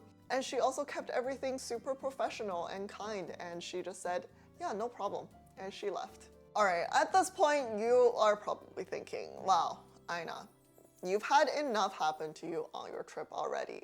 Everything from here on out should go well, right? And yes, the next few days did go extremely well. I hung out with my friends in Hangzhou. They bought this new EV vehicle for their newborn baby, and wow, I've never seen anything so high-tech in a car. Instead of a TV, they had an entire projector screen that's auto-retractable, and there's a small projector that's installed on the back of the car where the kid could watch cartoon, and the car is, of course, auto-driving, auto-parking, auto-everything. And there's this Akihabara kind of like area in Hangzhou where they have a lot of anime and manga and gaming merch, and it was just a lot of fun to explore. And I went to a few other cities as well. But because my trip was so tight and busy, I didn't really recover back to my 100%. I was still kind of sick from that food poisoning episode. I didn't have my energy or focus back. And I think all of this contributed to the last incident on my trip, which was in Shanghai, China. Someone stole my luggage at the airport. Throughout my whole trip, I was only carrying one medium-sized luggage and one backpack. So I always just have one hand on the luggage. The other hand, I could be on my phone or doing something else, and my backpacks are always on my shoulders. The luggage I had was black, just regular plastic shell covering, nothing fancy, nothing unique. And I'm not really the type of person to be like super paranoid when I travel. I know some people are really anti-theft and they would keep all their, belongings in a anti-theft pouch, and they would carry that alone, and then they would have all these measures taken. I'm not that good with my stuff, but I'm also not uncareful. Like, I'm always watching out for my stuff, or so I thought. And we're about to find out later that when I see myself on the CCTV that I'm not as careful as I thought I was. So right after I land in Shanghai Pudong Airport, I grab my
think it's working. Hello, can you guys hear me? Okay, I think it's working. Hi guys, I'm here at the tattoo place. We're getting our temporary tattoo.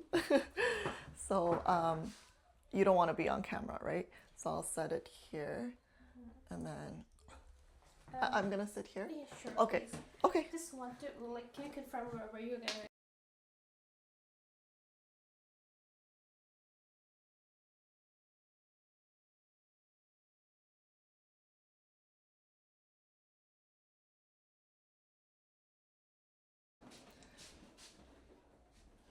Is it better if I just use?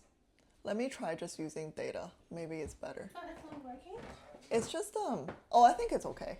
It's just sometimes it drops in and out. It's okay. Yeah, we'll just leave it. Yeah, I think it's okay. Okay. Okay. I'm a bit nervous. This is my first time getting. Do you want to like tie up your hair because sure. It might come on the way. Okay, sure. You have to leave it on for a while for it to dry. To dry first? Okay. Shoot, I don't have a tie. Sorry. I can get. Okay. Thank you so much. No problem. You guys can hear me though? Okay, I'm on Wi-Fi, but sometimes it just has low bit rate, but when I'm watching through Twitch, it looks okay. But let me know.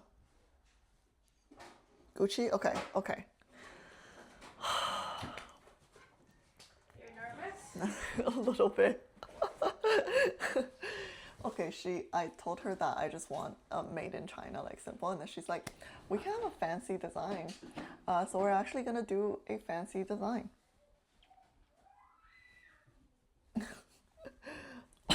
So we'll do a fancy made in China design. Okay, she's grabbing me a hair tie, which is very nice of her. Oh, thank you so much. You're very welcome. Okay, so maybe I'll like put it in a bun. So there is still some hair left on the back. Oh, okay.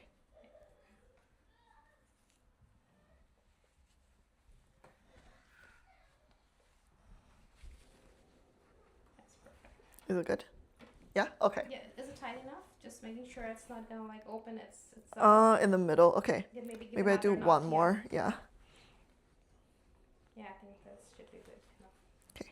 Yeah, that's perfect. Okay. Okay. Perfect. Thank you very much. Okay, I'm gonna start now. It will be right here, right? Where do you want to get it? This here? Over here? Maybe like if I put down my hair, it can cover it. So maybe just like in the middle. In the middle. Yeah. Okay, in the middle. Yeah. Okay. Thank you.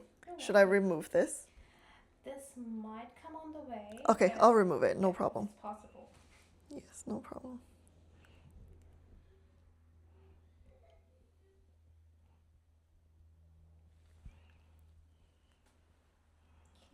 Okay. Do you mind if I show the screen? Oh, for sure.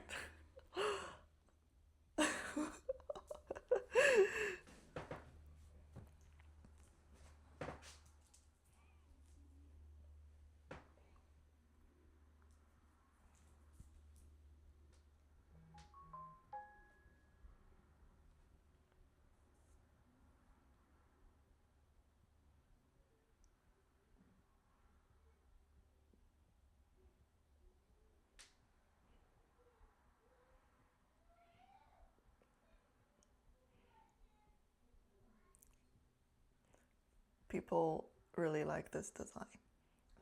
Yeah.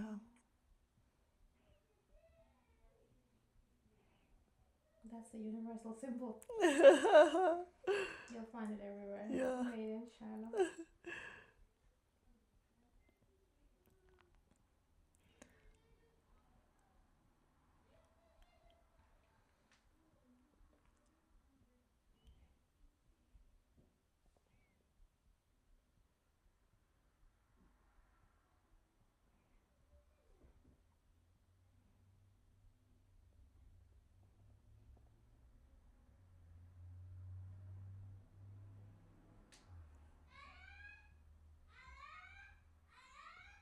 That's my little son. Oh. How old is he? He's 4. Ah, okay. very energetic at this age. Energetic. Yeah. Boy kids are all super energetic. Yeah. Yeah, I've heard boys are way more energetic. Yeah.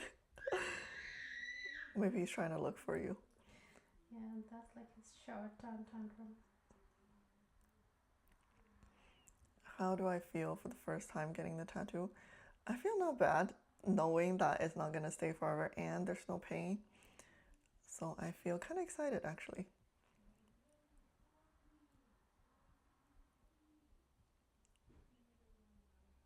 A peony? Yeah, why didn't we decide on a peony? That would have been so much better. Yeah, maybe next time you can get a peony. Yeah, next time.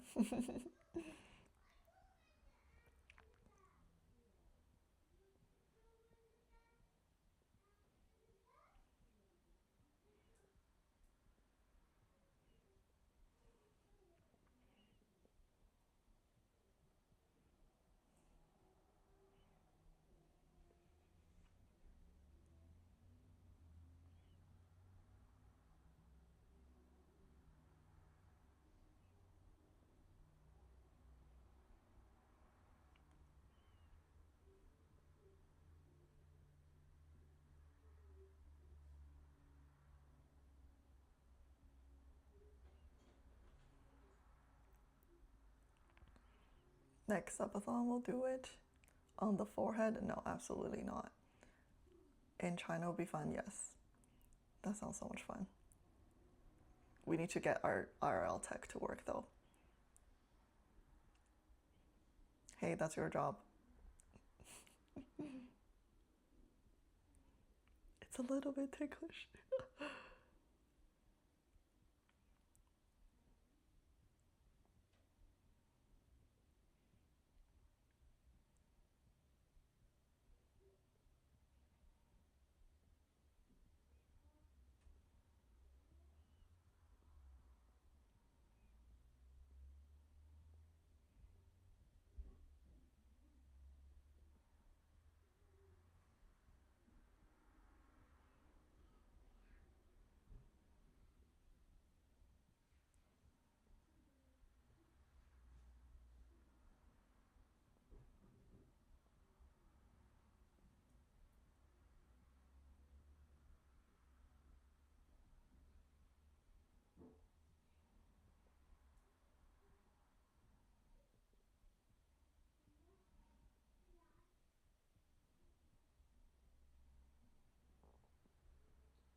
I'm gonna show you when it's like almost done.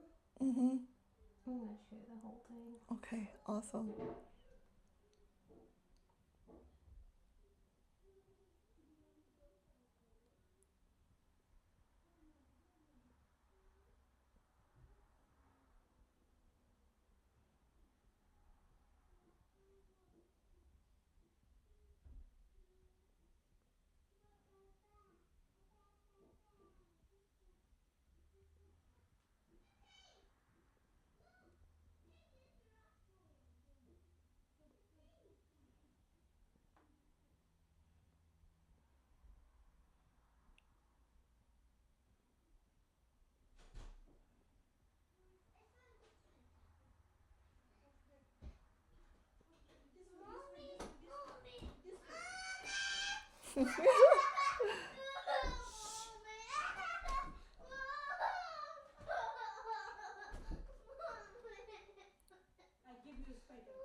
No, that's okay.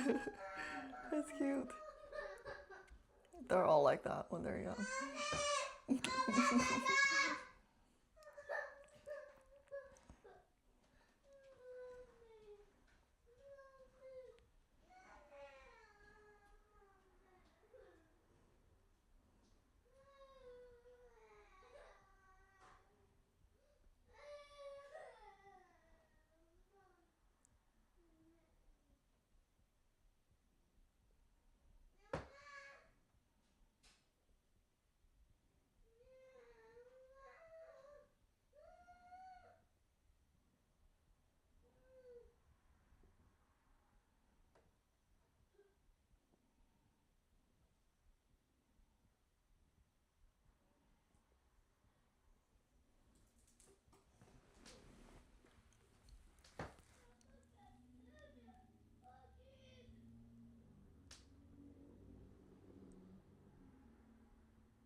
Just need to be careful for like next 1 hour. Okay. Make sure not to smudge it with your hair. Okay. So I just keep my hair up like this? Yeah. Okay, I'll go grab some hairbands. No problem, you can take this one, don't worry about it. Are you sure? Yeah, perfectly fine. Oh, thank you so much. I'll pay for this. No, you don't have to pay for that. Oh my god, that's so nice, thank you. You're very welcome.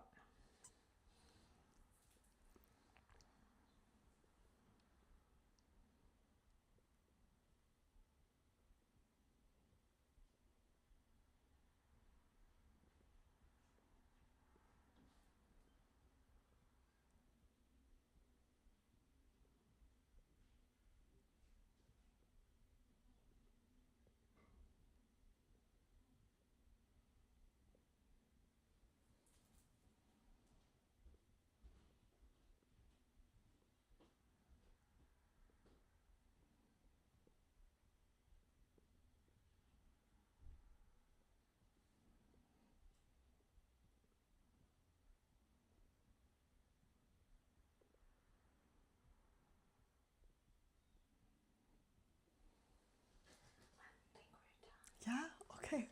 Okay.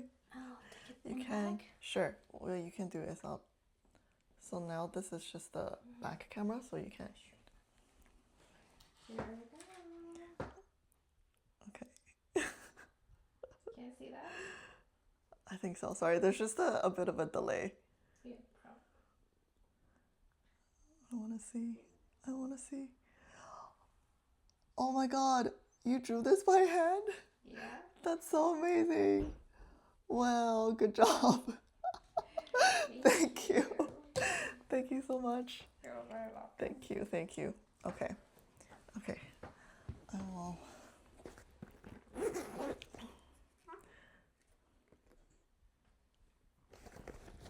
Okay.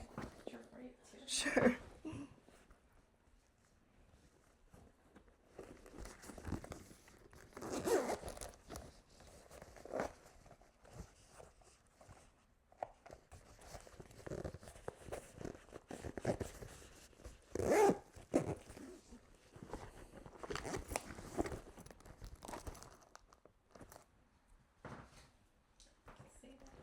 Coming a little bit like extended because of the way you extend it. Yeah. Otherwise, like it's That's good. Yeah. That's so good. Thank you. You're very welcome. Okay, thank you. Really nice. Thank you. Yeah, now it's looking good. Okay, perfect. Yeah. Oh, nice. Yeah. With the skin extended, it comes a little longer. Yeah. Okay, I like it. Thank you. Very much. I appreciate it. Perfect. How much do I owe you? It's just $15. Okay. Here, I'll give you 20. Since you gave me the scrunchie. Thank you. Thank you for coming. No problem. Thanks for your help. Let me know how try to keep it for as long as you can. Yeah. So that the longer it stays on the skin, the darker it will get. Okay, so let's say if tomorrow I shower and stuff, it should be okay. Try not to stretch soap here right away. Otherwise, it might get lighter sooner. Okay. So just you can use water, but do not put soap and scrubbing right away. Okay, maybe gotcha. Give it 1 or 2 days. 1 or 2 days. Yeah. Okay. Perfect. Sounds good. Thank you so much. Appreciate it. Okay. Thank you for coming. No problem. Thank you. I'll just cover the camera on my way up. Okay. And I do have my Instagram as well. Oh, okay. Sure. If you wanna tag me, that'll be good. Sure.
Hello. Oh, there's like signal dead zones everywhere. But I think we're okay. We're stopped at a gas station. I have 4 bars of signal right now. Oh my god. We're good. We're good. We're good. Hello. Hello? Hello? That was so quick and painless. That was so good. We need to build you a Starlink pack. Please. Please do. Please build me a Starlink pack, please. And tell the city of Vancouver they need to freaking improve their tower infrastructure. Oh my god.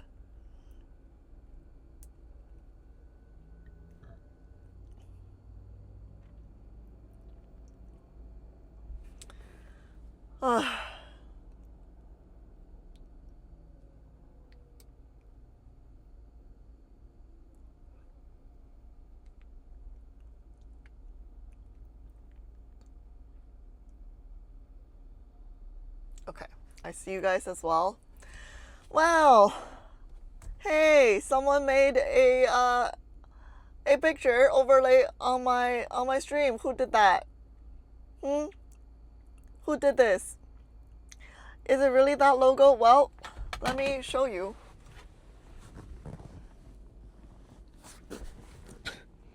Can you guys see? Can you guys see? Dude, I'm actually really impressed because she drew this by hand.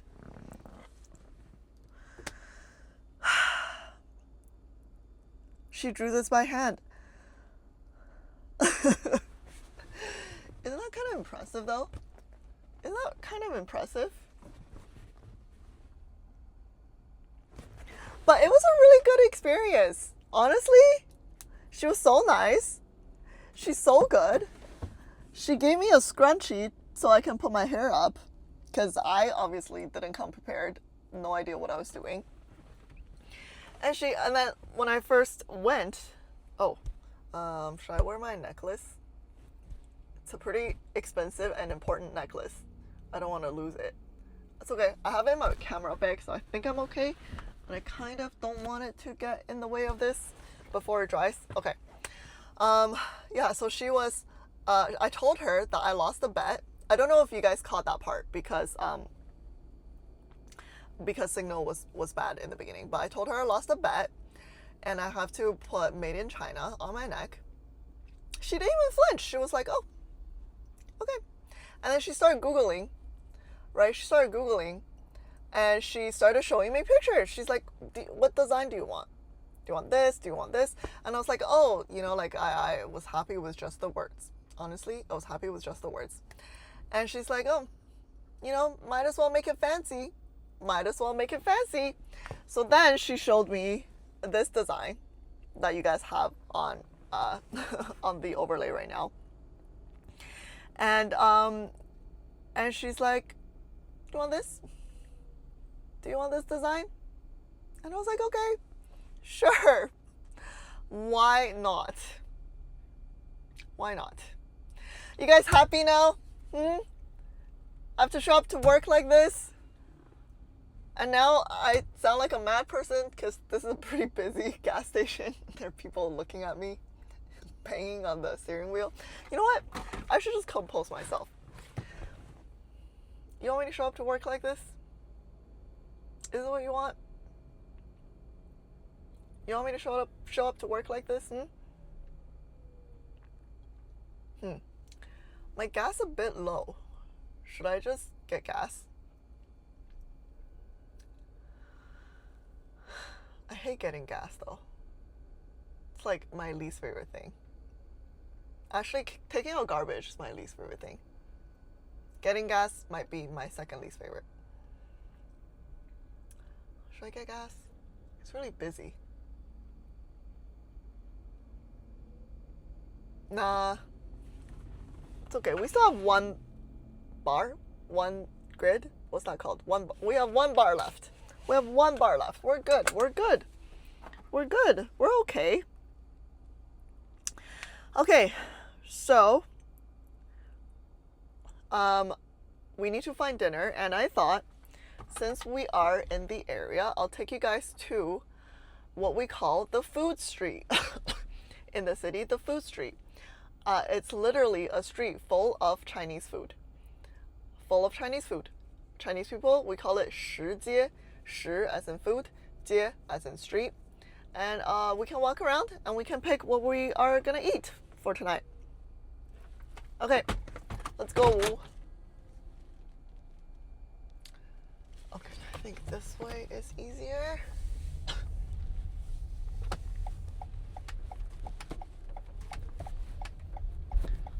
Getting the henna was pretty comfortable, actually. There's no pain, and you guys know, I told you guys, I like it when people, you know, do therapeutic-ish work on me, like doing my nails, doing my face, giving me a massage, even going to the eye doctor. I just find it therapeutic, okay? I don't know why. So like, you know, someone painting on your skin, it just felt really nice. And it felt like a little bit ticklish, but not that bad. Not that bad. And it felt really therapeutic.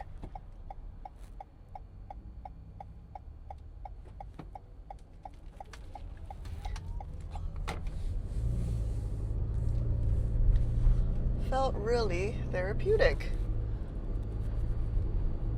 I've never even gotten henna done before. It's my first time. So that's also very cool. That's also very cool. This will never see the light of day, by the way. This will never see the light of day. I can't even tell my parents. Okay, my parents are Asian. They're gonna hate any tattoo. They're gonna think, what the hell did you do to your body? They'll be disappointed. So I don't think I'll be telling my parents about this. And I'm definitely not gonna be telling work about this, because I'll be fired. Okay, I won't be fired. They do allow tattoos, but they'll be like, what's wrong with you? And I don't know if I'll tell my friends, because they'll be like, what's wrong with you? What is wrong with you? Okay, where am I?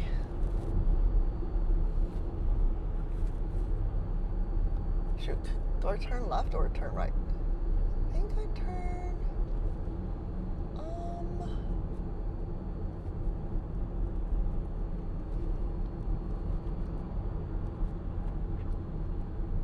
I think I turn right.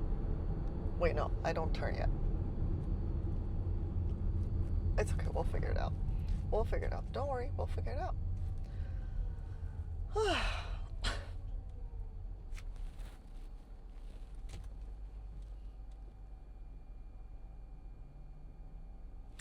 Now, what should I have for dinner? I'm still pretty full from lunch, to be honest. Still pretty full from lunch. And I didn't go anywhere for the whole afternoon. I just sat on my butt for the whole afternoon. So I'm not super hungry. So maybe we go somewhere that I don't have to order too much. Maybe like a set menu or something. Maybe, yeah, maybe like a set menu or some smaller orders that I can make.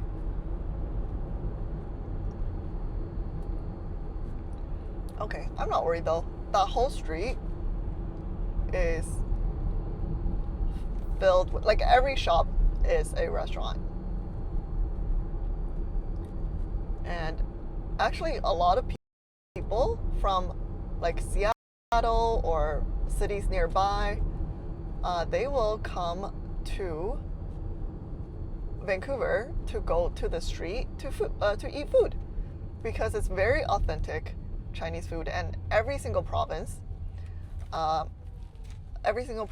food from China is available on this one street. Super convenient. And it gets very lively in the evening, very lively. Yeah, I would actually say Vancouver has pretty good food. We do have pretty good food here. We do have pretty good food. I would say, in my experience, across North America at least, I think Vancouver has the best food. We have really good sushi, amazing Chinese food, really good Indian food. Obviously, we have good, like, West Coast food. We have good European food, Italian, French. Yeah, we have a really good, and everything is pretty authentic, I would say. Yeah, Vancouver food scene is pretty good, I would say. Okay. I think I turn right. Okay, I think we turn right.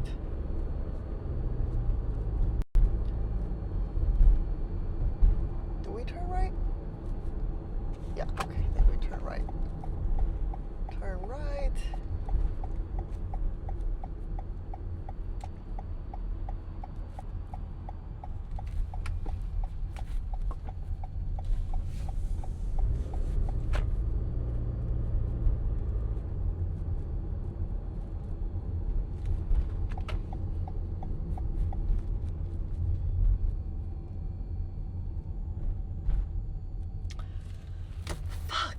You know what I just realized?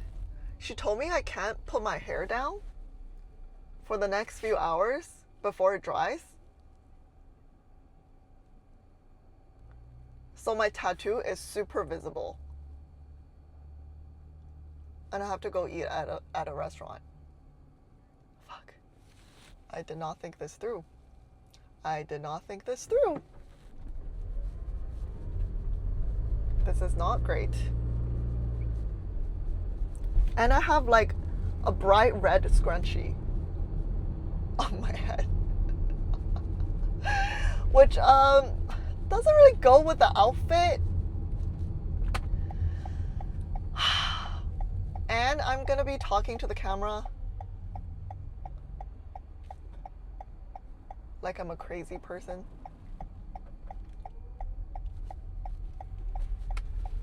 So it's just not a good look for me. Just overall not a great look for me.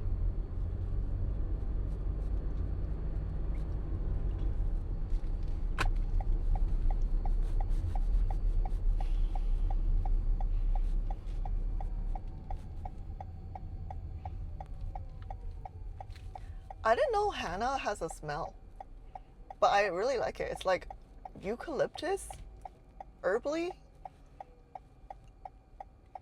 I like the smell. It smells pretty good.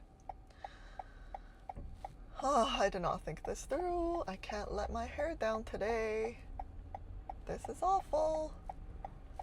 I hope I don't run into anyone I know. Because the street is pretty popular and a lot of people come here for food.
Because this place is very busy, it's kind of hard to find parking, but I come here pretty often and I kind of know the trick. I'm gonna go all the way down to the end of the street They have more parking at the end of the street, and then we're just gonna pretend we're gonna go eat at the end of the street. I mean, we might, if we see something we like, we might eat there. But at least we can park our car there. Hopefully. Let's see. Oh, it's busy. It's packed. It's packed. Holy. Oh. Hey, there are spots here. I'll just park here. Nice. I got lucky. Ooh. Perfect. Okay, great. This is a great spot. Great. Oh, okay, we're here. Thanks for the 2 gifted. 1 Tug Chud. Thank you so much.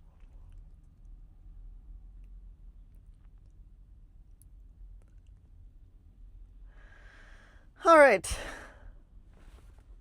Food time. Now, my battery situation isn't the best.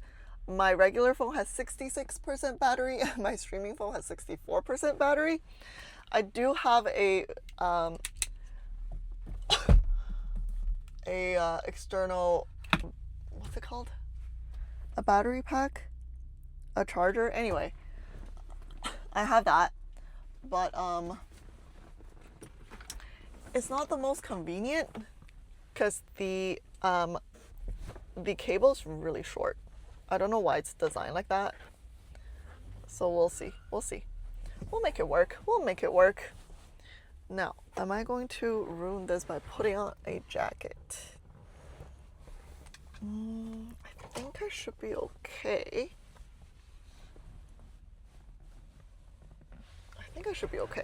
I should be okay. Okay. That's on. This. Oh wait, no, I don't need.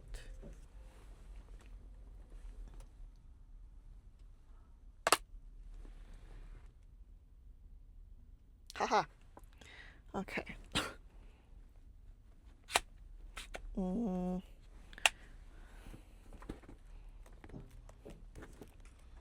Okay.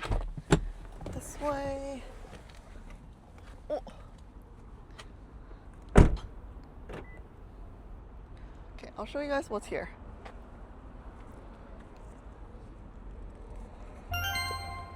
Jung said no, just subbed. Thank you for the sub. Okay, let me show you what's here.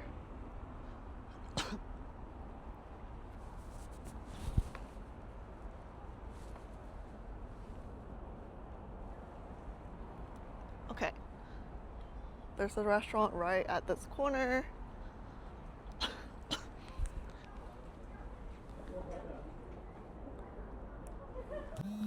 It has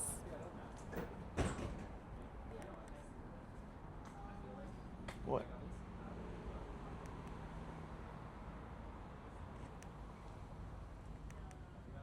How do I center this? Oh well. Okay, oh well.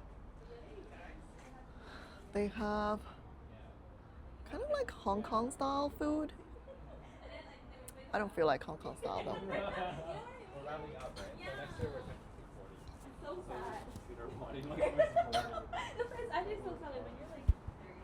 And this place called Micha, it's Taiwanese. I really like this.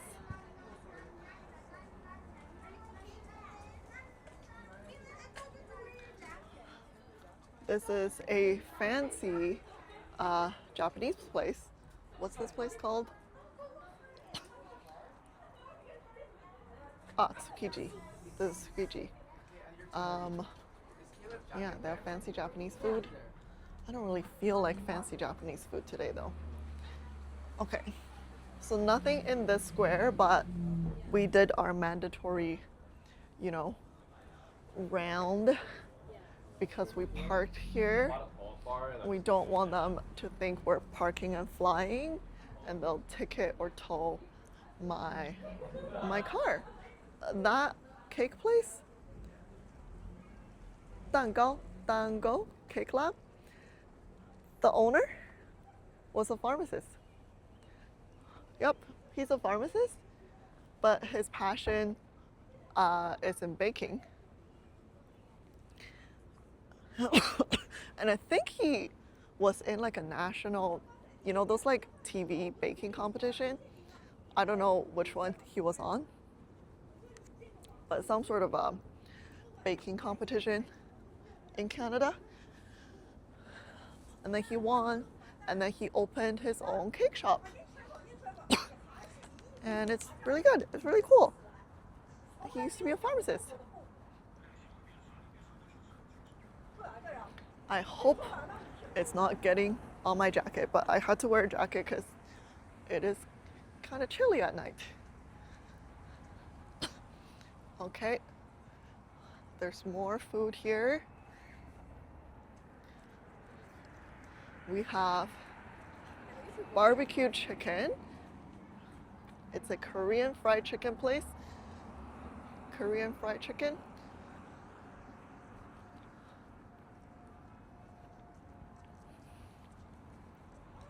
Muscle Factory, I'm pretty sure that's a gym. Muscle Factory? That'd be crazy if it's a restaurant. We have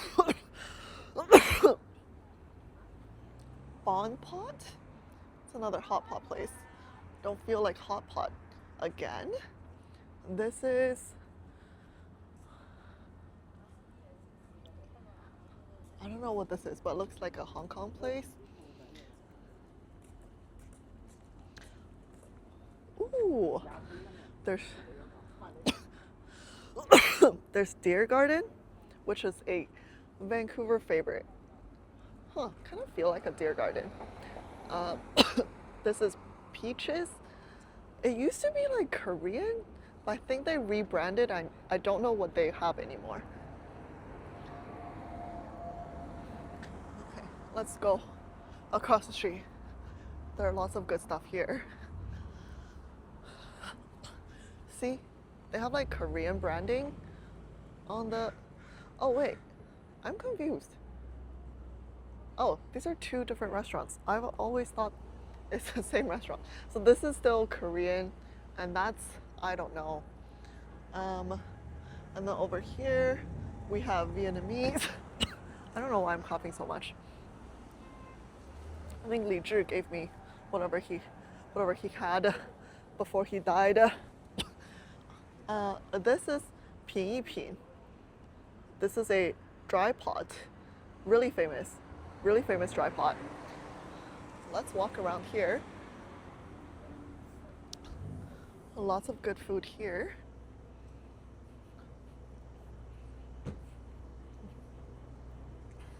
Okay, gotta be careful not to get hit by a car. Ooh, okay. So they're gonna open a new hot pot place here. Look at this. Look at that. Okay, but it's not open yet. Oh, and it's gonna be really big. It's gonna be really big. Okay, and then we have, this is one of my favorite rice noodle place. This is Yunnan rice noodle. It's really good, but then the last time I came here, I got food poisoning, so I don't think I'll come back anytime soon. I might give my stomach a bit of rest. This is really good Korean food. I really like this place as well. And then this place I've never been to. It's called a snail rice noodle, 螺蛳粉. It's a popular Chinese dish.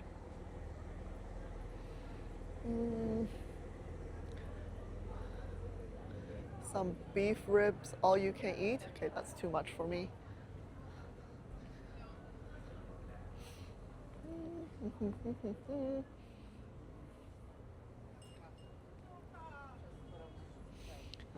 And then a sushi bar. Let me think.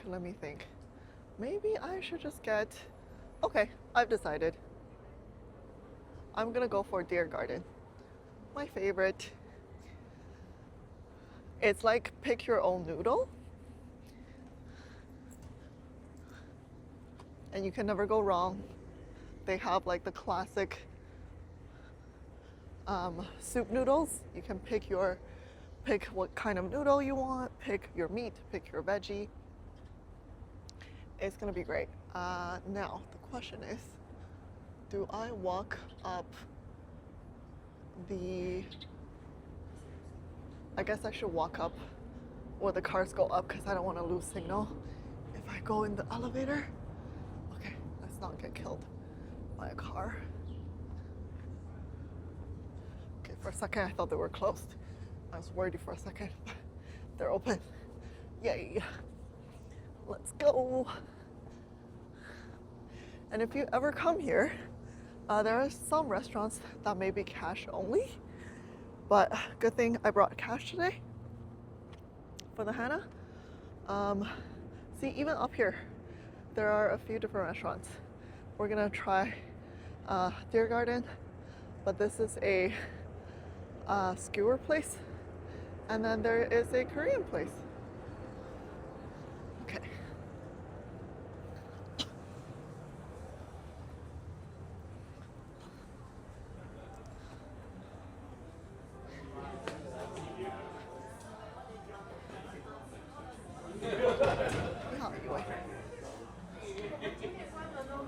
几点关门？9点。现在几点？现在8点多，没到8点半。哦，可以，我吃完就走了，好，谢谢。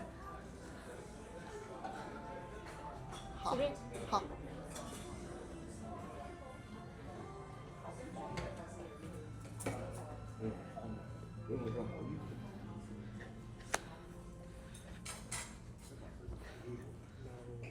谢谢。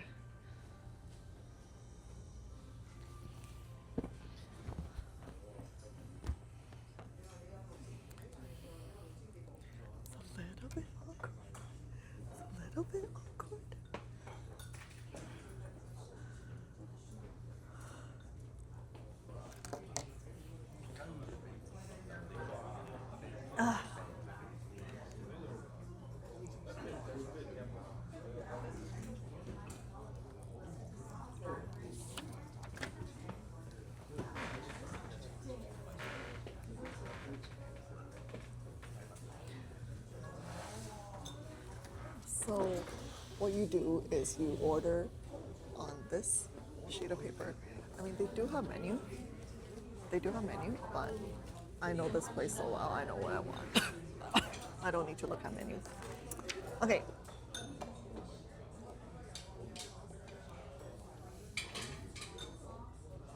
I'll just get my favorite.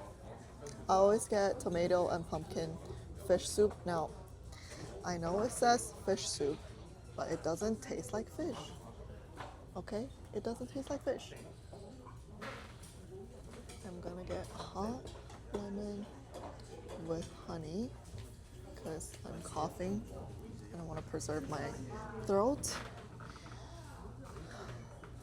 And you pick your 2 ingredients. I'm gonna get, okay, you guys are gonna think I'm crazy. I'm picking fish puff. Okay, again, it doesn't taste like fish, it just tastes like tofu. Picking fish puff, and then, let's see. Maybe I kind of want veggies. I feel like I haven't had veggies. I'll pick watercress. I like watercress. Okay. They're closing at 9, so we gotta eat, and we're gonna put our orders in at least.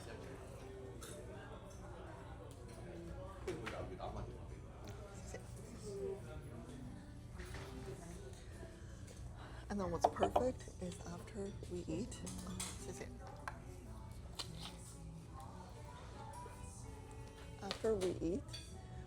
right across from us are like dessert places that I really like, and they have a lot of bubble tea places around here.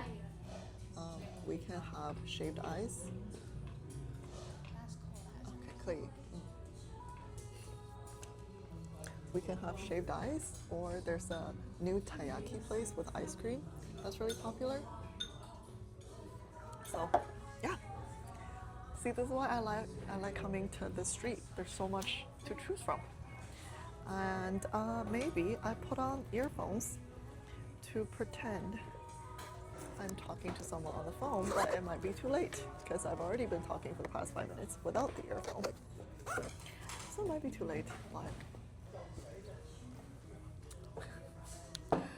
it is what it is. Okay. Now do I appear less crazy? Do I still have sound? I still have sound, right? Okay, let me know if there's no sound. Put mic closer to my mouth. Good idea. Thank you. How about this?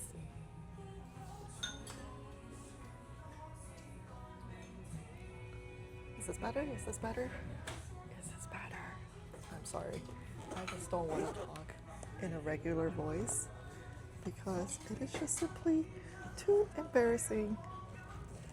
And this way I can pretend I'm talking to someone on the phone.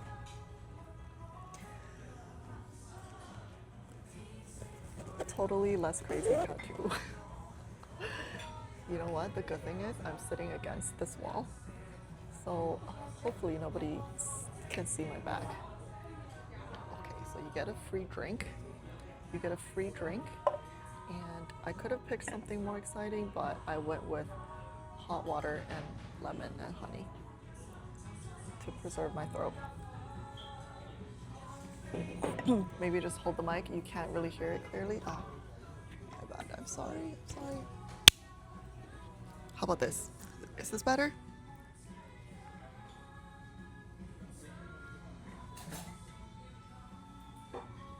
Sounds fine to you? Maybe you just gotta turn up your volume. Better? Better? Okay.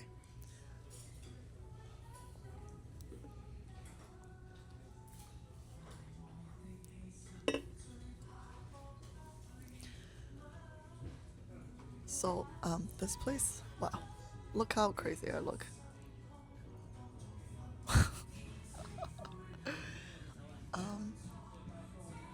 This place, when I was a kid, this is like our go-to lunch spot, dinner spot. Whenever you're hungry, this is like our go-to place because the portion's so large and it's really inexpensive. It used to be, I believe, if I recall correctly, $8.95. $8.95. Sorry. No, I'm good. Thank you. $8.95 per bowl of noodles, and if you're not that hungry or if you're a girl and you can't eat that much, you could even share one bowl with someone else. So it'd be like 2 people sharing one bowl for $8.95, and they have a free drink. And then a few years later, they raised their price to $12.95, and we're like, okay, that's still reasonable, still affordable. But then now I think it's like $16.95. Yeah, $16.95 for a bowl of noodles. So it's not crazy. It's on par with the food prices in Vancouver, but it's just not like super cheap anymore. It's just not super cheap anymore. So I do feel like their business is not as good as before, but you know, I feel like these couple years, any business is not as good as before because we are probably coming to a recession, or we're in one probably in Canada. Yeah, at least the tattoo isn't on the forehead. I am so thankful that you guys didn't ask me to get a tattoo on my forehead.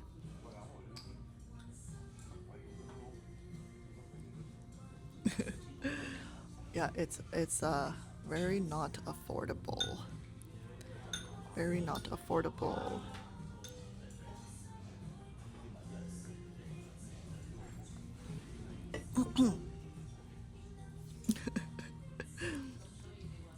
Chat was really nice, yes. You guys were very nice. And I did fight back pretty hard.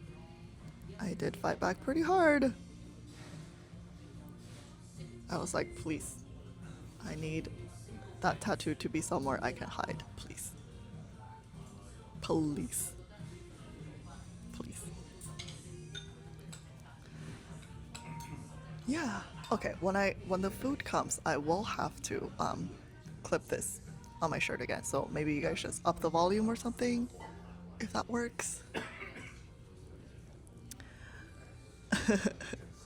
First time chatter. Is it a real tattoo? It's not a permanent tattoo. I got a henna tattoo.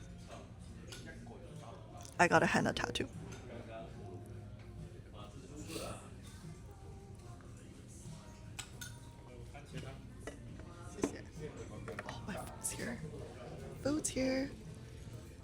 Food's here. Holy crap. I will not be able to finish.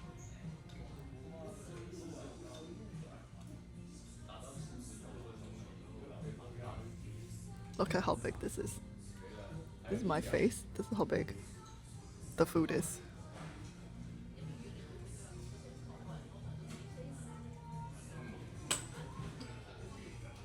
Alright. I'll clip this as far up as I can.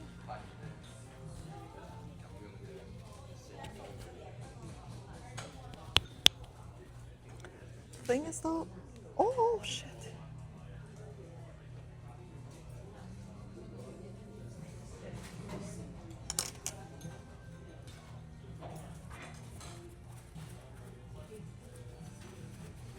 The thing is though, this was $16.95, but the thing is though, there's like not a lot of protein, and that's what I find about eating out.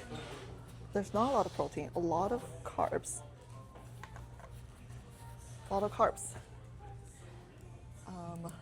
So yeah, if you eat out all the time, you're not really getting like a balanced meal all the time.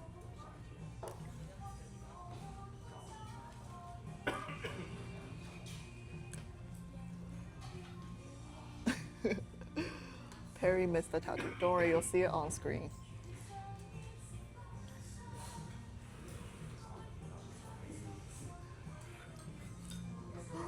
Maybe I'll show you. Not right now. Maybe after. I look crazy enough already.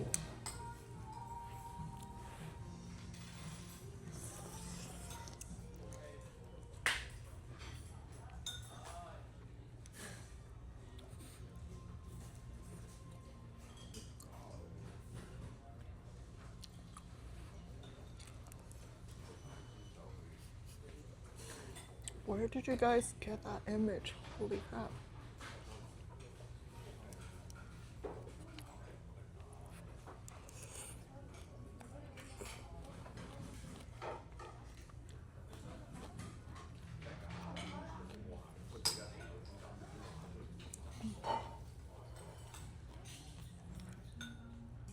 So I picked rice noodles because I like this thickness of noodles.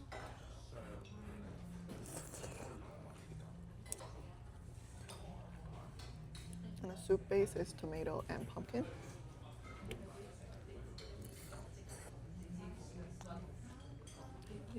And I added extra vegetables. So the taste is like savory, a little bit tartness. It's really good. I will not be able to finish this, so don't judge me if I don't finish.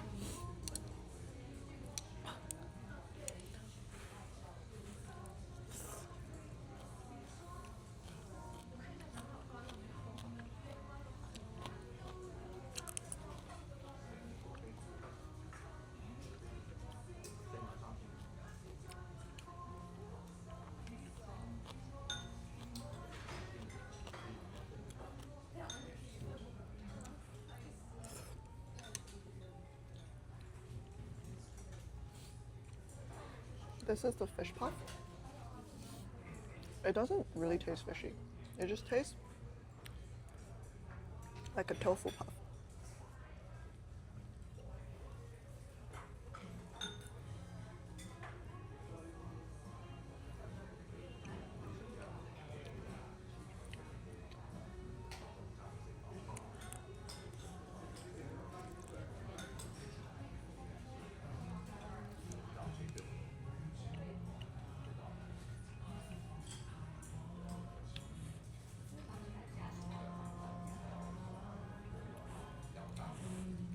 You have a pharmacist drug question? Ask away.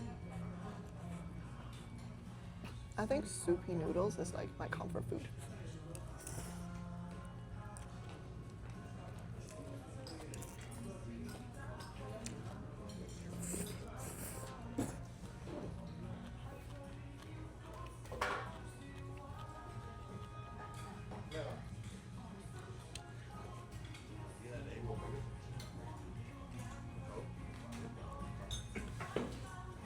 Yeah, soupy noodles definitely my comfort food.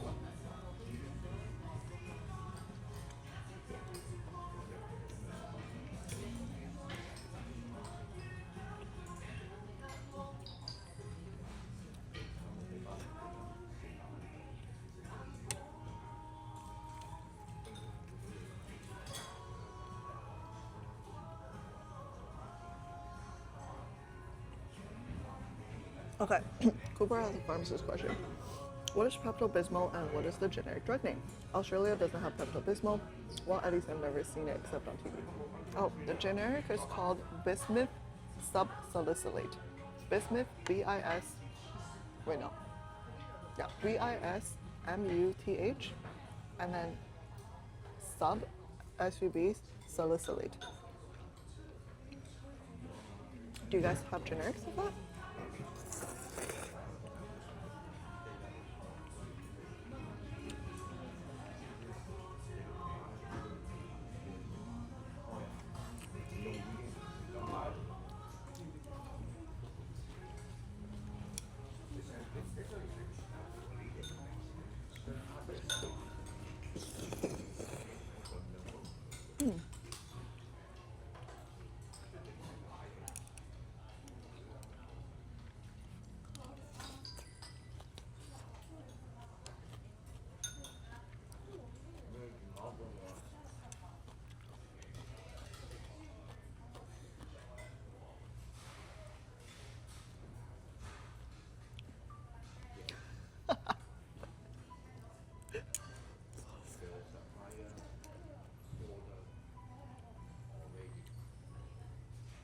Now, are you referring to yourself in third person now, Thundermati?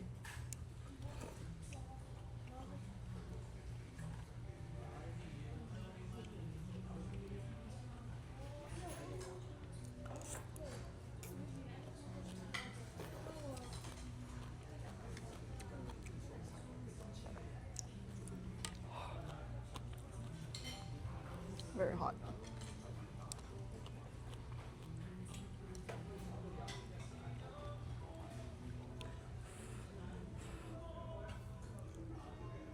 Is there a Pepto-Bismol equivalent in China? I've been wondering ever since Ludwig got told he needed a prescription at the pharmacy. Good question. I don't know the Chinese formulary. I mean, they probably do. They probably do. It's just, I think pharmacists in China just don't have the same scope of practice as we do in Canada. So when they see someone like super sick and obviously looks unwell, they may want to defer that decision to a physician. I think that might be what happened.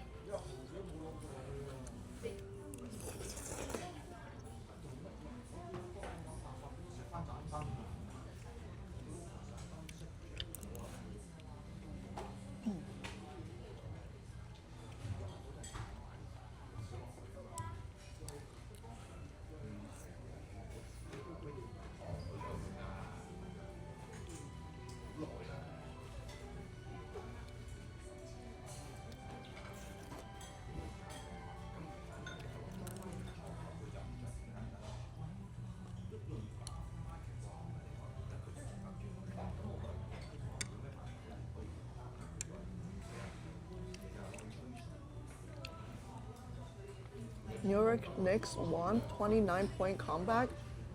Why are you telling me this sad story while I'm eating?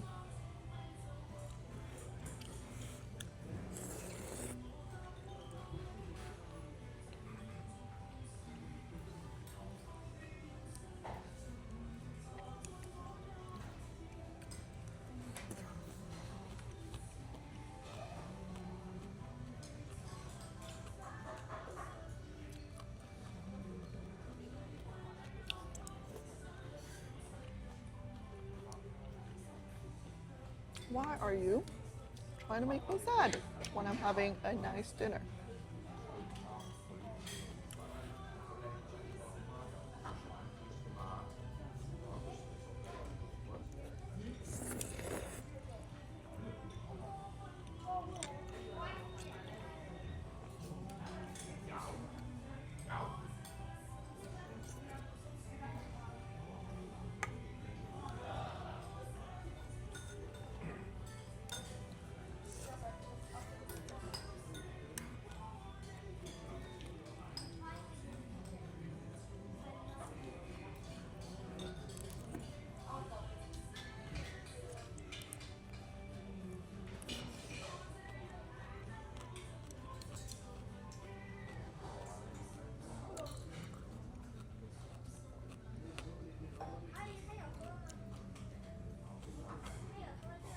What does I'm your head mean? Like I'm your fan?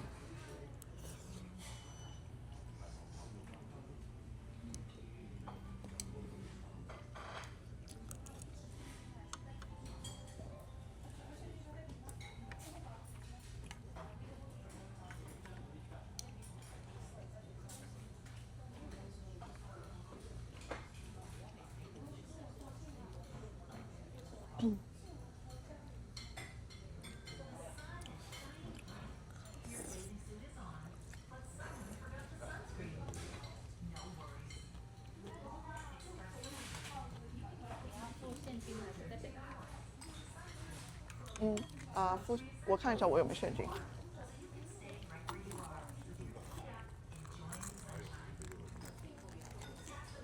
Paying by cash so I don't accidentally leak my card information. Okay, I'm not cash. Oh, actually, I lied. This was $18.25. $18.25, not $16.95. 20.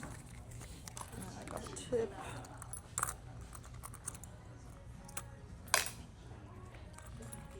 Okay. Colorful money. Yeah, I only have 20s right now. But I do like Canadian money. They look nice. They don't feel as dirty, even though I'm sure they are. Okay, we gotta work on our food, guys. We gotta work on our food.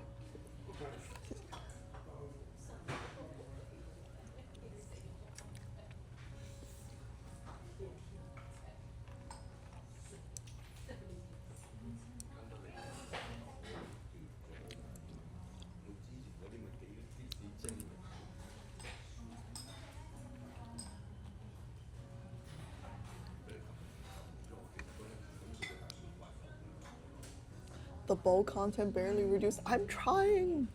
There's just a lot of soup. Okay, but I've ate like all the protein and I'm trying to eat a lot of noodles.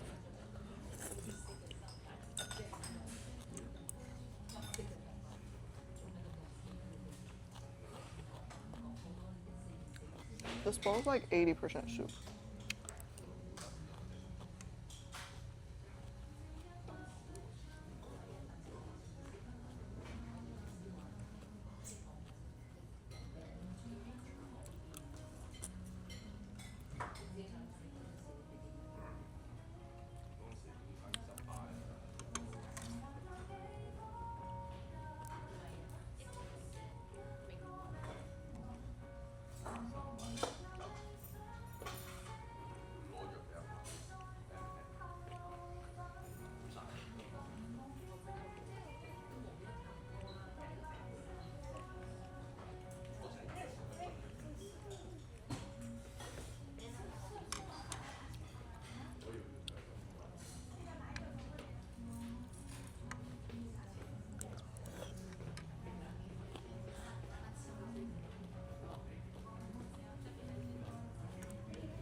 You gotta slurp your noodles because there's no other good way of eating it.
You absolutely do hear Canto Pop in the background.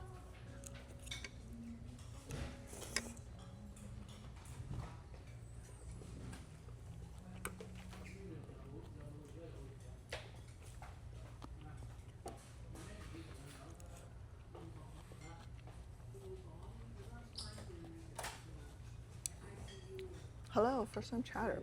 Italy masking inefficiency as manners. Oh no.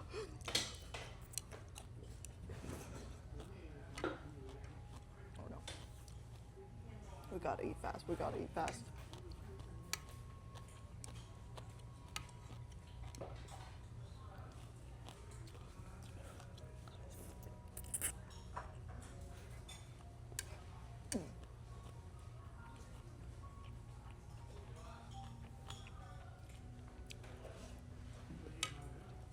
And I feel like slurping is not a choice. It's just there's no other way of eating it. Like if you're eating soupy noodles, there's just no other way. You know? You have to slurp.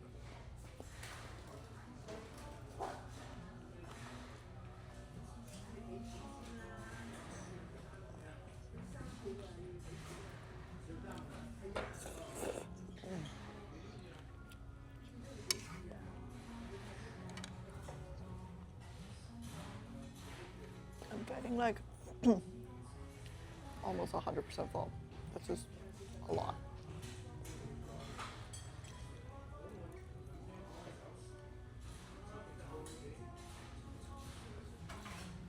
And to be fair, we did eat all the protein. We ate a lot of noodles and a lot of veggies. There's just a lot of soup left.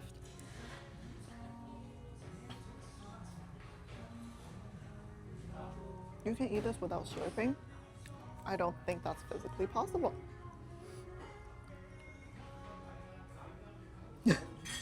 They taught you how to slurp in silence. Then it's not called slurping, is it? It's just called silently put the food in your mouth.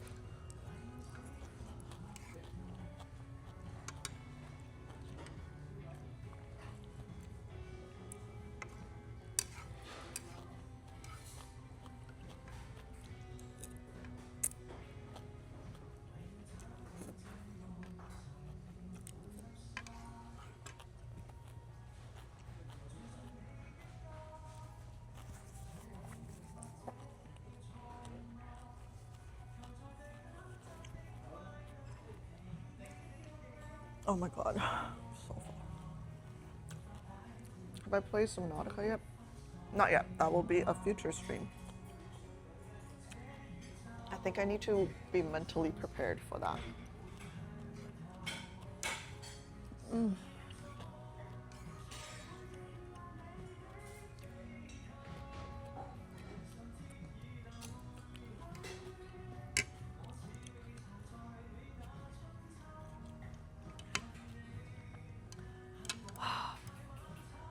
Okay.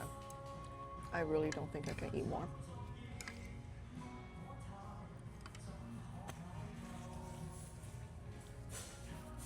And I think we're getting dessert after, right? So we should save our stomach, leave about 5%.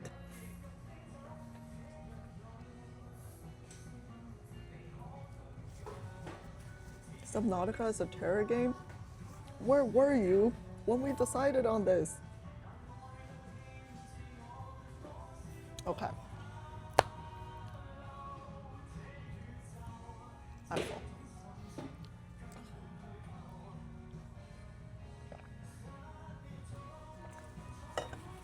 All right, let's go.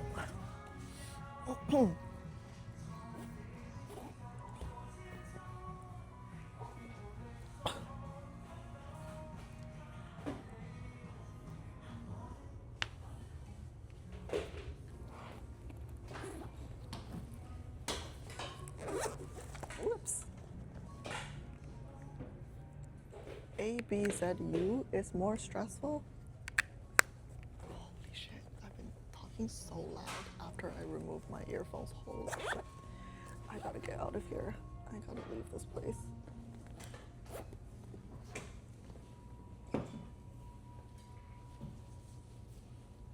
Oh, okay.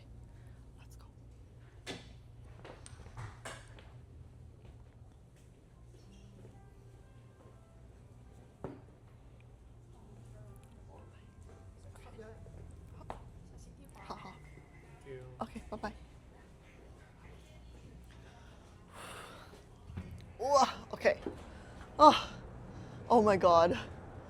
I can talk. Dude, that was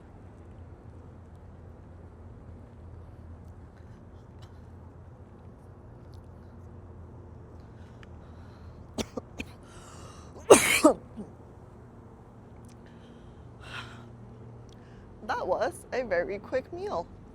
They do close at 9. So, yeah. Oh my god, I'm so full. I'm so full, I'm so full, I'm so full.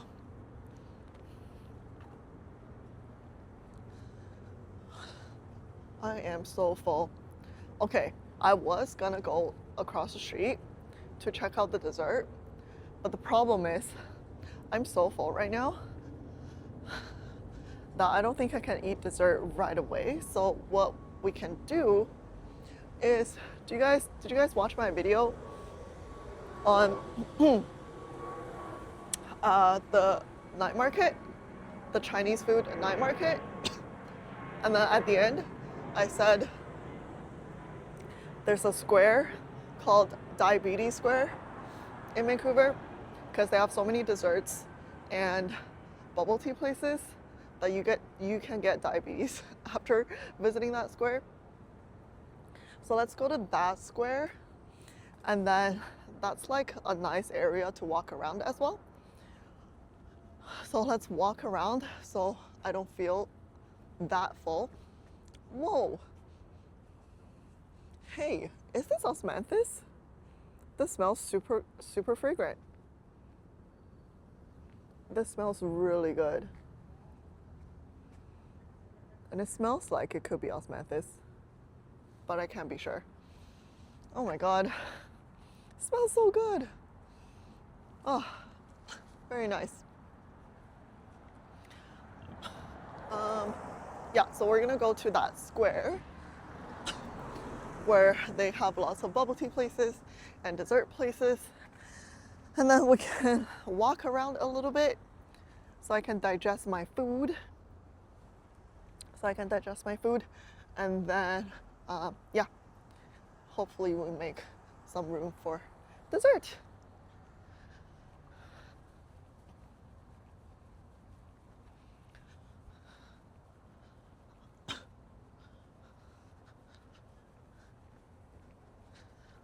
This road, by the way, we're only like 1/5 into this road. If I walk like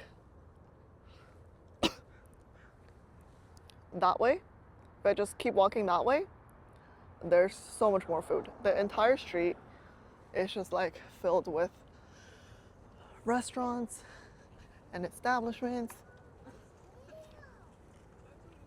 So yeah, super cool.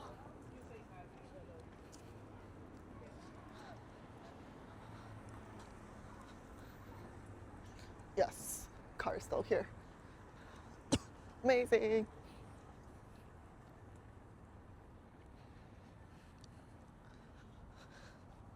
Oh, they have a bubble tea place right here, 春风号.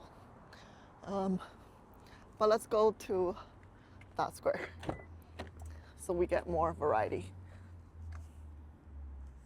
Whoopsies.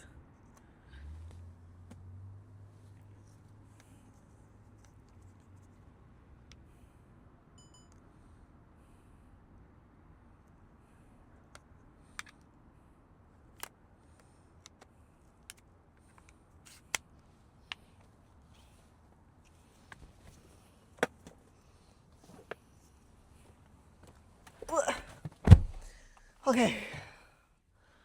All right. Very good. I really like driving. I actually really like driving. Yeah, I really like driving. I think it's like very therapeutic. You can play your favorite songs. You can sing along. You get to enjoy the scenery. But I hate traffic. So I think driving at night is really nice because there's no traffic.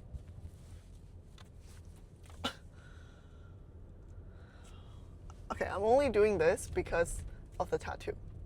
I want to rub it as little as possible.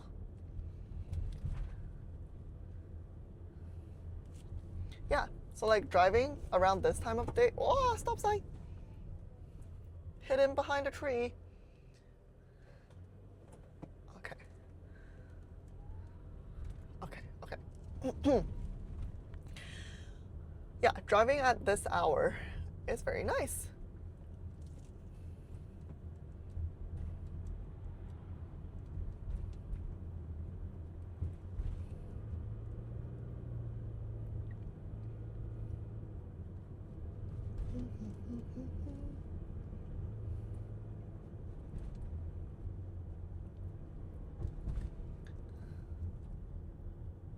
Whoa, there's a massive karaoke place. Whoa, fancy. It's like a club.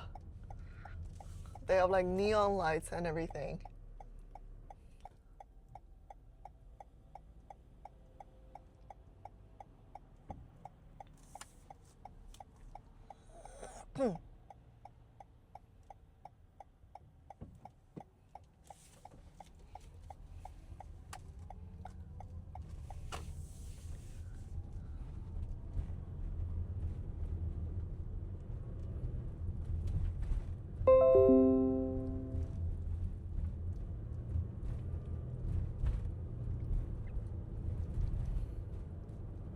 This entire area is very Chinese, by the way.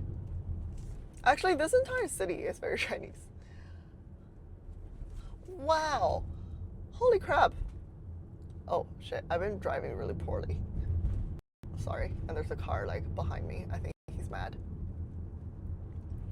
But hey, there was a new restaurant that looked really fancy. Really crazy. But it's kind of far from where we're going, so next time.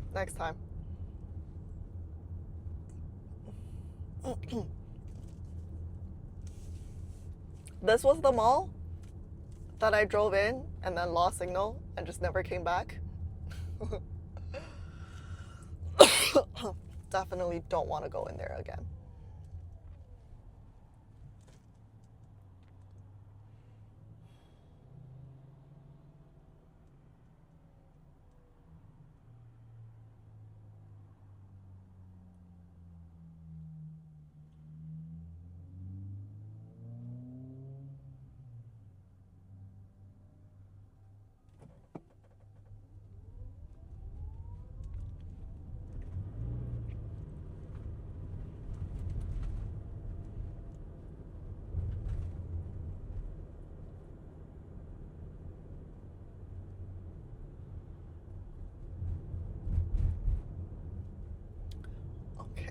Should be somewhere here.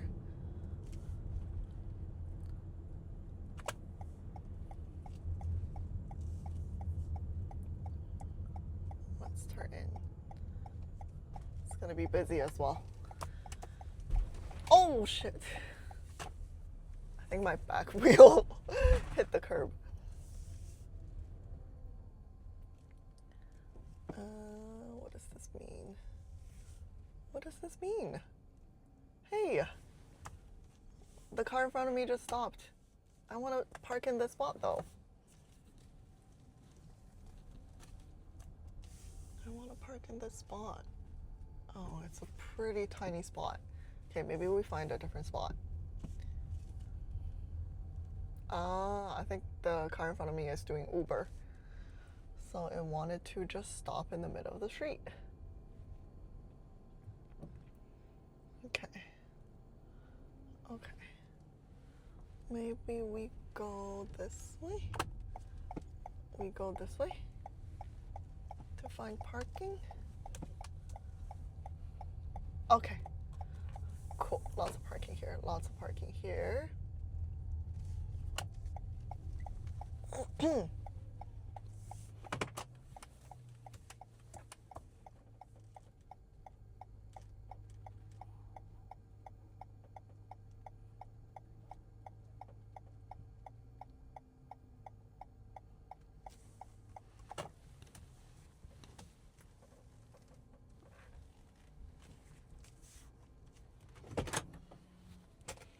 Okay.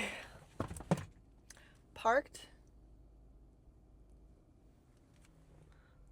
40% battery. Not great.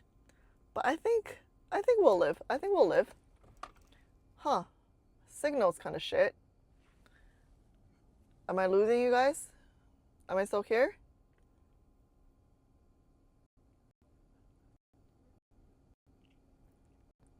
Am I still here?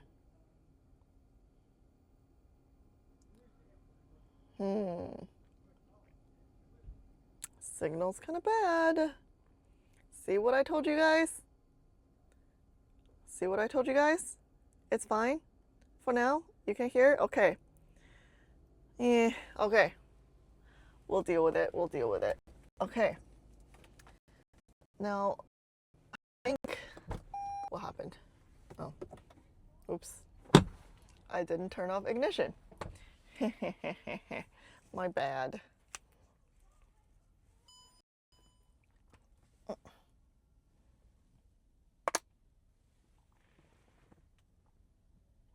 Nice.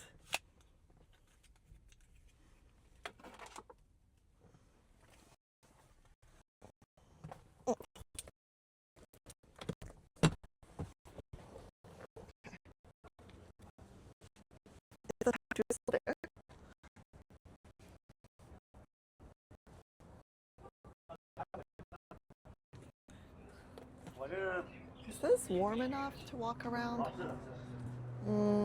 Is it warm enough? No, it's pretty cold. It's pretty cold. I should wear my jacket. If I wear my jacket, I think I can just put my hair down. Okay, guys, is my tattoo still safe and sound? Is it still good? Is it still good, guys? Why am I even asking you guys? I can't even see you guys right now. Ow, ow, ow, ow, ow. Ow, it kind of hurts. What's happening? I think it's getting caught on like my tag. Okay. Okay, I think it's fine. I think it's good. Ooh.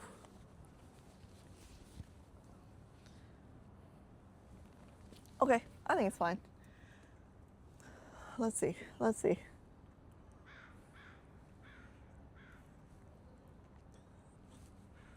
Don't show my license. I won't. Thank you for the reminder.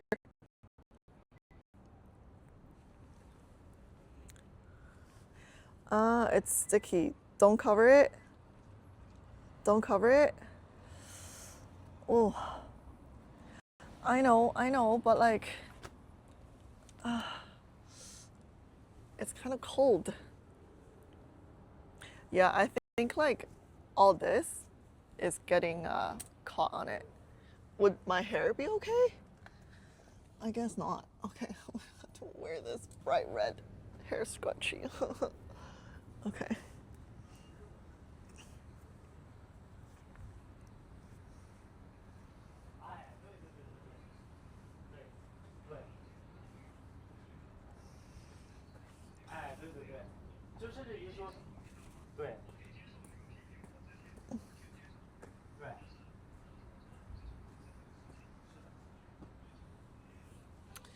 Okay.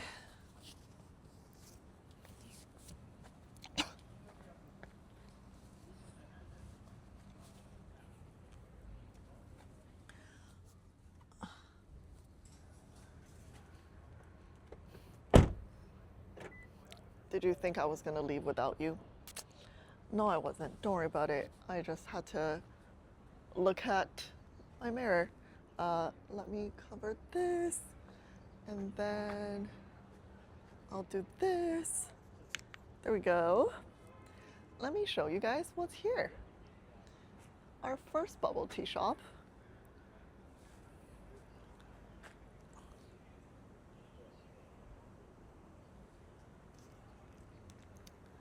Our first bubble tea shop, Sweet 7. Bubble tea. Now this place looks fancy. I think this is like pick your own hot pot. Look at this place. This place reminds me of China. They have a sauce station. Okay, this place also reminds me of China. Yeah, the square is super Chinese. Chinese food.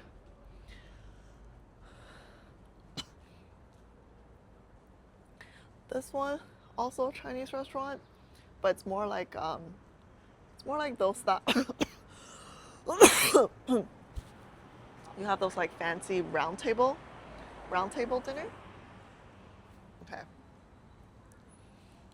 Let's go to the other side. This is a pho place. This is a pho place. And there's a really funny story about this pho place. So this is a lot of people's favorite pho. It's really good. It's really good. And they used to have a shop right next door in the other square. They're really popular. Let me just show you. This is what they look like now. Look at the renovation. Look at that. Look at the chandeliers. Right? Look at the massive screen. Right? Okay. So what happened was they had a tiny shop next door, but they were super popular. There's always lineup. And over here, right before COVID, this shop right here, they opened a fancy Chinese barbecue / bar. This is Meat Fresh. I think you guys know Meat Fresh. It's a pretty popular chain for dessert. K-Fever, karaoke place that I used to come all the time when I was in high school. Me and my friends would come here. It was $7, all you can sing. All you can sing for $7 on Tuesdays. Anyways, so someone opened a fancy barbecue, Chinese barbecue / bar place. And they did massive renovations, right? Like they had a 360 round LED screen. They had lights, they had chandeliers. Their bathrooms even looked like really fancy. And then like half a year later, COVID hit. COVID hit. So then that place couldn't sustain their business anymore. They had no business. So then this pho place, right? This pho place that was doing super well, super popular, but they had a tiny location. They scooped in and they took over that location. So this is the fanciest pho I've ever been inside. Fanciest pho place I've ever been inside. Because they kept all the renovations from the previous owner. So that's why if you ever come here to this pho place, you'll be shocked why a pho place needs such fancy, holy crap. There's lineup. This is called Alpha. Ooh. Alpha is a bubble tea place, but they're known for their fruit teas. Holy. Okay, let me turn on noise reduction. Look at the people. Oh my god. Every kid in town. Okay, so this is Alpha. Let's go around the whole square. I'll show you guys what we have and then we can decide what to get. This is another Chinese place. This is a fish. It's like the sauerkraut fish places. You guys know? Yeah, looks super Chinese inside, hey? Very nice. Another new bubble tea place, Molly Tea. Look at this. This is legit. This is the thing in China right now.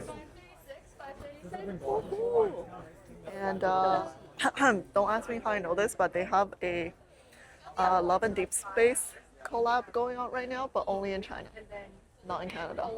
This is another drink place. It's like yogurt. Okay, they're opening another Chinese food place.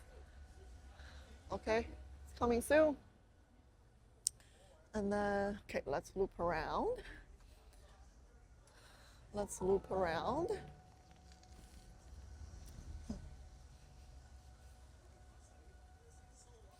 There's more shop over there. But no drinks and nothing super exciting, so we won't go there. All right, this is another bubble tea place called Cha Yan. They do, oh, this is milk tea from UK. Anyone from the UK? Do y'all know this? Cha Yan, do y'all know this? Okay. Okay. Let's loop around over on the other side. Whoa. Calm down. Someone in there, is that a Mustang? Mustang, right? Mustang? Very nice.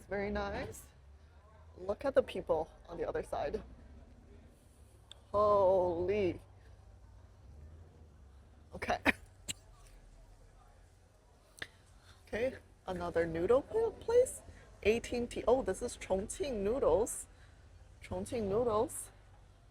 Looks nice. Looks spicy. This is another bubble tea place. I really like this place. They have dessert, bubble tea. Oh, hey, they're opening a new one.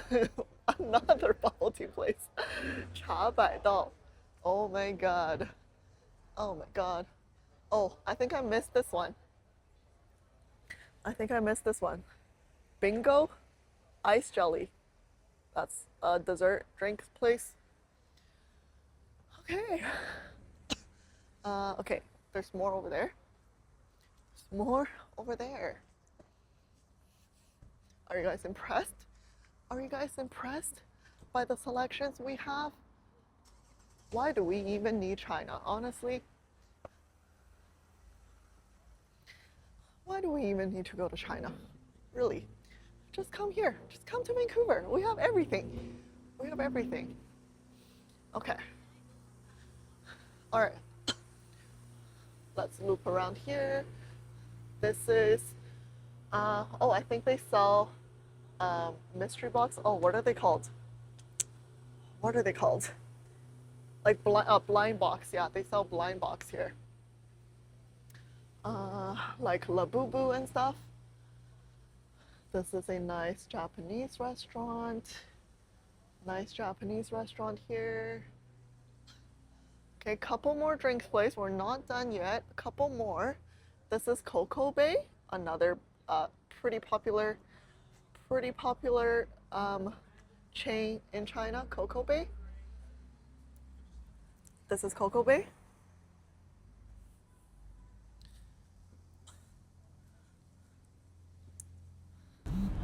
Okay, this is not open. Oh, or they're closed already. Flower Dance. It's a bread and dessert place. Bread and dessert.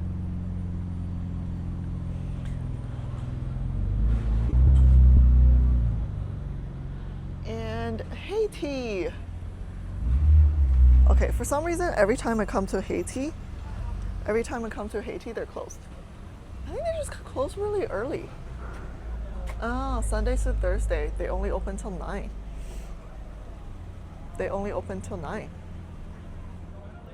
Diabetes Square, but this is what it looks like if they were open. It's very nice inside. Okay, we're not done yet. Did you think we were done? No, we're not. There's more. Don't hit me. Okay. Okay. 江南小灶. Another Chinese restaurant, very nice. 寻秦记 finding Xi'an, another Chinese restaurant. They're closed on Wednesdays, that's why. Nice. Okay, a tea shop, premium tea shop. They're closed now, but it's very nice. Look, so cute. Oh, chopping. This is those bricked ice places. Okay, this is Captain Boyle. You guys have this, right? It's like these seafood places where you can get a platter. So this is not Chinese food, but this is pretty good. All right, we have Boba 101. This is another chain. I don't know where it came from, but we have a few locations in Vancouver. More bubble tea. Okay, this is Mala Tang. I don't know if you guys know what this is. Mala Tang. So you basically pick your dip, your soup base, and then you get skewers. And yeah, so it's like that. You see that fridge there? You pick your own food. Ooh, they don't charge tips. Nice. Very good, very cool. All right, now, I have not tried either one of those long lineup places. But since we have all the time in the world today, why don't we line up at one of those places?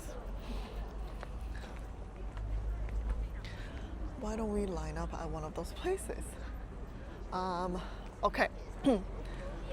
Now, Molly Tea is a popular chain in China that just opened their first location, I believe, in Vancouver. And then the other place called Alpha. The story behind Alpha is kind of funny. So apparently, this is all rumor, okay? I really can't confirm this. But there was this chain called Maku Tea, and everyone loved Maku Tea. But I believe it was a franchise. So apparently, the franchisee decided to close all of their locations and then reopen as their own brand called Alpha. But apparently they're using the same recipe. This is just all hearsay. I cannot confirm. But man, the mango looks good. All right, so this is Alpha Tea, and then this is Molly Tea. Okay, I think both lines are equally as bad. But why don't I'll let chat decide. Okay, you guys decide what I should have, Molly Tea or Alpha Tea. Let's do a poll right now. Let's do a poll.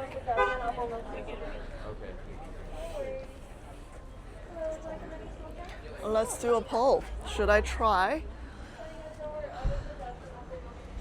Alpha Tea or or Molly Tea?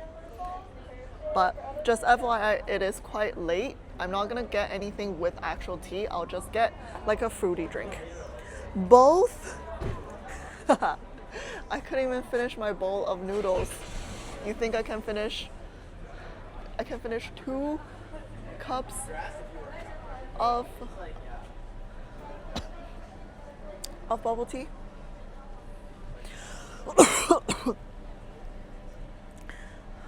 Hello, back from sleeping. Hello, what's up? We're deciding what bubble tea I should get.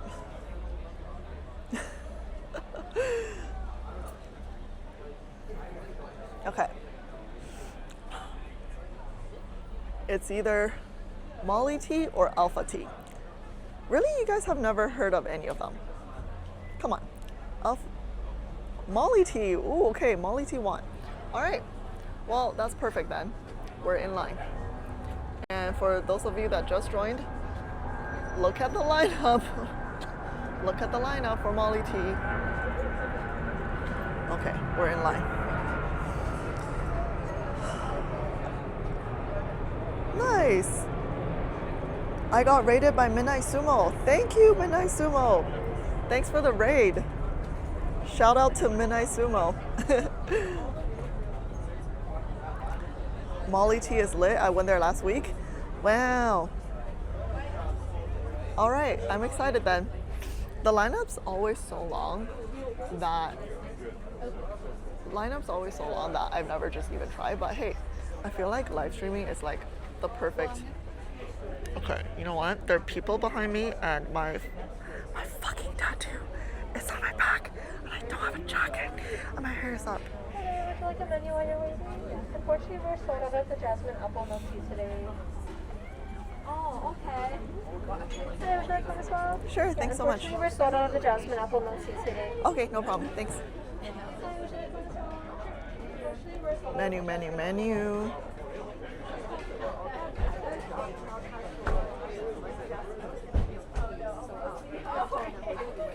These are their signatures, but they have other stuff. Let's see if they have just like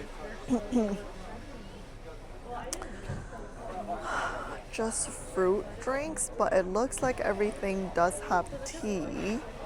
Unfortunately, anything with osmanthus? Okay, premium jasmine milk tea. I found it. Osmanthus green milk tea. Should we get that? But I want to try more of their like signatures, you know? Let's try a signature. What's champaka? I've never heard of that before. Should we try that? I'm always down to try like exciting new flavors. Okay, white champaka milk tea or white champaka oolong milk tea. Those are their recommendations. What do you guys think?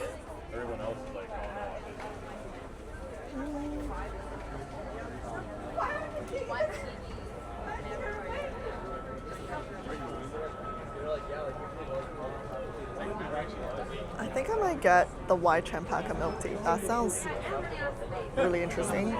Don't know what that is? Okay, I've decided.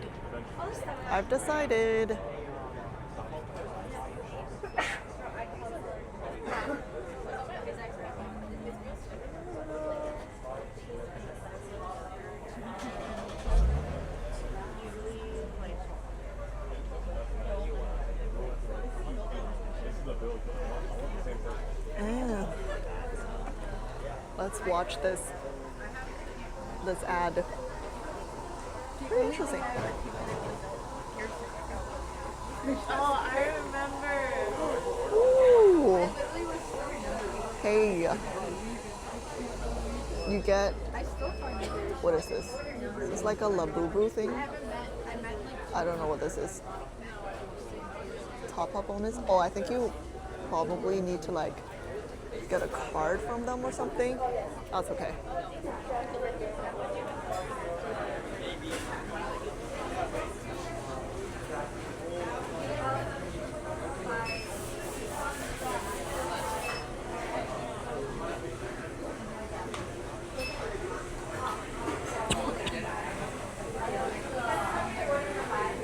Hello.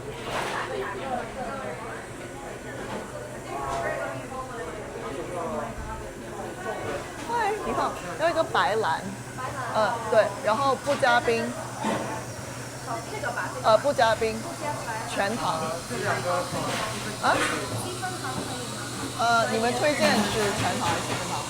你们推荐全糖还是7分糖？7分糖。OK， 好，7分糖。没有。谢谢。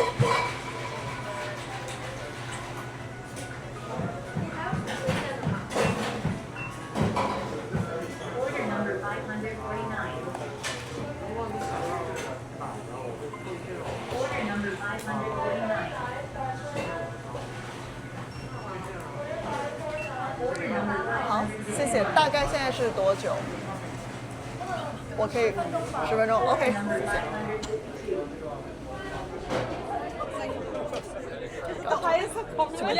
Too many people. Let's go across the street. There's too many people. Okay. They said 10 minutes. They said 10 minutes. That's not bad. Not bad at all.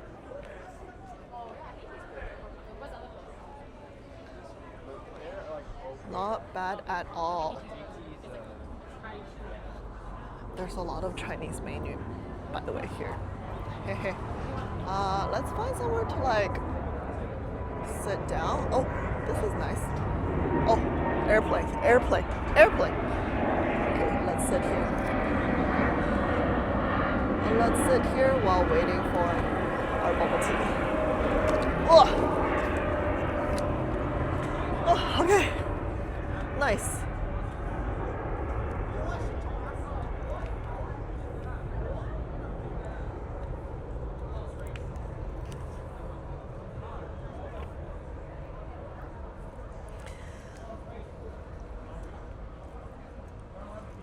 Show off tattoo.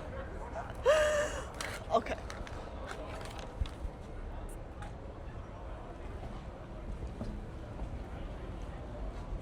How's tattoo looking? Still intact? Still intact?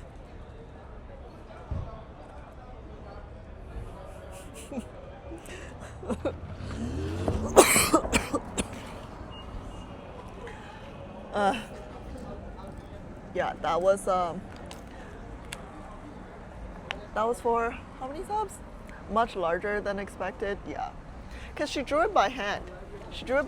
And she was like, let me give you a really nice design. And yeah, she found that design that you guys are looking on screen right now. Is the maiden part still there? I'm just a bit worried that I've scratched it off. You know what? Why am I even worried? I just scratch it all off. I should just go home and scrub everything off. So, you know what? I'm not worried. I'll just let it be. Might have rubbed off on coat. Not really. Oh, okay. That's fine. It's all good. It lives in our communal memory. You know? All good things come to an end. You know what I mean? Is it what they say? All good things come to an end. Nothing good ever lasts. You know?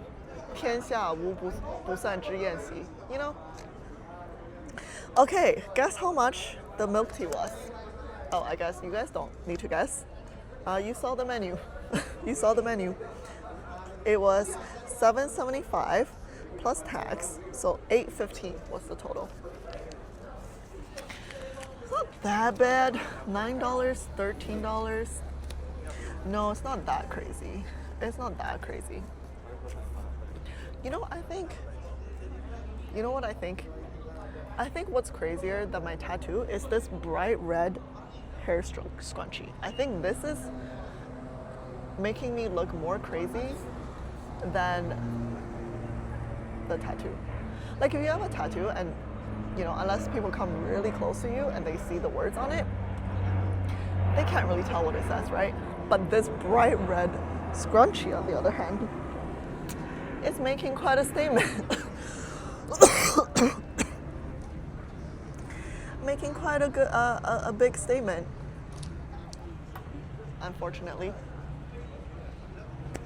Okay, I'm glad I picked alpha tea though Molly tea, because I've tried Maku tea, which apparently alpha tea is like very similar, so I'm expecting like a similar taste.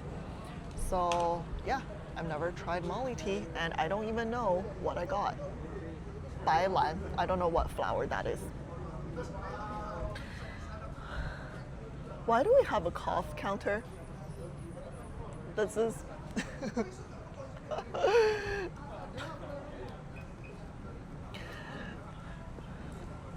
yeah, red scrunchie. I know, provocative. I know, making a huge statement.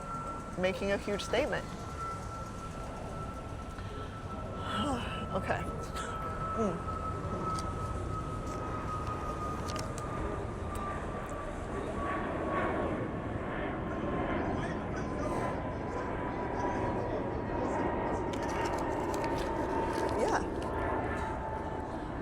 Wait, can I just ask, who here calls it bubble tea and who here calls it boba?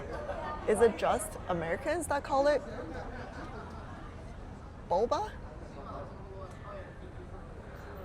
Is it just Americans that call it boba? I'm curious.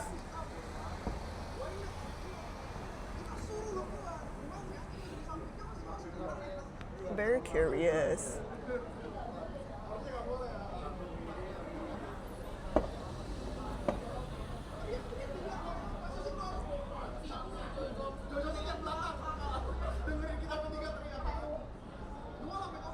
US Americans call it boba. Oh. Bubble tea in the UK. Let's go, bubble tea clan. Bubble tea. Okay, the reason why boba sounds weird is because boba in Chinese is boba. And then I think boba in Taiwan culture, in Taiwan, means boobs. So it's kind of weird to call it boba. But I don't know. I don't know. I think we should go back. I think our tea might be almost ready. I think we should go back. Okay. Let's check out our tea.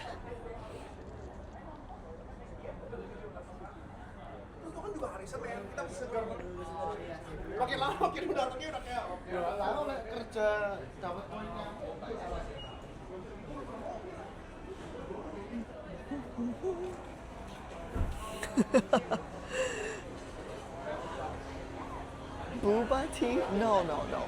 It's boba, because boba, you know? I just don't know why. I just don't know where that came from. It has nothing to do with the English. Oh no.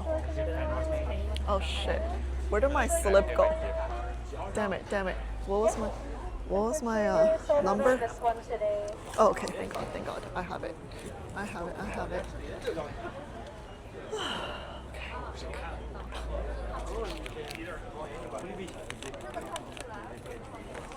We're number 566. Okay. We're not in line.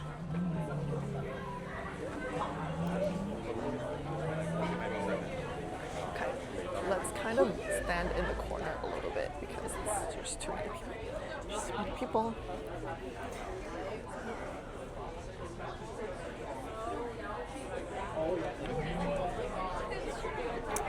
Oh. I was looking at I was looking for her. Hey, we could have gotten a combo and we could have gotten a sticker. Darn it.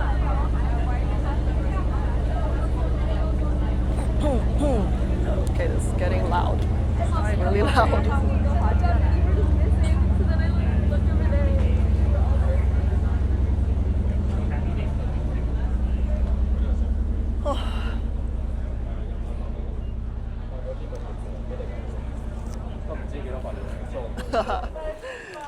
Chaos. Oh, 566. That's me. 566. Oh, sorry.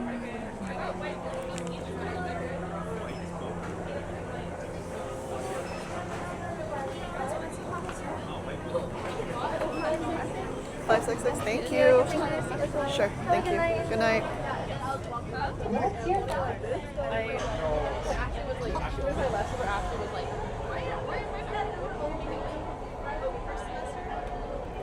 Got our tea. That wasn't even 10 minutes. That was pretty fast. I'm impressed.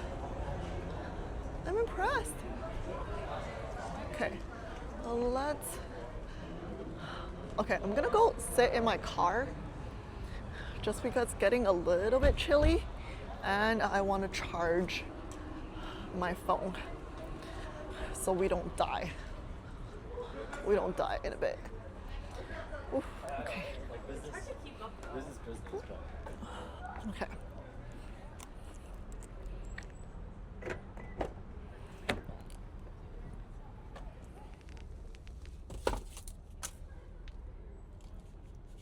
Oh shit.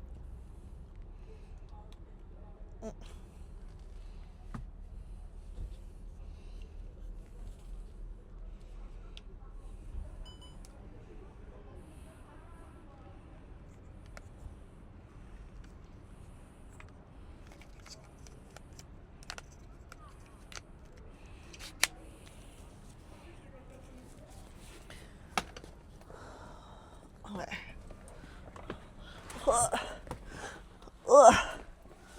Okay. I'm back in the car. Oh, it's a lot warmer in here. That's the thing with Vancouver, it just like gets kind of chilly at night. It's probably like 12 13 degrees right now. Okay, let me charge my battery. Oh, oops, wrong side. Hole is on the bottom. What? Okay. Is it charging? Is it charging? You guys can still hear me? You guys still hear me?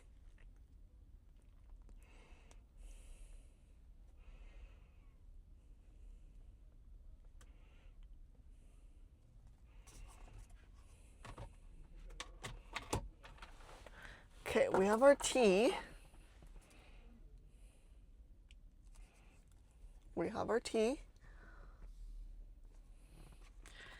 And oh my god. The cap is so fancy. What the heck? Oh wow. Okay, so you can open it this way just to sip, or what? What's the other way? Dude, this cup is too fancy for me, man. I don't know. Does anyone know how to work this cup? Why are there so many different like buttons and holes? What the? Okay, you know what? I'm just gonna... Oh, I think this is so you can like make it stay. Oh, bro, yo, look. Ew, ew, and then you can put your straw in here. Oh, damn, this is fancy. This is fancy. Wait, but then after putting your straw in there, how do you... You know what? I'm too dumb for this. I think I simply am just too dumb. Wait, but then how do I drink from this? If there's a freaking... I don't know how to get into this drink. Do I just poke it really hard with my straw? Do I just poke it really hard? I don't know. I can't... This doesn't even come off. I think this... They made it so that you don't pull it off. So then how am I supposed to drink from this? This is like, this is sealed. This is sealed. Do we need to look up a YouTube tutorial on how to drink Molly tea? Okay, so I guess I'll just poke this really hard. That's it. That's good. That's good enough. Okay, taste test.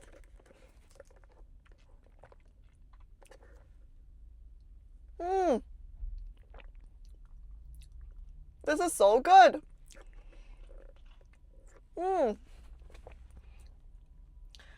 Okay, the tea is really fragrant. I don't know how to explain it. It has like a floral fragrance with a tea taste, and it's sweet, milky, creamy. Okay, I've already like swallowed the tea, right? But there is a fragrance, a floral fragrance still in my mouth.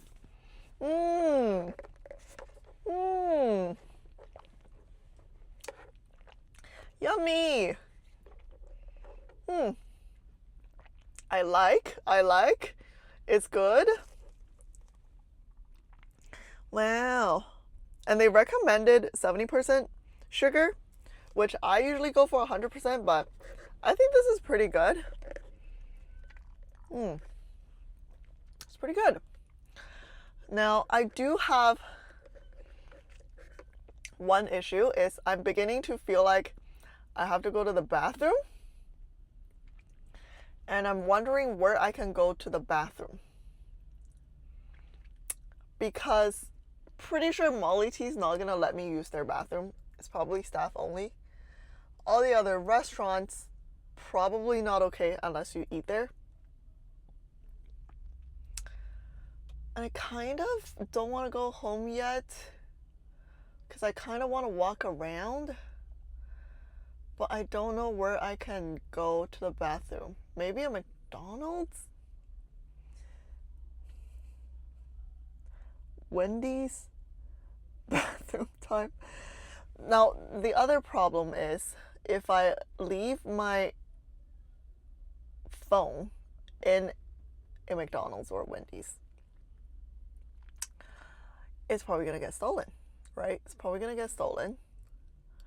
Or unless I leave it in the car and then I'll hide my phone like under the seat or something so no one knows.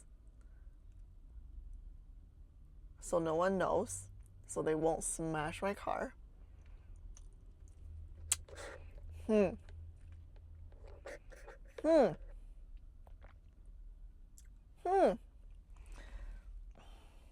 Waiting in the car? Hidden in the car?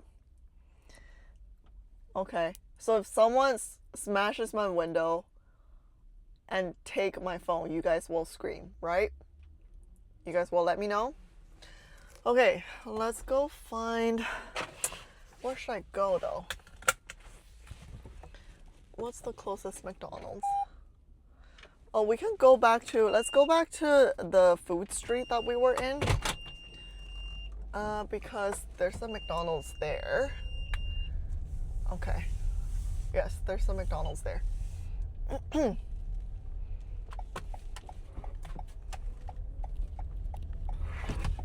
Whoops. Okay, my charger almost fell, and that would have been bad. Okay. Okay, go to McDonald's to pee, and then maybe we walk around in a nice well-lit area. We can walk around. I mean, we can walk around the food street again, because there's still like more than half of the street that you guys haven't seen. There's lots of restaurants there. Or we can just walk around. Yeah, we can walk around the dike. There's a really nice dike nearby. Oh shit, okay, I really have to pee. Okay, let's go to that McDonald's. Don't let me use the bathroom, right? I look like a normal, non-crazy person. I don't look like I'm gonna go in and do any sketchy things, right? Maybe I put down my hair. Yeah, maybe I put my hair down just in case, just so I don't look crazy. I should turn off this light. Okay.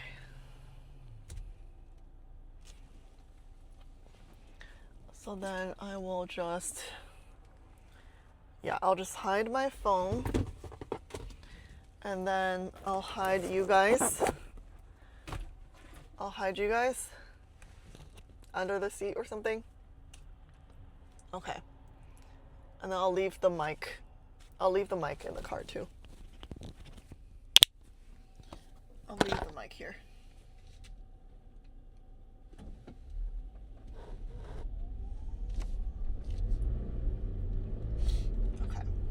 Okay, that's the game plan. That's the game plan.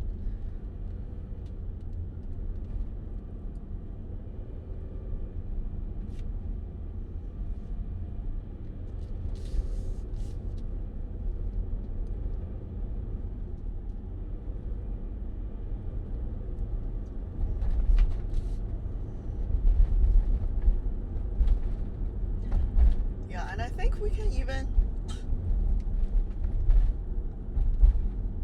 if I leave my car in the McDonald's parking lot, we can even like walk around this street. This street looks bustling.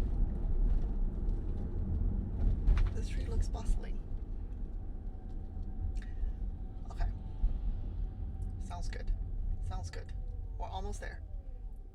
It's very dark. Huh, how did it get so dark all of a sudden? Weird. Very weird. Okay.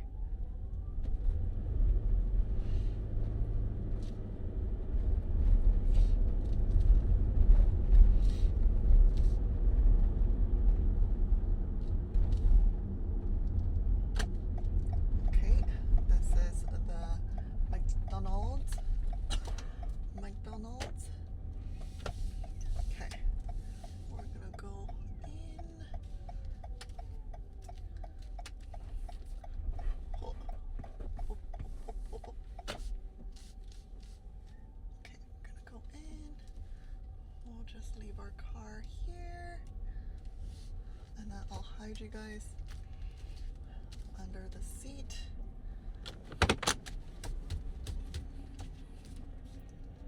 It's gonna be great. It's gonna be okay. I don't even know if you guys can hear me still. Probably. I mean, the car should be quiet enough. The car should be quiet enough. Already. Okay. Alright. There you guys go. Shit. Okay, it's not discreet enough. I'll throw you further in. There we go. Okay. I'll be back.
Hello.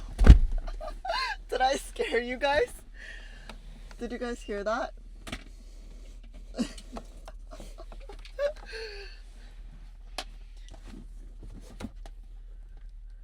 Hello. Did I scare you guys?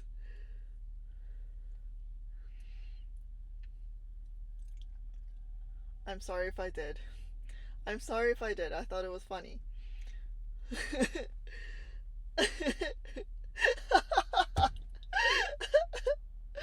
Actually, I'm sorry. I thought it was funny. I just thought it was funny. I'm sorry. I'm so sorry. I'm so sorry. I am so sorry.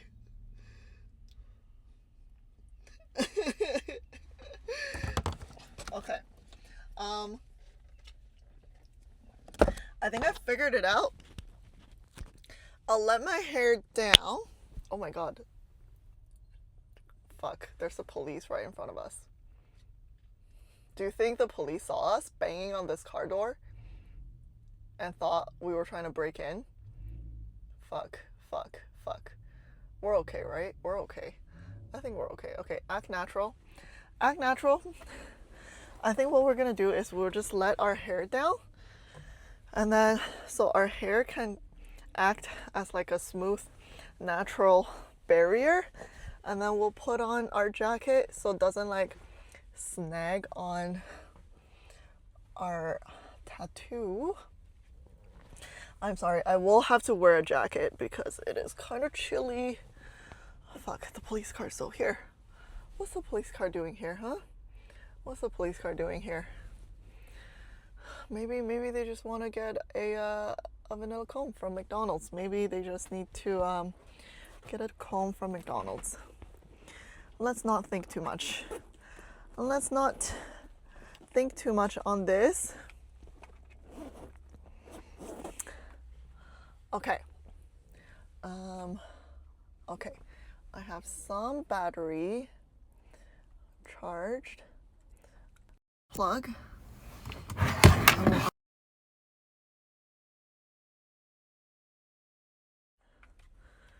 I will put the battery bank. Oh, the power bank. Right, power bank. Okay, put the power bank in my bag. Oh my god, there's like 10 steps of getting in and out of the car when you're streaming. Okay. Nice. The police car is still in front of us and his lights still on. Okay. Girl with tattoo breaks into car. Girl with tattoo scares 200 people by banging on her own car door. That was funny though, you gotta admit, that was kind of funny. I got you. Okay. I mean, if we just lock the car and it made a beep, I'm sure the police will know that it's our car, right? I made a beep. Okay, I think they're okay. I think they're just chilling. Dude, I'm a nice, lovely Chinese girl. I'm not gonna be.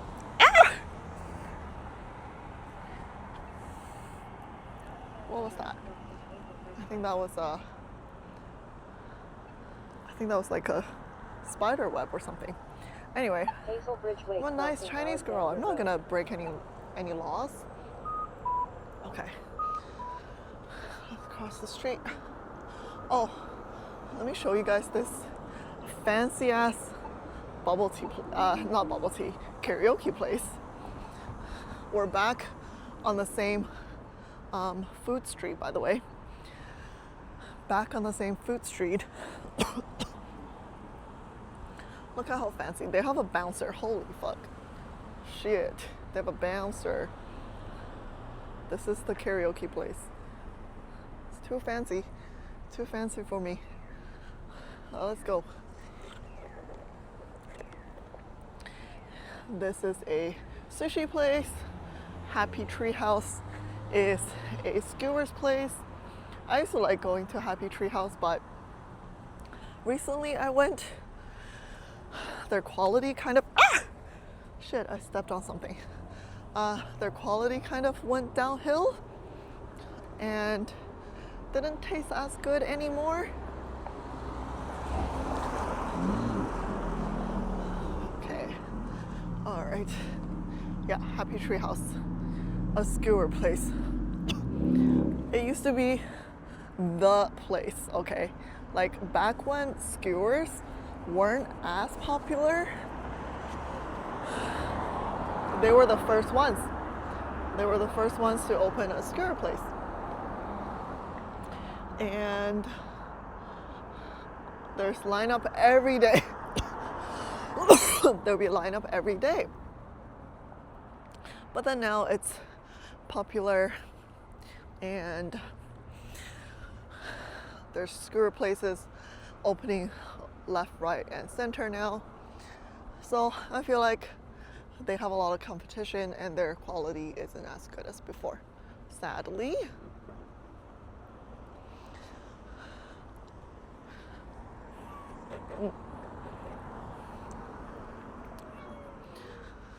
Okay, let's try to make this green.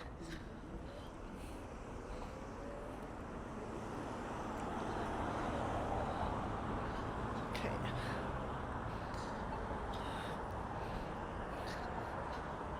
Nice, nice, nice.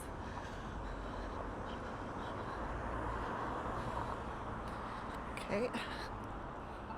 Leslie Road crossing Hazel Bridgeway. Perfect, perfect. We'll cross this way and then we'll walk that way. Look, there's some establishments over there as well. See the lights?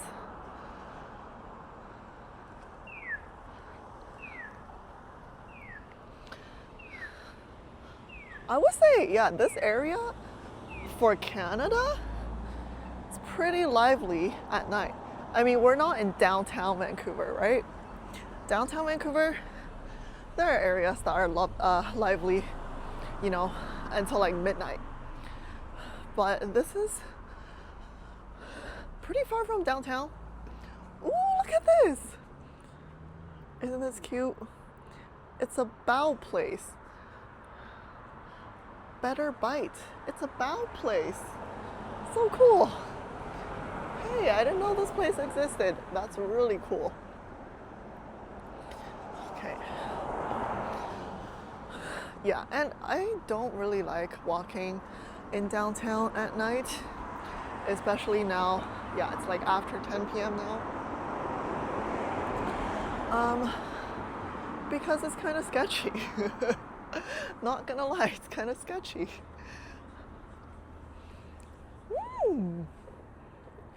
Hello, what is this? 桃花. Hey, how do you read that? 桃花什么什么? Sorry, I'm too uncultured. Ooh, pretty lady. 桃花.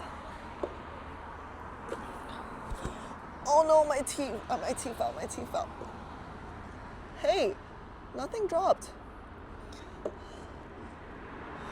You gotta give it to the lid tech. Nothing spilled, even though my entire cup fell over. This is another tea place, I think. 桃花屋吗？不是桃花屋，桃花 something. Okay. Oh, this is like Greek yogurt? Yogurt bowl. Holy shit, $20 for a yogurt bowl. That's ridiculous. That's ridiculous. That's too expensive. They do have really nice decor though. Look how pretty. Okay, but $20 for a yogurt bowl? Okay, this was the place that I drove by and it looked quite fancy inside. Look at the branding, right? It's like super Chinese. Look. Isn't it so fancy? Yo. Guys, this is so nice. Hey, it's so nice. Wow. It's like a Chinese wedding. Oh, it's a hot pot place. Hong Kong style hot pot. Wow. Fancy. Fancy. Wow. Hey, is that... Oh, I don't know. Is that Slam Dunk? Probably not. Wow. Very cool. You know what? Maybe people will just think I'm a tourist. People will be like, oh, she's a tourist. She's probably from like Mississippi or something. You know, she's never seen so many Chinese establishments. So, you know, it's fine. It's more embarrassing if people know that I'm from Vancouver. It's better if I can make people think that I am a tourist. Okay, this is a fish place. We're a little bit overexposed because it's kind of dark. A fish place. Between the cars, like what the fuck? Yeah, ask this way, and then the car. I remember I handed over. And then, yeah, see, still open. I think that's the only place that's open over here, though, because these are just like, this is a foreign exchange business, clothing shop. Yeah, this mall's closed. I mean, it's 10. Some more clothing,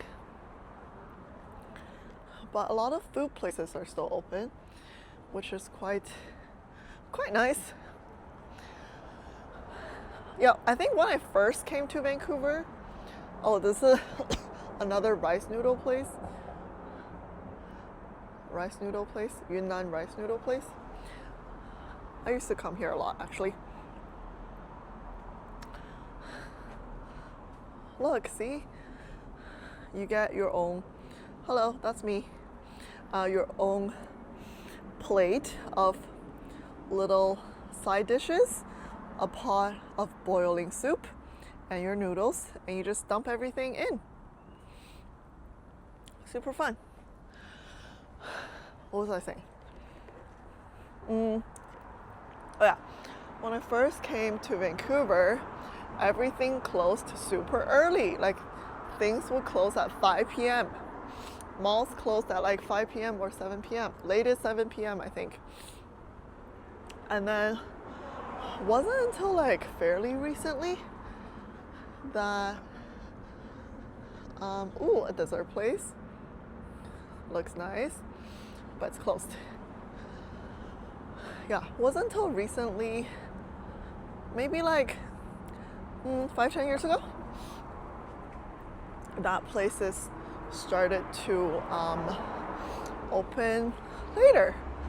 So now now we have places that open till 9 p.m. Yeah, 9 p.m. Some malls will open till 9 p.m., which is nice. I think in China, malls open till 10. Yeah. In China, malls open till 10, but in China there are way more like late night shops, and not just food places.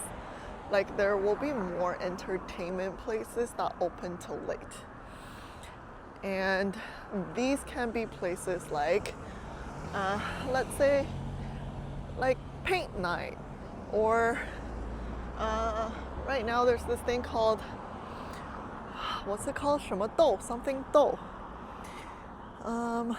拼豆, yeah, 拼豆. It's like you grab a bunch of these like tiny little beads, and you make a picture from the beads.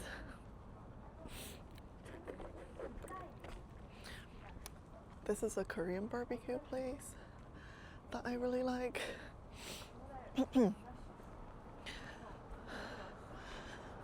Yeah, they'll have like escape rooms, dog cafes, cat cafes, hair places, nail places, karaoke, And then just like snack places, drinks, bars, everything. Just like a lot more things that are open later. And I think maybe because first of all, people get off work a bit later. And also a lot of places are really hot during the day. So people do like to come out at night. They certainly do like to come out at night. This is, okay, you guys know this, right? Uncle Tetsu. It's a pretty famous Japanese cheesecake. Ooh, look.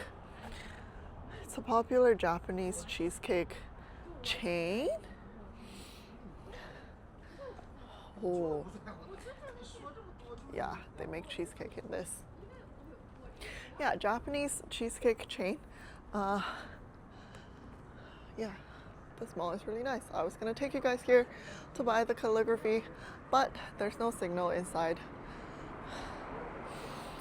And this cafe is really nice.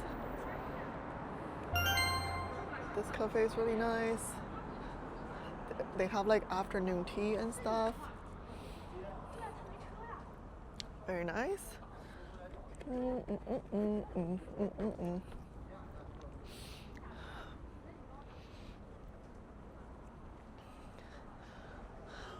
Ooh. Some nice decor. Plates and bowls. Accessories. Very cool. Very nice. Okay, I think I need to practice how to walk with a gimbal, or maybe my gimbal setting is just not correct. Because it's still like a bit shaky when I walk. So yeah, I'll practice. Ooh, there's a nice park. Haven't been to this park before. Let's go check it out. Hazel Bridge Crossing, Canby. Canby Crossing, Hazel Bridge.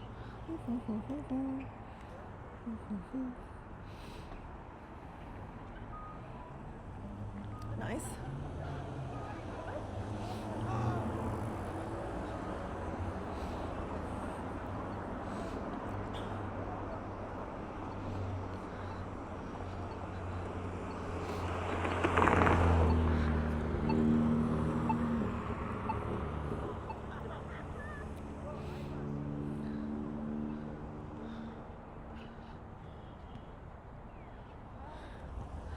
I think one good thing about city planning here, I mean, maybe every city is like this, but like for every sort of area of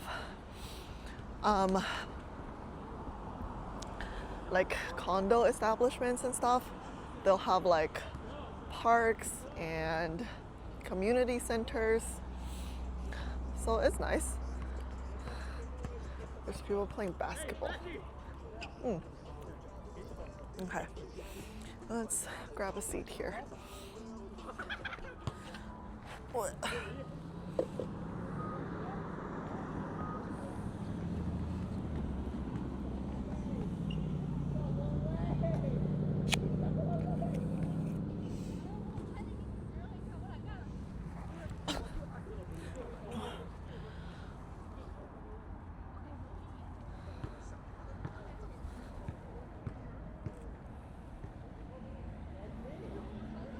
Here, Knicks versus Spurs.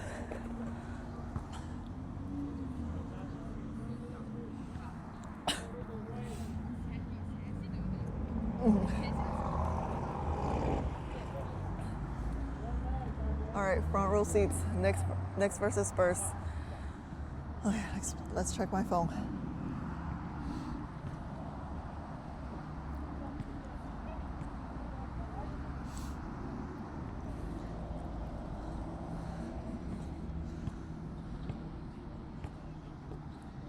Hey, they have nice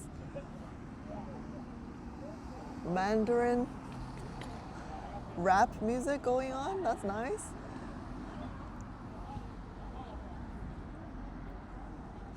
Nick's won, just, I don't want to hear it. Okay? Anyone mention Nick's winning is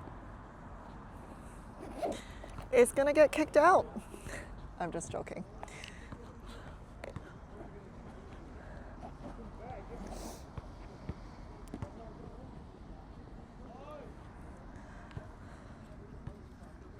Vancouver is so Chinese.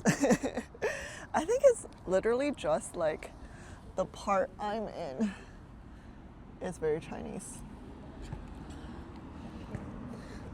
Okay. Perfect.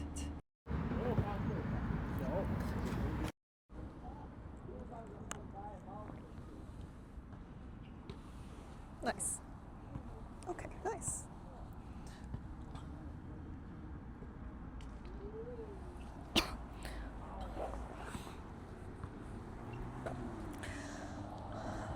Great. You learn from your business trip that the whole region is very Chinese. Vancouver has a really large Chinese population, so. And then like the earlier immigrants, oh no, I shouldn't have pulled my hair out. Go back in. Okay. Yeah, the earlier immigrants from the earlier generation, they're mostly like from Hong Kong. So a lot of like Canto establishments came from that generation. And then later on, there was a huge like immigration wave from mainland China. So then after that, a lot more like mainland restaurants / establishments. So yeah. Okay. I don't want to move any closer to the basketball guys because then it looks too conspicuous that they're in frame.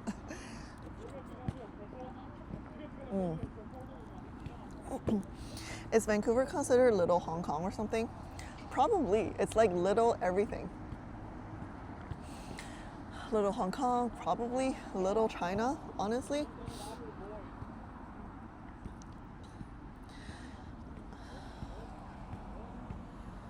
Yeah, for sure.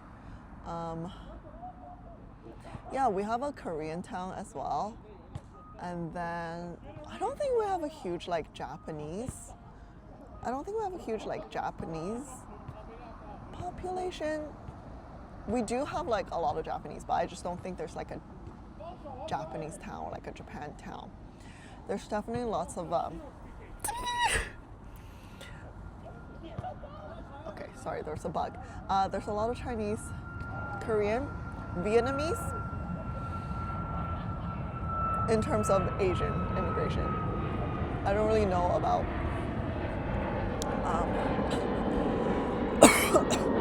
immigrants from other areas. Yeah. Do we know who's winning? They're all wearing black shirts. It's very hard to tell who's on whose team.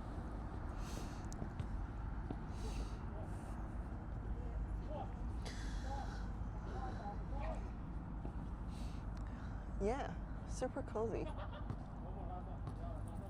Super cozy. It's very nice.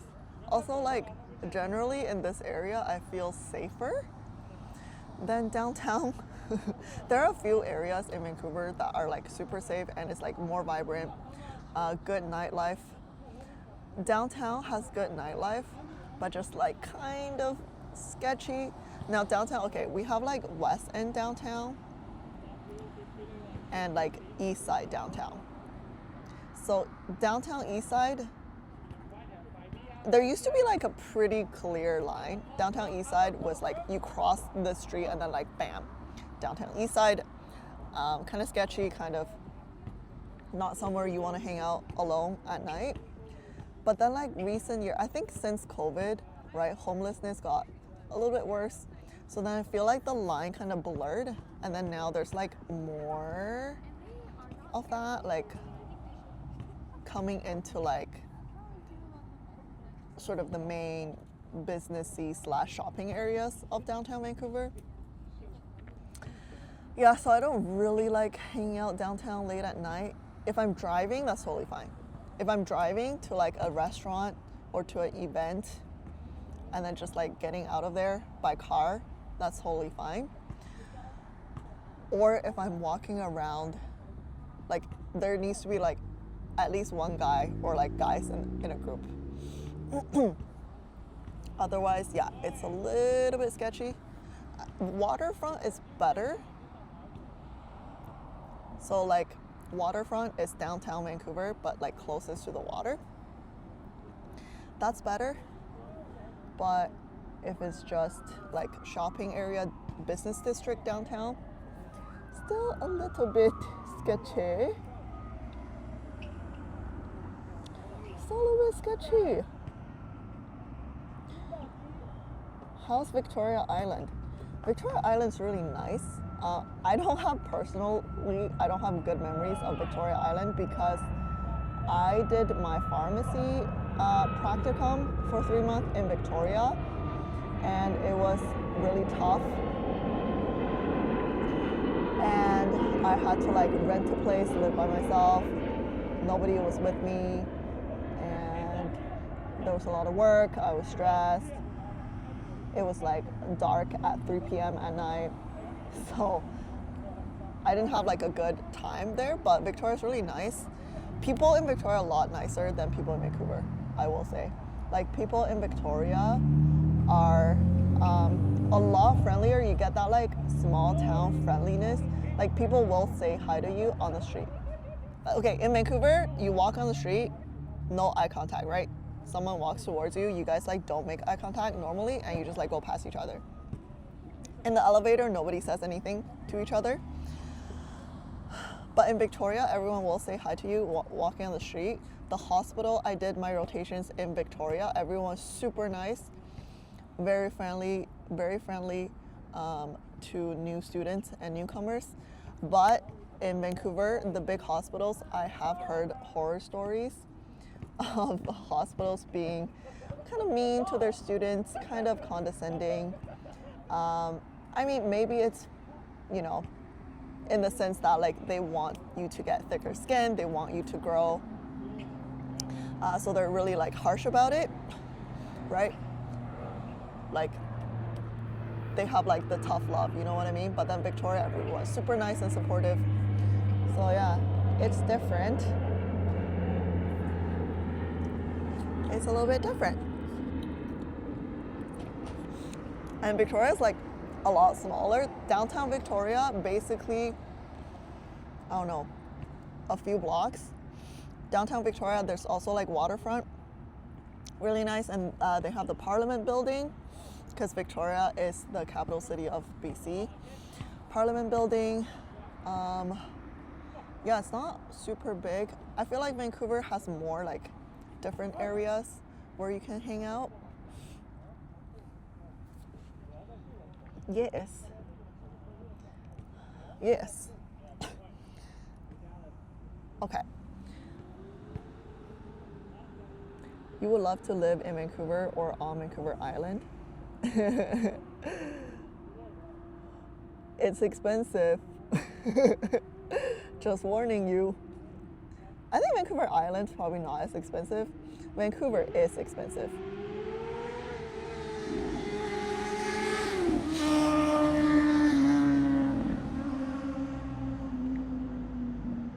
I don't know if you guys heard that.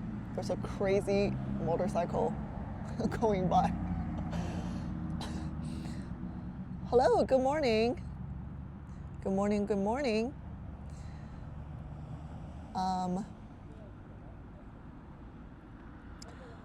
Yeah, so Vancouver Island is not as expensive, but still kind of expensive.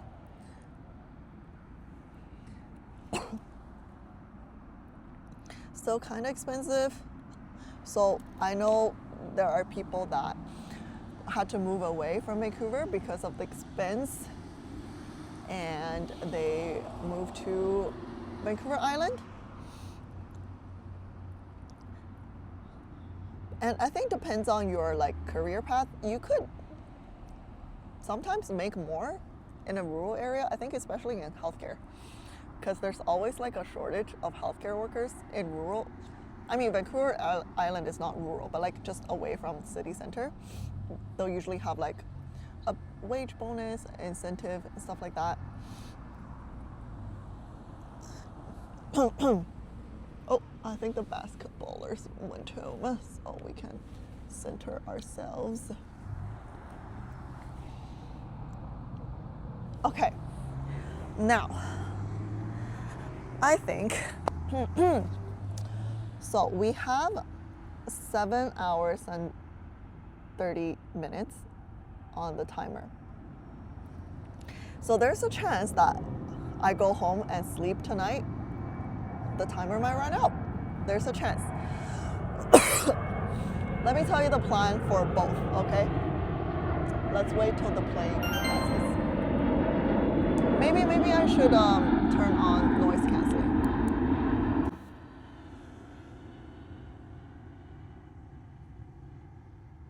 What just happened? What just happened? What just happened? Thunder Monty, you gave out 67 gifted subs? What? Oh my god. Thank you so much. Thank you. Hey, you know what? I saw the 6-7, but I said it anyway. I'd be willing to eat the whole bag of carrots just for that. Holy. Thank you. Oh my god. Wow, Thunder Monty is such a good sport. He helps me with the tech, with the mod, with the chat, and he gives subs. What a boss. Thank you. Okay, I guess I go home and stream continues tomorrow. So my plan for tomorrow is I take you to my alma mater, my university, UBC, and we can walk around because UBC, I think it's named one of the most beautiful universities in the world, maybe? Can someone pull up a stat?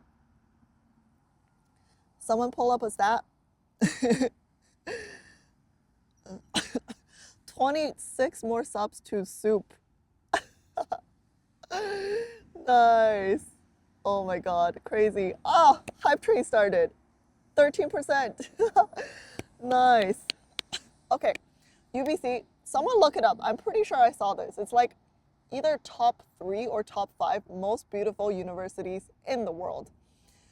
Hopefully tomorrow's a nice day. We can check it out. They have a rose garden. They have a Japanese garden. They have a Harry Potter room. Yes, we have a Harry Potter room in our library. They have all kinds of nice, fancy, pretty buildings. We just built a new student sort of loungy area called the Nest.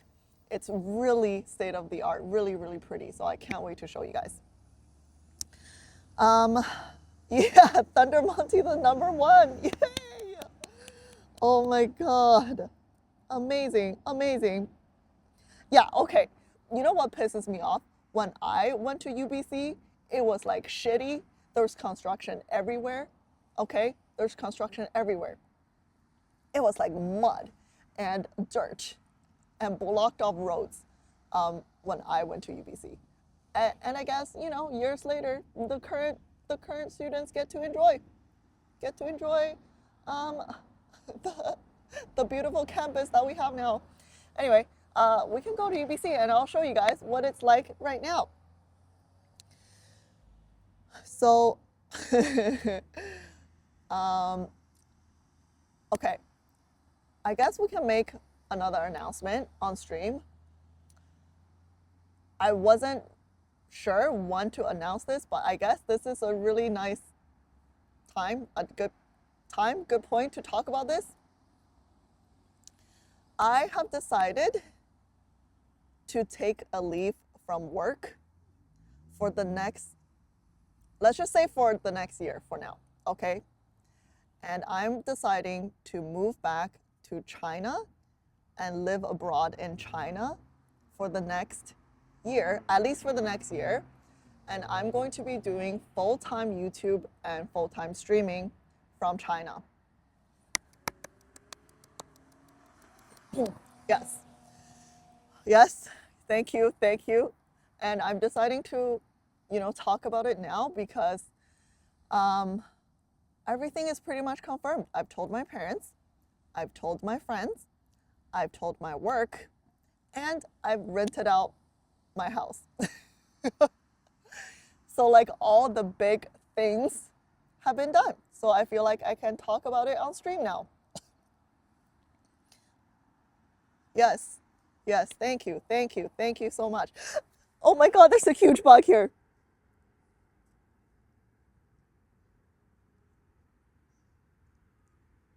Okay, we'll just have to pretend we don't see it. Okay, so here's the plan, right?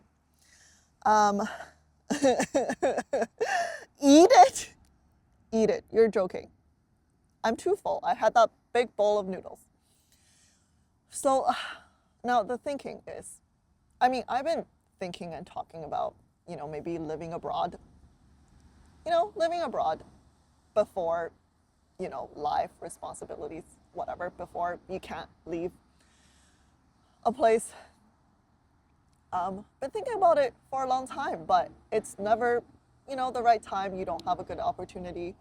But ever since, I guess, Tip to Tip on my channel went pretty successfully, and I started streaming, and that is going well as well. And I thought, why not take this opportunity just to try? And here are the logics behind it, right? Okay, because I'm a logical person, I hate making decisions just based on emotions. So the logic is this, okay? I'm gonna rent out my place. The rent is gonna cover at least part of my mortgage. Now, it's not gonna cover the whole thing because, let's face it, Vancouver is expensive. The mortgage plus amenities fees plus, property tax, that's pretty expensive. But it's gonna cover at least part of that. And then whatever I make while doing like full-time YouTube and Twitch, that income, however much that is, it's probably gonna cover the other part of my housing expense in Vancouver. And I'm totally fine with not making or saving any extra money for the next year. If I do, that would be really good. That would be really good. But hey, if I can break even, I'm happy. Because the cost of living in China, right, is very low. It's very low. Living in a place, renting is fairly cheap. And the good thing is, to start off, I don't even need to pay rent, luckily, because there's a place that I can stay without rent because family, thank you, family. But if I want to travel to different provinces, then I can pay rent, no problem. But it won't be, so expensive that it breaks the bank. Food is also very cheap. If you cook, that's even cheaper. But even if you don't have time to cook, you eat out, you get delivery, it's really, really inexpensive. And traveling around is also inexpensive. The high-speed railway is not that expensive. Trains, even traveling by cars, right? It's not expensive. So let's say if I want to film in a different location, I go to a different city, it's not gonna get super expensive for me to be mobile, versus, right, like I'm in Vancouver, right? If I want to film in Toronto, a plane ticket to Toronto is like $700 and up, right? If I want to fly to the States, it's like $500 and up. So the cost of, moving around and doing different cool things in North America is just kind of expensive. And I think when you're starting out as like a small creator, that's kind of a big expense, right, to spend on transportation. Now that's the first part, like the cost part. The second part is like what's the content that people like to watch, right? The content that people like to watch right now seems to be kind of focused on China, right? You guys are into Chinese culture. A lot of people on YouTube like seeing China, the authentic side, right? What's it really like? What fun things do people do there? How do people live there? What can we explore in China? And I think maybe 10 years ago, 5-10 years ago, there's that like Japan craze on YouTube, right? So many people moved to Japan, creators from Japan, they showcased fun things, exciting things in Japan, and that was like super, super fun to watch, right? Even for me, I kind of like lived vicariously through these YouTubers, and I saw what fun and exciting things Japan had to offer. But now I feel like people are interested in China as well, and they want to see what China has to offer. And I think maybe I can be one of the first few people to explore China. And the good thing about me is like I'm bilingual, so I can go like really deep into Chinese culture and, you know, hidden gems in China that normally people wouldn't explore. I mean, come on, like we've all seen like 15 different YouTube videos on the China high-speed railway, right? Honestly, like for me, I don't need to see it again, but obviously if people still want to watch high-speed railway, definitely I can make a video on high-speed railway. And there's nothing wrong with people filming about high-speed railway, but I'm just saying, like that's tier 1, right? That's like the first tier. We can go like above and beyond. I can take you guys into business establishments, take you to behind the scene, right? That's why I put one of the goals for the Subathon as a collab with the actress from Road to Empress, because like I'm someone that can make that happen. You know what I mean? Like that's how I got connected with Mr. Lee from Tip to Tip, because I'm bilingual and I have those connections that can make things happen. So yeah, I think it's gonna be really exciting but scary, because I've never not had like a legit job. Yeah, ever since I graduated, I've always had a paying job. Like somewhere an employer will pay me bi-weekly for the hours I put in. I mean, not even like after graduation. I've worked part-time when I was a student ever since like high school. So yes, it's scary to not have like a paycheck, you know, deposited into your account every 2 weeks. But I think, you know, it's a fairly safe risk I'm willing to take. And plus, you know, I have a job to come back to if I want. If I want to come back, I should be able to easily get another job or try to come back to my own job or anything. I think, you know, I'm always going to be a pharmacist. So I'm always able to come back to something.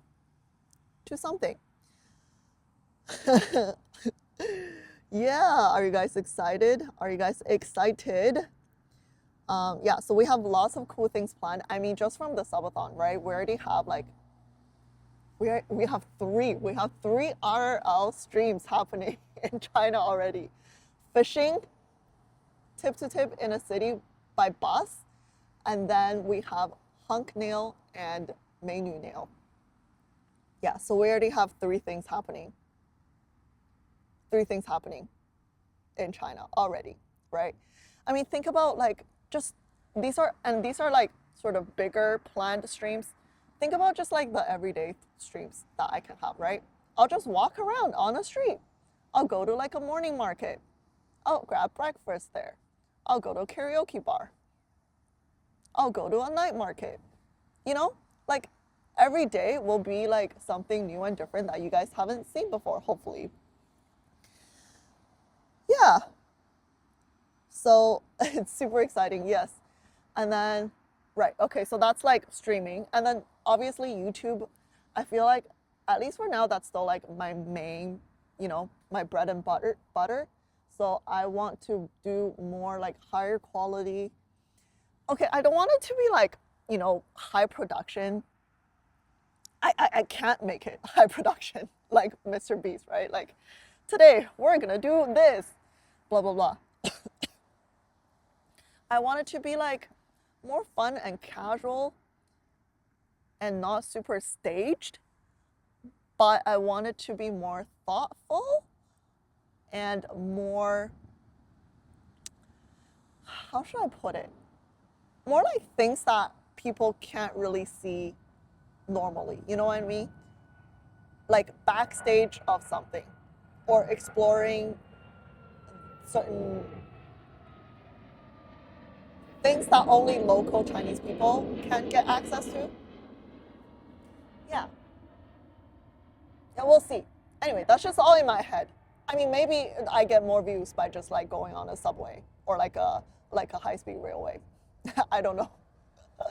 Or like trying out every burger in China. You know what I mean? I might do that too, because it's just fun and fun to review different burger chains in China. Yeah, so yeah, YouTube definitely also will benefit, I think, if I'm in China and do a lot more China content. I feel like right now the problem is like I talk about China and then I just sit in my room and I talk about it. How exciting is that? Not that exciting. You know what I mean? But then if I'm in China, then I can talk about China while being in there and then show you guys what I'm talking about, right? That's more exciting. Yeah, like rate McD in different provinces, or like rate their KFC, McDonald's, what else do they have? They have Tim Hortons, they have their own burger chains in China.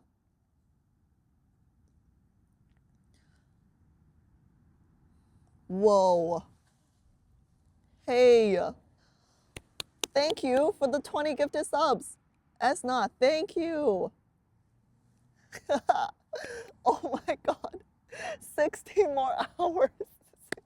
16 more hours on the subathon. Okay. We're gonna be fuck, I forgot about Li Tai. Shit, I forgot about him. Okay. Li Tai can wait. Li Tai can wait. Li Tai will, he will be there. He will always be there. Oh my god, thank you for the 5 gifted. Noda Lapierre, thank you. Yeah. I can't believe, dude, I can't believe I played like 13 hours of Road to Empress to only get like 5 minutes of Li Tai content. We got a total of 5 minutes of Li Tai screen time. That is kind of not acceptable. I'm gonna be writing a letter to the devs. Kind of not acceptable. Soup time?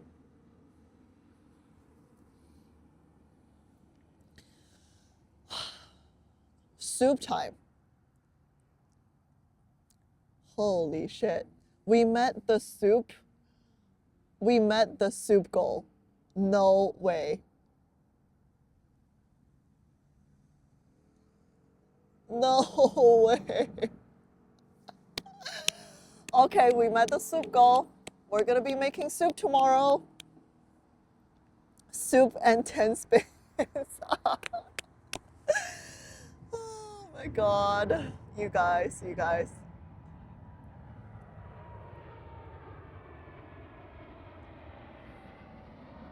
I think we're like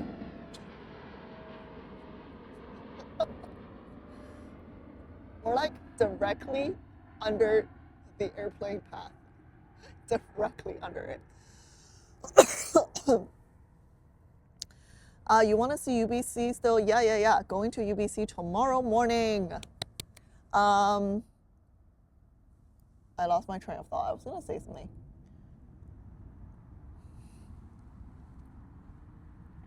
More spins. Oh, Dota tournament in Shanghai in August. I know, but the tickets are kind of expensive.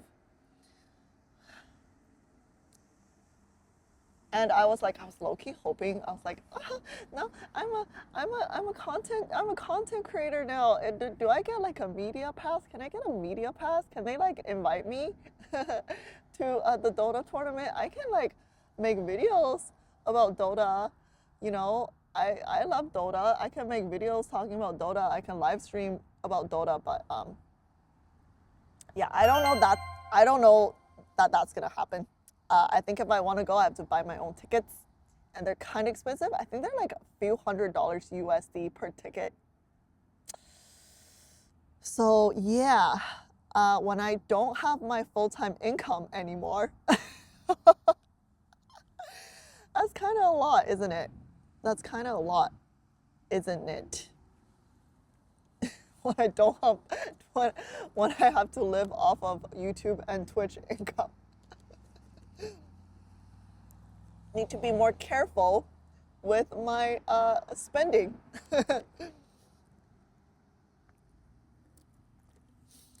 Yeah. Okay. Going to make a donation code. Donate so I can go watch Dota live. So funny. Final weekend's expensive. I spent $800 when I was hosted in Seattle. Yes. Okay, I went to the Vancouver one when I was hosted here. Dude, I feel like we got so ripped off in Vancouver. All the other cities, they had live orchestra. They had live orchestra playing on the final day. The Dota. Fuck, there's an ant on my charging cable. I'm gonna have to burn it. I'm gonna have to burn the power bank. I can't. I'm just gonna have to leave it here. I can't bring it home. I can't bring it home with me anymore. It's gonna be an ant infestation if I bring it home. Yep, goodbye power bank. You will be missed.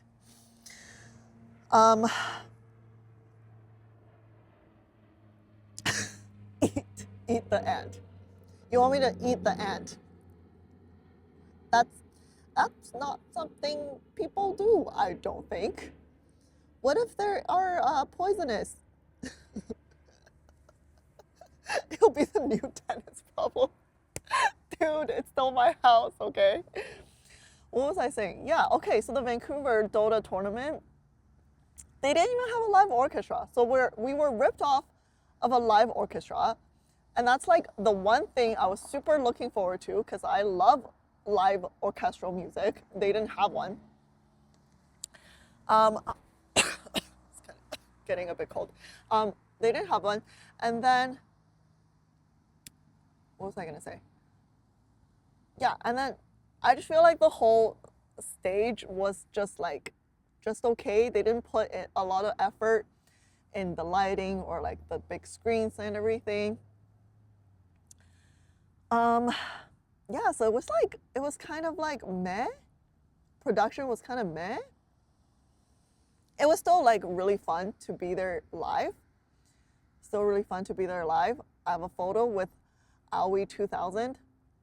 Okay, if you guys don't watch Dota, he's a really famous coach for Dota teams, but he used to be a player and he has like 3 championship titles under his belt, and he's from Vancouver. He also went to UBC.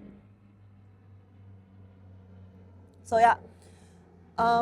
Yeah, the Vancouver one was expensive too. I think I spent, I don't know, like at least $500 per ticket. The good thing is I didn't have to like spend on housing because I just stayed at home. But yeah, definitely expensive. So for Shanghai, it would be like ticket plus hotel. And then Shanghai, okay, when I said China is cheap, that's excluding Shanghai, Beijing, and Shenzhen. Okay, everywhere else is cheaper, but then like those 3 big cities are pretty expensive. They're pretty expensive. You had a picture with Ice Ice Eyes? Good for you. Oh, I also have a picture with AMS. Do you guys know AMS? Probably don't know. She's this really popular Chinese Dota 2 commentator. She's really pretty, and a lot of guys really like her. She's very pretty. I have a photo with her. And her face is so small, guys. Like, her face, next to my face, her face is like this. She's so pretty. Yeah, it was cheap when I was in Zhengzhou. Zhengzhou is cheap. Zhengzhou is cheap for sure. AMS is your Nushen. Yeah, she is pretty. She's pretty. Her face is this small. I have a photo with her. I can show you guys later. You'll see how big my face is next to hers. Yeah, so the plan for me is in China. You guys know how everyone talks about Yunnan is their favorite place in China. Even Mr. Li says Yunnan, his favorite place in China. I'm planning to do a road trip in Yunnan. And then in a lot of the cities in Yunnan. Okay, so Yunnan is this province, sort of in the southern western border of China. It's known for like beautiful sceneries, very sort of slow living, lots of ethnic groups, right? And it's just very scenic. So a lot of people in big, busy cities, if they want a career break or if they're burned out, they'll actually go to Yunnan for like a mini vacation, you know, to find themselves.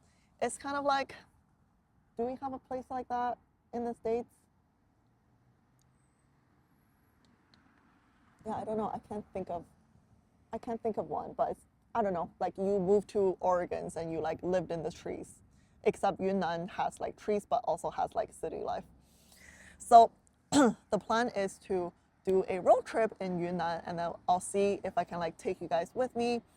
And what's exciting about Yunnan is it spans a pretty large area of China.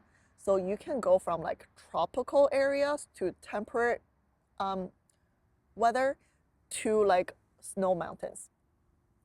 And then in each different city, they are occupied by different ethnic groups. So the food, the culture, the language, the clothing, like everything changes when you travel around that province. So it's super like diverse. Plus it's beautiful, it's really pretty. And then there are these cities where these like burned out people from big cities, they can come and rent a lot of like Airbnbs, or we called minsu. So they can do like monthly rent. You can get your own villa. They'll even have, you know, not maids, but they'll have like helpers to cook and clean for you, right? Because you okay, you know, you're like a, I don't know, you're like a trader, right, from Shanghai, okay, and you're like working 16 hours a day, you're burned out, but you like have some money saved, you just want to take a career break, you go to one of these cities in Yunnan, you rent a little villa, you just want to chill and relax. They have these helpers, they can help you cook, they can help you clean, and you know, you just relax. So that sort of business is already quite established in those areas, so it's really easy to find places like that in Yunnan. So, you know, we could rent our own little villa, we could rent a place there, right? We can chillax there, we can grow some, I don't know, plants, we can like feed some chicken, we can fish. Okay, no fish, actually, no, we will not fish. But we can have chicken, we can have plants, we can have like all of that stuff. And that will be really fun. It's like experiencing slow life, farm life, slow life in China. And then obviously, like there are so many different bigger cities that we can explore. I really want to go to Tibet, but I don't know how strict they are with like filming and live streaming, so I'll have to figure that out. Probably need someone way more local, like a guide or something, to make sure that, you know, I'm not breaking any laws or anything. Tibet would be amazing. I've always wanted to go. And then also Xinjiang, the Uyghur people, the Uyghur area, Xinjiang is also beautiful. Like if you do a road trip in Xinjiang, it's gonna be beautiful. Sichuan is also beautiful on a road trip. Like Chengdu and Chongqing, right? Those are like the two big cities that you guys always see on YouTube. But then there's also like Chuanxi and Chuanbei, which is like northern Sichuan and then western Sichuan. There's so much like beautiful landscape and scenery over there that I don't think it's shared very much yet on YouTube. I think in the Chinese like social media side, there's a lot of people exploring like Tibet and Xinjiang and then Chuanxi, Chuanbei, like those kind of more remote areas, but not on like the Western English YouTube side yet. So yeah. Okay.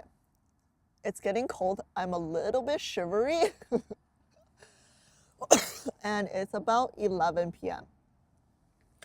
How about we end it here? Okay, we end it here. And then tomorrow, how about let's say 8:30 again? Okay, 8:30, I take you guys to UBC. We're gonna have a fun day. We're gonna go to UBC. We're gonna make soup. We're gonna go back to reunite with Li Tai. Okay, the freaking guy only showed up for 5 minutes. I need to see more of his face. And yeah, it's gonna be a fun day tomorrow. Thank you guys all for being here. This was so fun. 8:30 in the morning, yes. I will try. I think I can make it. Trust. Okay, have a good night, everyone. I'll see you guys tomorrow. Bye-bye. Thank you. Good night.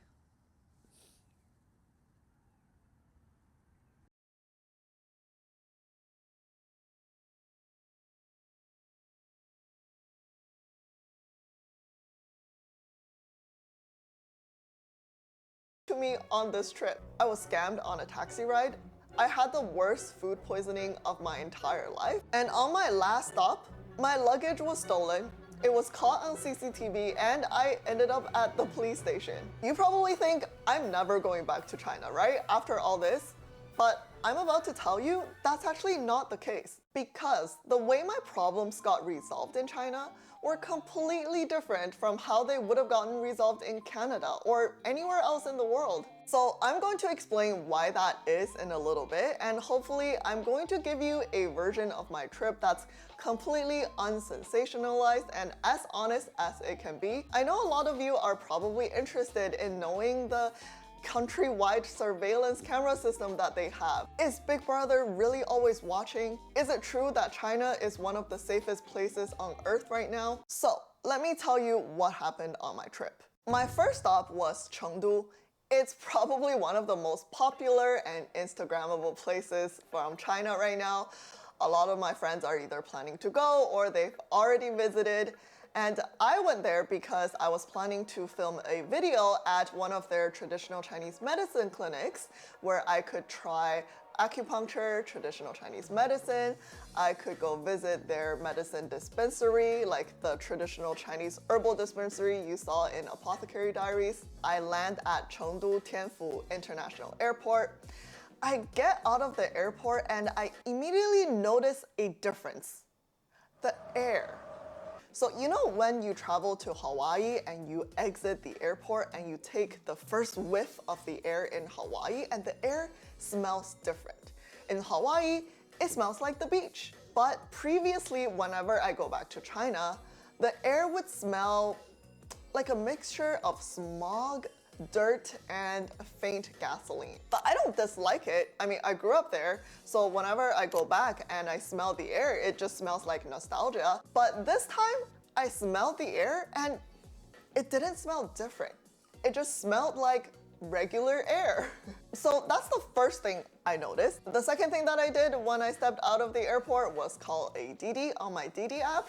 If you didn't know, Didi is like Uber. I get on my Didi and it was about a 1 hour ride because Chengdu Tianfu International Airport is actually quite a long way away from the city, and my hotel was quite in the center of the city where the ISF is and where the League of Legends main event was held. I had no idea that was happening until I got there. This 1 hour ride was about 65 kilometers long and it costed me about 113 Chinese yuan, which is roughly about $25 Canadian. Now, what this total doesn't include is a 39 Chinese yuan toll fee. For anyone that's driving in and out of the airport, this is just the regular airport toll fee that anyone has to pay. So normally, if you're on a Didi ride, this is what usually happens. You let the Didi driver deal with the airport toll fee, and at the end of your trip, they'll add the 39 yuan to the total of your Didi trip, which is 39 plus 113. So at the end of my trip, my total became 152 yuan, which I could pay this total amount directly through the Didi app. Nothing too complicated, right? But keep this in mind, because in 3 days' time, this is how I will get scammed. During my 3 days trip in Chengdu, the first thing that I did was to film my video at the Torrentang Medicine Clinic. It was so much fun and honestly a really great experience for me as a pharmacist. The League of Legends Championship main event was also super fun and electric. I could feel the crowd and energy, even though I'm not even a League player. I'm a Dota 2 player actually. It was still really fun to be around the crowds and the cosplayers and all that events. And the food was, oh my god, so amazing. As soon as I checked into my hotel, I just walked right downstairs out of my hotel and just found any street food I could find, and I tried this really tasty pork hock dish, and I had the spiciest hot pot I could ever find, which is probably not a very good idea because my stomach's also not very good. This will come up later in this video as well. Also, I remember going to this traditional Chengdu stir-fry restaurant. We ordered this authentic dish and we devoured it. We actually ordered a second of that exact same dish and we devoured that as well. It was just so good. And the hotel that we stayed at in Chengdu was also super interesting. I mean, I could probably just make an entire video about hotels in China in general because I feel like there is a unique difference between the hotels in China versus anywhere else I've stayed in the world. This hotel had a ginormous LED screen the moment you walk into the lobby, but they also have these little budgies that were just hanging around in the lobby, just chirping. And then throughout the day, you'll see these caretakers taking the budgies away. That was really cute. I hung out with the budgies every day. And then I think to tie into all this futuristic vibes, they also had these robots that could deliver items to your door in the hotel room. I don't know how it works exactly, but they must be programmed from the lobby to the elevator and to each of the hotel rooms like Google Home setup. Obviously, it's not Google Home. I'm not sure what brand they have. It's some sort of smart home system in each of the rooms that the guests stayed at.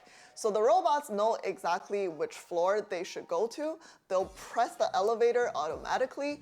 And once they're on this floor, they must have been programmed through a map in the hotel, and they can know exactly which room they need to arrive. And once they get there, your in-suite smart home display actually will chime and it will ring the doorbell. It will let you know that someone's at the door doing a delivery. You open the door, surprise! It's not a human, it's a robot, and you just open up the robot and you take out whatever you needed to be delivered. And you hit a button to send the robot back to the lobby. But that's all super fancy and futuristic and really cool. I bet you've already seen that on YouTube or TikTok. But this hotel that I stayed at, the first night, for some reason, they didn't have air conditioning. My room was 27 degrees and it was so hot, I could barely sleep that whole evening. But 3 days went by super fast and it was time for me to go back to the airport. I pulled up my Didi app and I entered the destination, Chengdu Tianfu International Airport. I looked at the price and it was about the same as when I came from the airport. That's great. I called my ride, I waited for about a few minutes and my ride showed up. He got out of the car and he helped me with my luggage, he put them in the trunk, opened the door for me, very kind of him, and went back to the driver's seat. So until this point, nothing memorable has happened and everything seemed like it was going fine. until this driver said to me in a really nonchalant voice, "Hey, by the way, you're gonna get charged double the airport toll fee, so just make sure you pay that at the end of the trip, okay?" At first I thought I heard wrong, so I go, "Wait, what do you mean? I'm gonna get charged double?" And again, he says in a really casual voice, "Yeah, that's just the way it is. You get charged double on the way back to the airport, so you're just gonna have to pay that, okay?" Wait, but I only paid one toll fee when I came from the airport. How come it's double now? And this is where he started getting a bit annoyed, agitated, and he started raising his voice, and he started to explain to me, "Well, this is just the way it is. All right, when you come from the airport, you pay one toll fee. That's all good and dandy. But on the way back, it's customary to charge 2 toll fees because, you know what? When we drive you guys to the airport, we end up having to wait hours. I mean hours because of how many freaking DD drivers there are around the airport. And we all have to enter this lineup system. So by the time I get there, I'll have to wait for up to 5 to 6 hours before I can pick up my next customer to drive them back to the city. So the second airport toll fee that we charge is to compensate for the hours that we're gonna wait around at the airport, not having any business." Keep in mind, all this time, the dude was still driving, okay?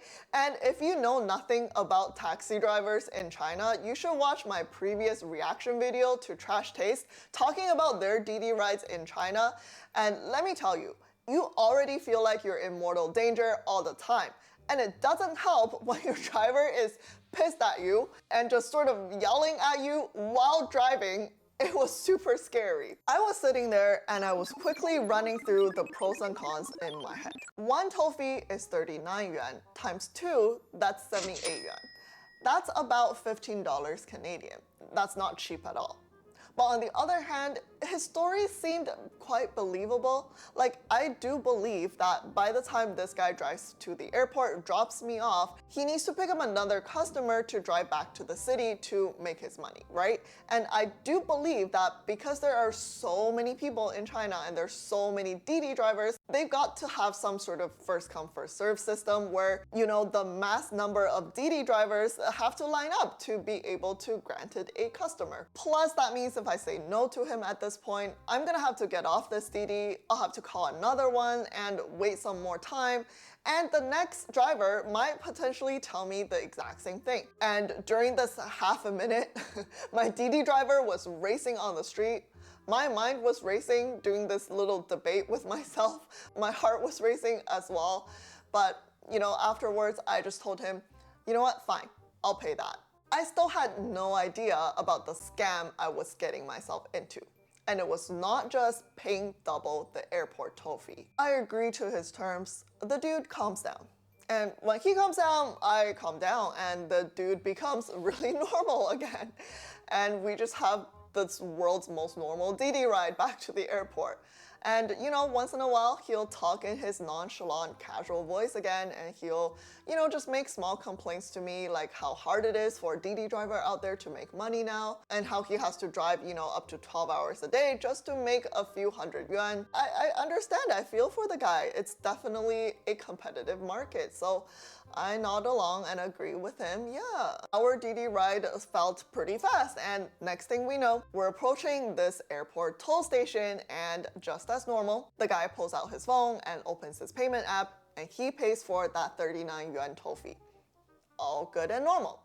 We keep driving to the airport, and as we are about to approach where he was going to drop me off, the dude, again, very nonchalantly, god damn it, he was so good at this. He was acting so casual for a scammer.